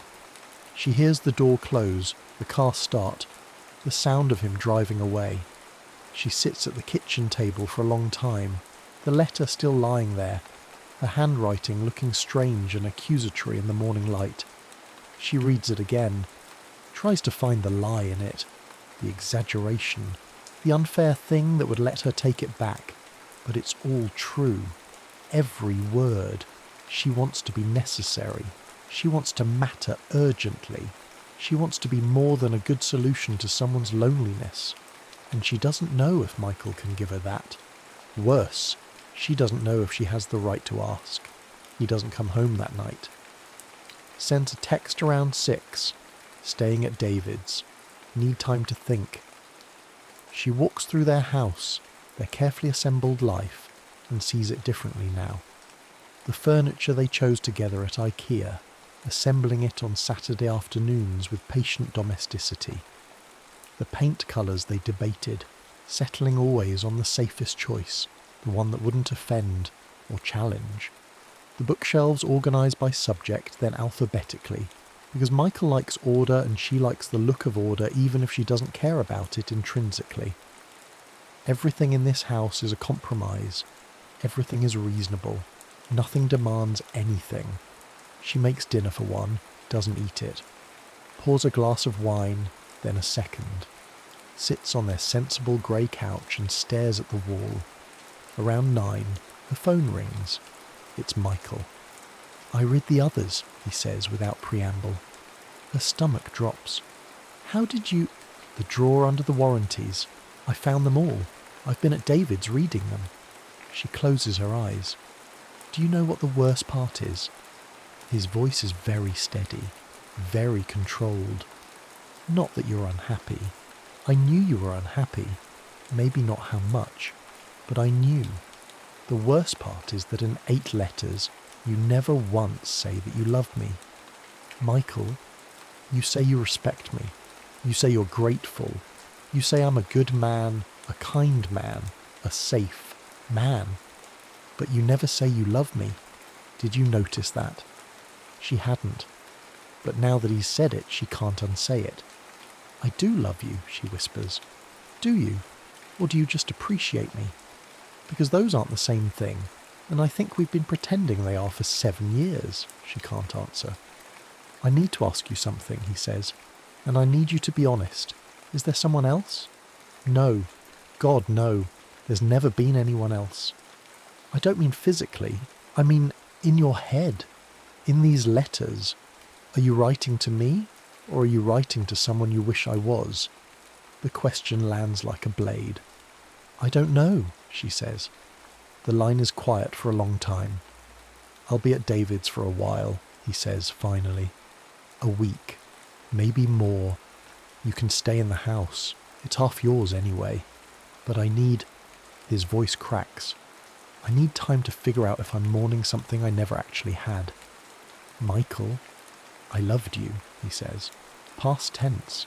I'm not sure I can say it in the present anymore. Not until I know if the person I loved actually exists.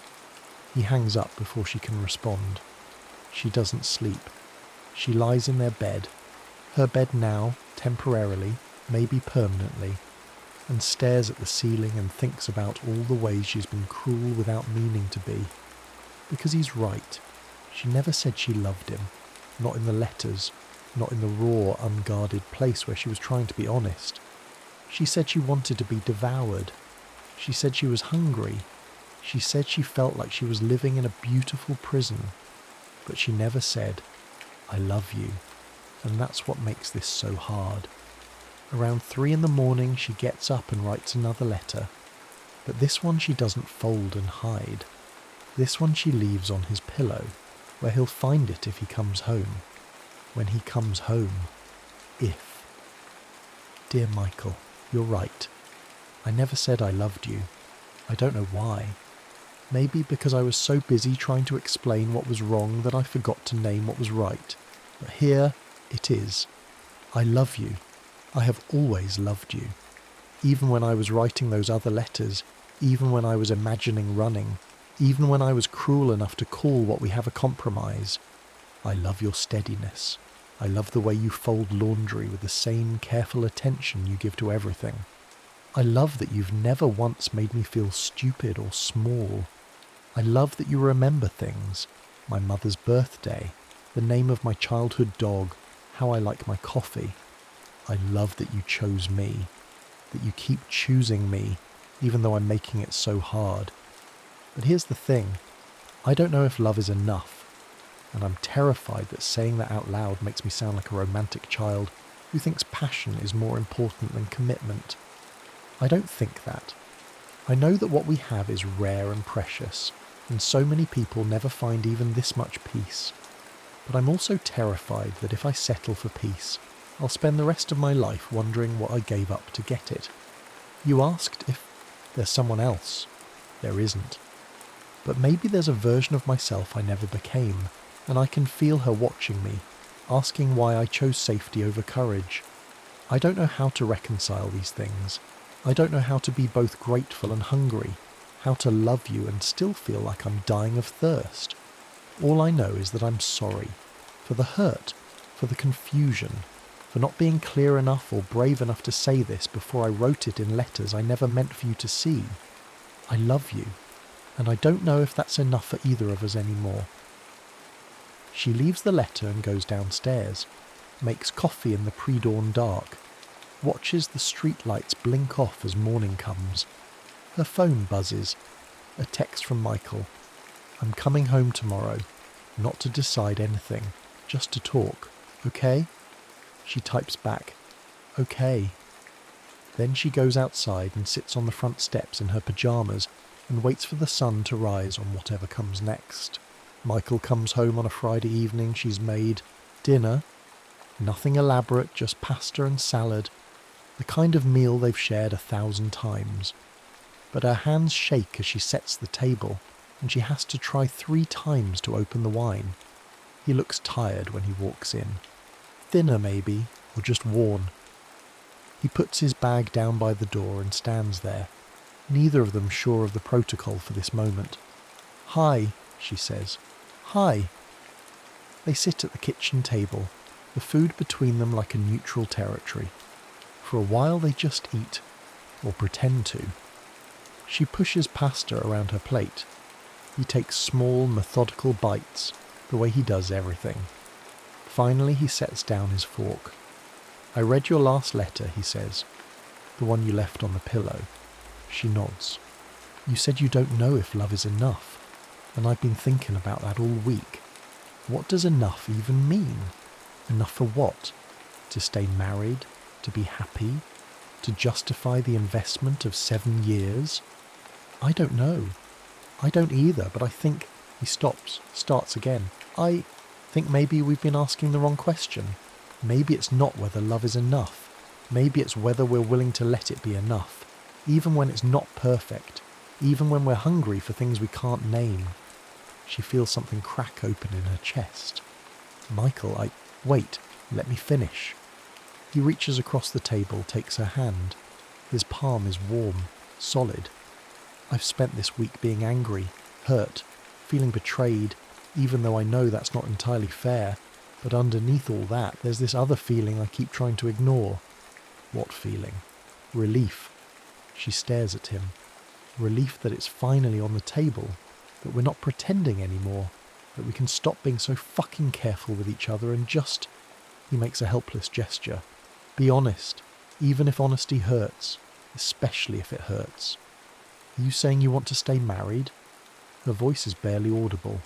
I'm saying I want to know who we are when we're not being careful, when we're not trying, to be the people we think we should be. I want to know what happens if we actually risk something. Risk what? He squeezes her hand. Risk this. Risk us. Risk the possibility that if we tell the whole truth, we might not survive it. They don't make love that night, but they talk. They talk until midnight, then until 2, then until the sky starts to lighten. They talk about the thesis advisor she had a crush on in grad school, the one who made her feel visible in a way Michael never has. About the woman from his ethics seminar, the one he mentioned before, and how he still sometimes wonders what his life would have looked like if he'd been brave enough to keep her. They talk about desire, not the safe, comfortable desire of 7 years together, but the dangerous kind. The kind that asks you to change, to risk, to surrender. Do you know what I'm afraid of? She asks as the sun comes up. They're on the couch now, sitting at opposite ends, facing each other. Tell me. I'm afraid that if I admit how much I want, I'll be unlovable, that I'll be too much, that you'll look at me and see someone greedy and demanding and you'll realise you made a mistake. And do you know what I'm afraid of? He leans forward. I'm afraid that I'm not capable of the kind of love you need, that I'll try and still fall short and you'll leave anyway, and I'll have proven that I was never enough to begin with. They look at each other across the coffee table, across 7 years, across the careful architecture they've built and are now dismantling brick by brick. What if, she says slowly, we stopped trying to be enough? What if we just tried to be honest? How? I don't know. But maybe Maybe we start by admitting what we actually want, not what we think we should want, not what's reasonable or fair or safe, just what we want. Michael nods slowly. Okay, you first. She takes a breath. I want you to need me. Not in the calm, grateful way you need a good partner. I want you to need me desperately. I want to matter to you in a way that scares you. I want... She's crying now, can't help it. I want to feel essential. He moves across the couch, pulls her into his arms. She can feel his heart beating against her cheek. Okay, he says. Okay, my turn. She waits. I want to let go, he says quietly. I want to stop being so controlled. I want to... God, I want to be able to want you without worrying about whether I'm doing it right, whether I'm enough. I want to be selfish. I want to take. And I've never let myself do that because I was so afraid that if I did, you'd see how desperate I actually am. She pulls back, looks at him. Desperate. For you. For this.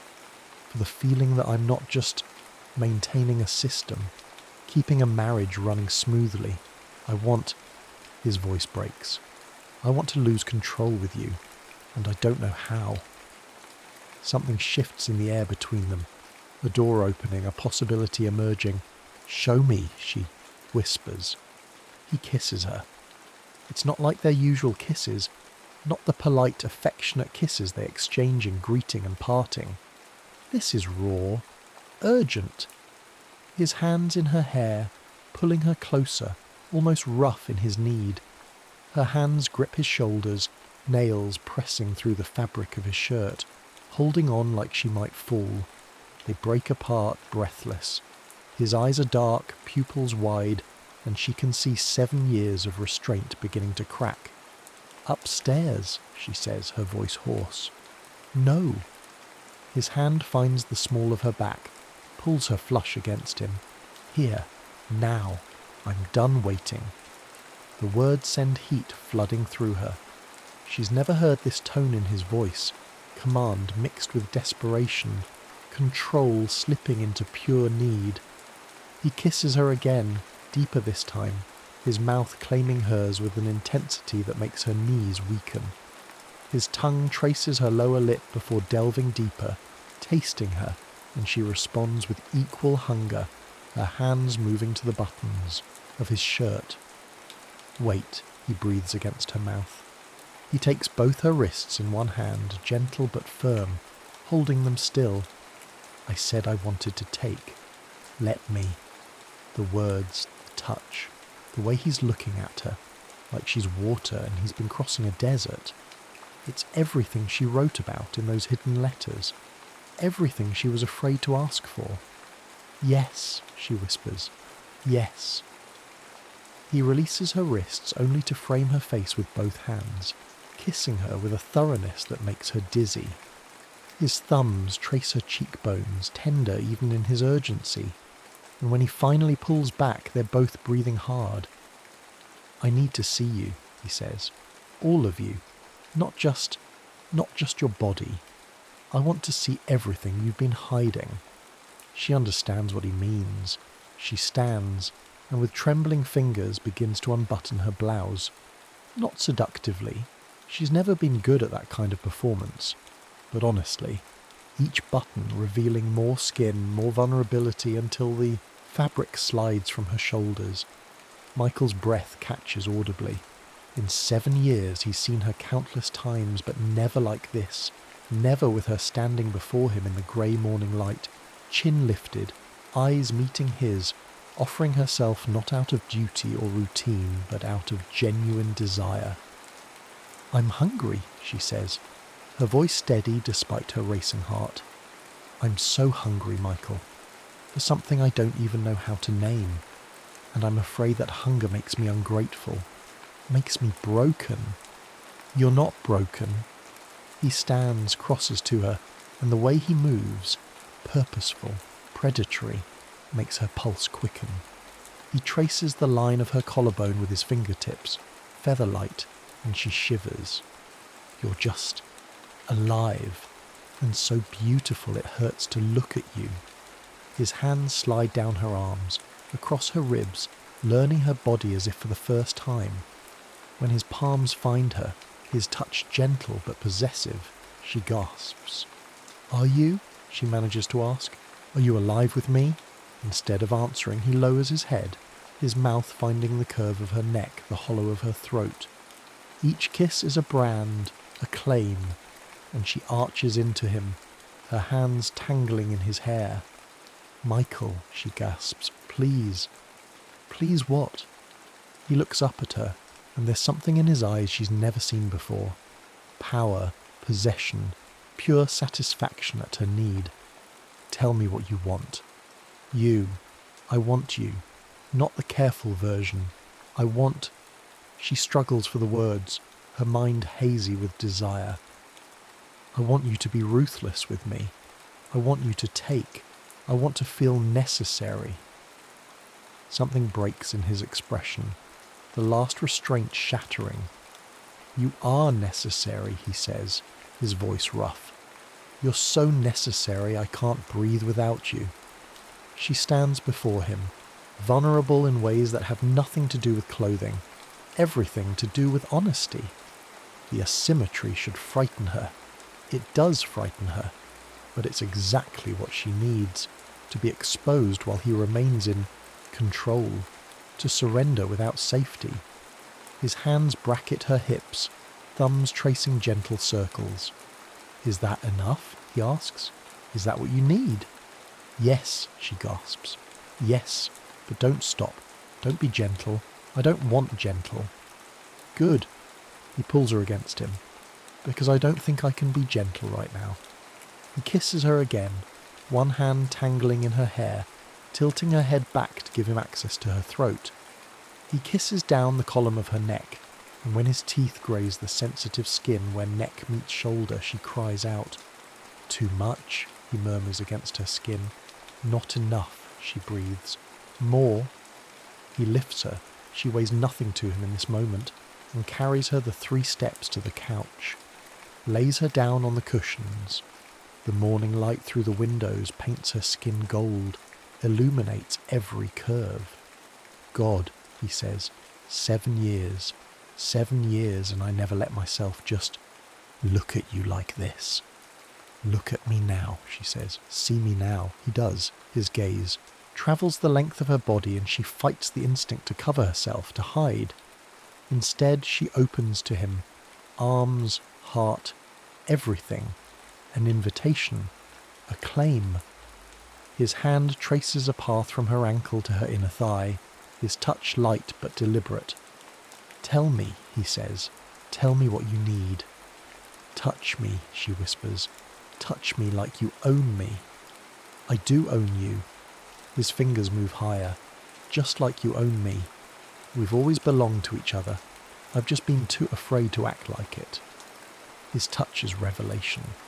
He explores with patience that's almost cruel, learning every response, every gasp, every shiver. She's beyond words now, lost in sensation, in the building heat, in the way he's claiming her with hands and mouth and breath. "You're so responsive," he murmurs, watching her face. "So beautiful like this. I want to memorize every sound you make."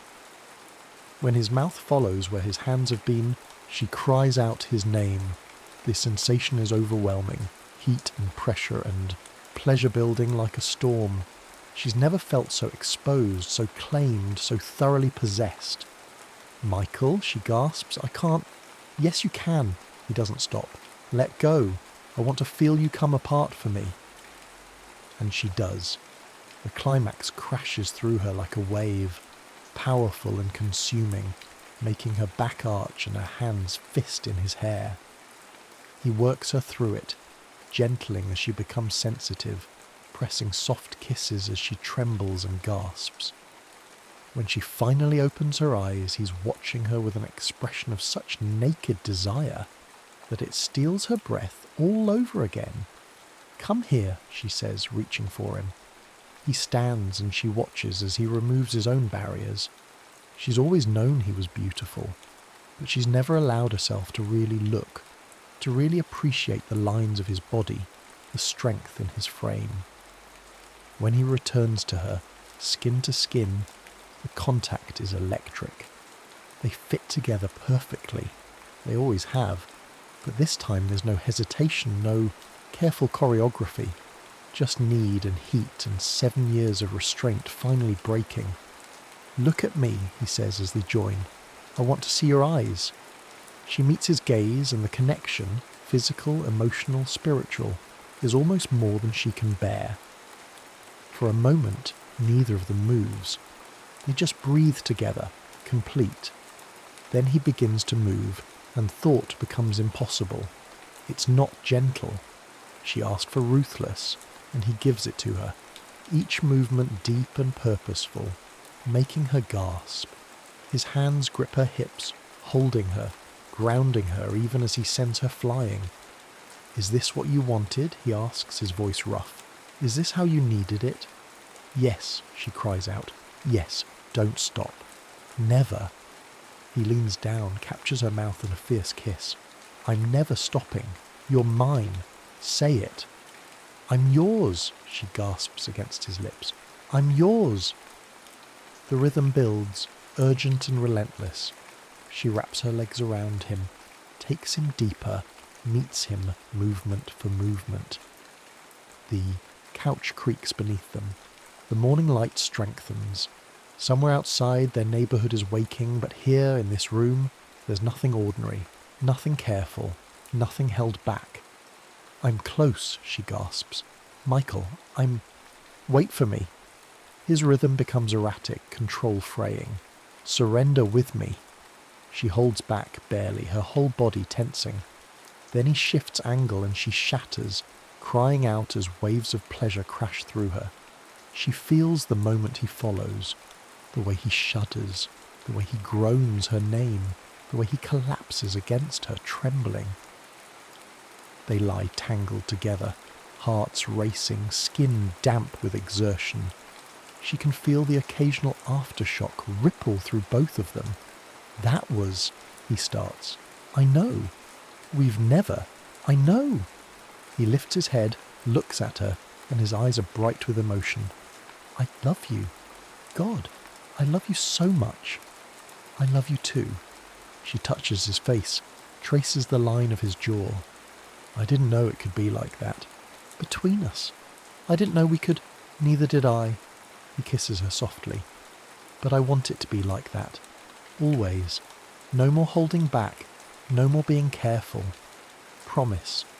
I promise. I'm going to need you like this every day. I'm going to make you feel essential every time I touch you." She pulls him down for another kiss, deeper this time, already feeling desire stirring again despite her exhaustion. "Upstairs," she murmurs against his mouth. "Take me to bed. We have years of careful to make up for." He lifts her, she wraps around him, and carries her toward the stairs. They leave evidence scattered in the living room, passion finally unleashed, restraint finally abandoned. At the top of the stairs, he presses her against the wall, kisses her breathless, and she can feel his desire building again. "I can't get enough of you," he says. "Good," she replies. "Don't." They make it to the bedroom. They have all day. They have the rest of their lives. And for the first time in 7 years, she doesn't feel like she's dying of thirst. She feels claimed, desired, essential. She feels enough. They burn the letters on a Saturday morning in early December, almost exactly 7 years after they met. They do it in the fireplace, standing together, taking turns feeding the pages to the flames. 8 letters, 9 letters. She's lost count. Each one a confession, an accusation, a map of the territory between who they were and who they're becoming. "Do you want to read them first?" she asks. "There are a few you haven't seen." He considers, then shakes his head. "No, I know what they say, or enough of what they say. I think maybe they've done their work." So they burn them. The paper catches quickly, curling at the edges, the ink disappearing into ash. She watches her own handwriting consumed and feels lighter. Feels like she's releasing something she's been carrying for too long. When the last letter is burning, Michael puts his arm around her waist, pulls her against him. "Are you sad?" he asks. "A little, but mostly relieved." "Me too." They watch the flames until there's nothing left but embers, and then they go to the kitchen and make breakfast together. Eggs, toast, coffee, the ordinary rituals of a Saturday morning, but different now, easier. "I have something for you," she says after they've eaten, after the dishes are washed and put away. She hands him an envelope, her name on it, his name below it, a stamp already affixed. What is this? A letter, the last one I think, or the first new one, I'm not sure which. Should I read it now? If you want. He opens it carefully, unfolds the single page. She watches his face as he reads, sees the moment when his eyes brighten, when his mouth softens. When he's done, he looks at her. "I choose you," he reads aloud. "Not because you're safe, not because you're stable, not because you're the best option or the most practical choice. I choose you because you're willing to be scared with me, because you're willing to admit you don't have the answers, because you kiss me like you're claiming me and touch me like I matter urgently and need me in a way that gives me permission to need you back." He folds the letter, puts it in his pocket. "Is that true?" he asks. "Every word. And if it gets hard again, when we forget, when we fall back into being careful, then we remind each other, we write more letters, we tell the truth, we ask for what we want." He nods slowly. "And you'll stay? I'm not going anywhere, are you?" "No." He pulls her close, kisses the top of her head. "I'm right where I want to be." They decide to take a trip. Not a grand vacation, neither of them has time for that, but a weekend away. Somewhere they've never been. Somewhere new. They choose a cabin in the mountains, 3 hours north, where December snow is already falling. They arrive at dusk, the sky purple and pink, the trees heavy with white. "It's beautiful," she says, standing on the porch while Michael brings in their bags. "Come inside," he calls. "It's freezing out there." But she stays a moment longer, breathing cold air, feeling alive in her skin in a way she hasn't in years. Then she goes inside, where Michael has already started a fire, where wine is being opened, where a weekend of honesty and hunger and choosing each other is just beginning. That night, after they've made love, not carefully, not quietly, but with the urgent need that's become their new language, she lies in his arms and asks, "Do you think we would have made it? If I hadn't written those letters, if you hadn't found them?" "I don't know," he says honestly. "Maybe. Or maybe we would have just continued, been fine, been comfortable. Would that have been enough? For me? Maybe. I'm good at accepting things, at making do." He pauses. "But not for you. And eventually your hunger would have eaten through everything. I'd rather have this, risk and truth and actually feeling things, than slow suffocation disguised as peace." She turns to look at him. "When did you get so wise?" "When I got so scared I had no choice." They fall asleep like that, skin to skin, honest and whole. The weekend passes in a blur of snow and firelight, long conversations and longer silences, the kind where you can just be present without having to perform being together. On Sunday morning, he wakes early and finds her standing at the window, watching the snowfall.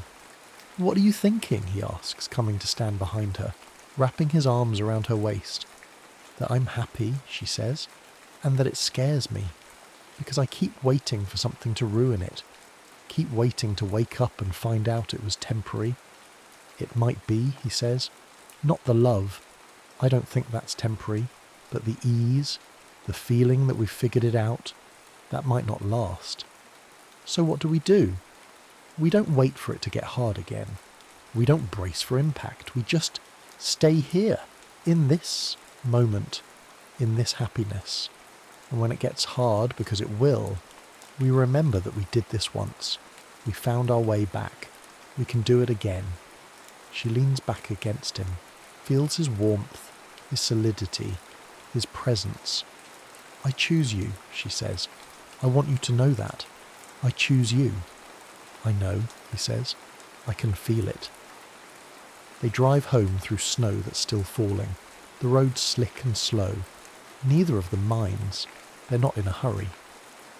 When they pull into their driveway, their house looks different. Or maybe they're different, and the house just looks like itself. A place they've chosen, a life they're building, a commitment they're honouring not out of obligation but out of desire. Inside, there's a letter waiting for her on the kitchen table, from him. When did you write this? She asks, holding the envelope. Last night, after you fell asleep. She opens it. Dear love, I'm watching you sleep, and I'm thinking about thresholds. The one we crossed 7 years ago when we got married. The one we crossed when I found your letters. The one we're crossing now into whatever comes next. You asked me once if love is enough. I told you I didn't know, but I think I do now. Love isn't enough if you're asking it to be a shield. If you're asking it to protect you from hunger, from fear, from the terror of wanting something you might not get.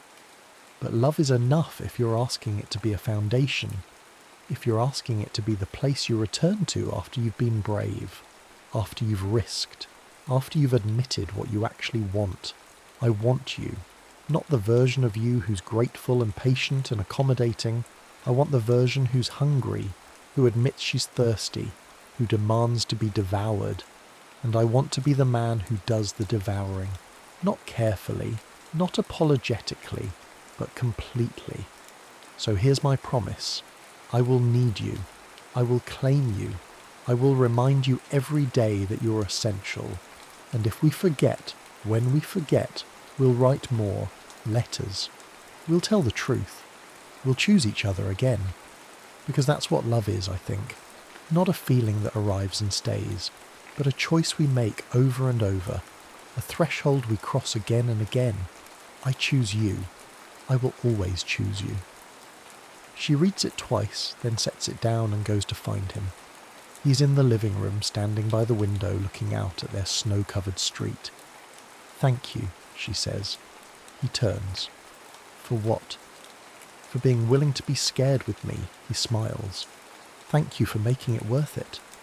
She goes to him, and he wraps his arms around her, and they stand there as evening falls, as their life together continues, as the future they're building moment by moment unfolds, and she thinks, yes, this is enough. This is more than enough. This is everything. The end.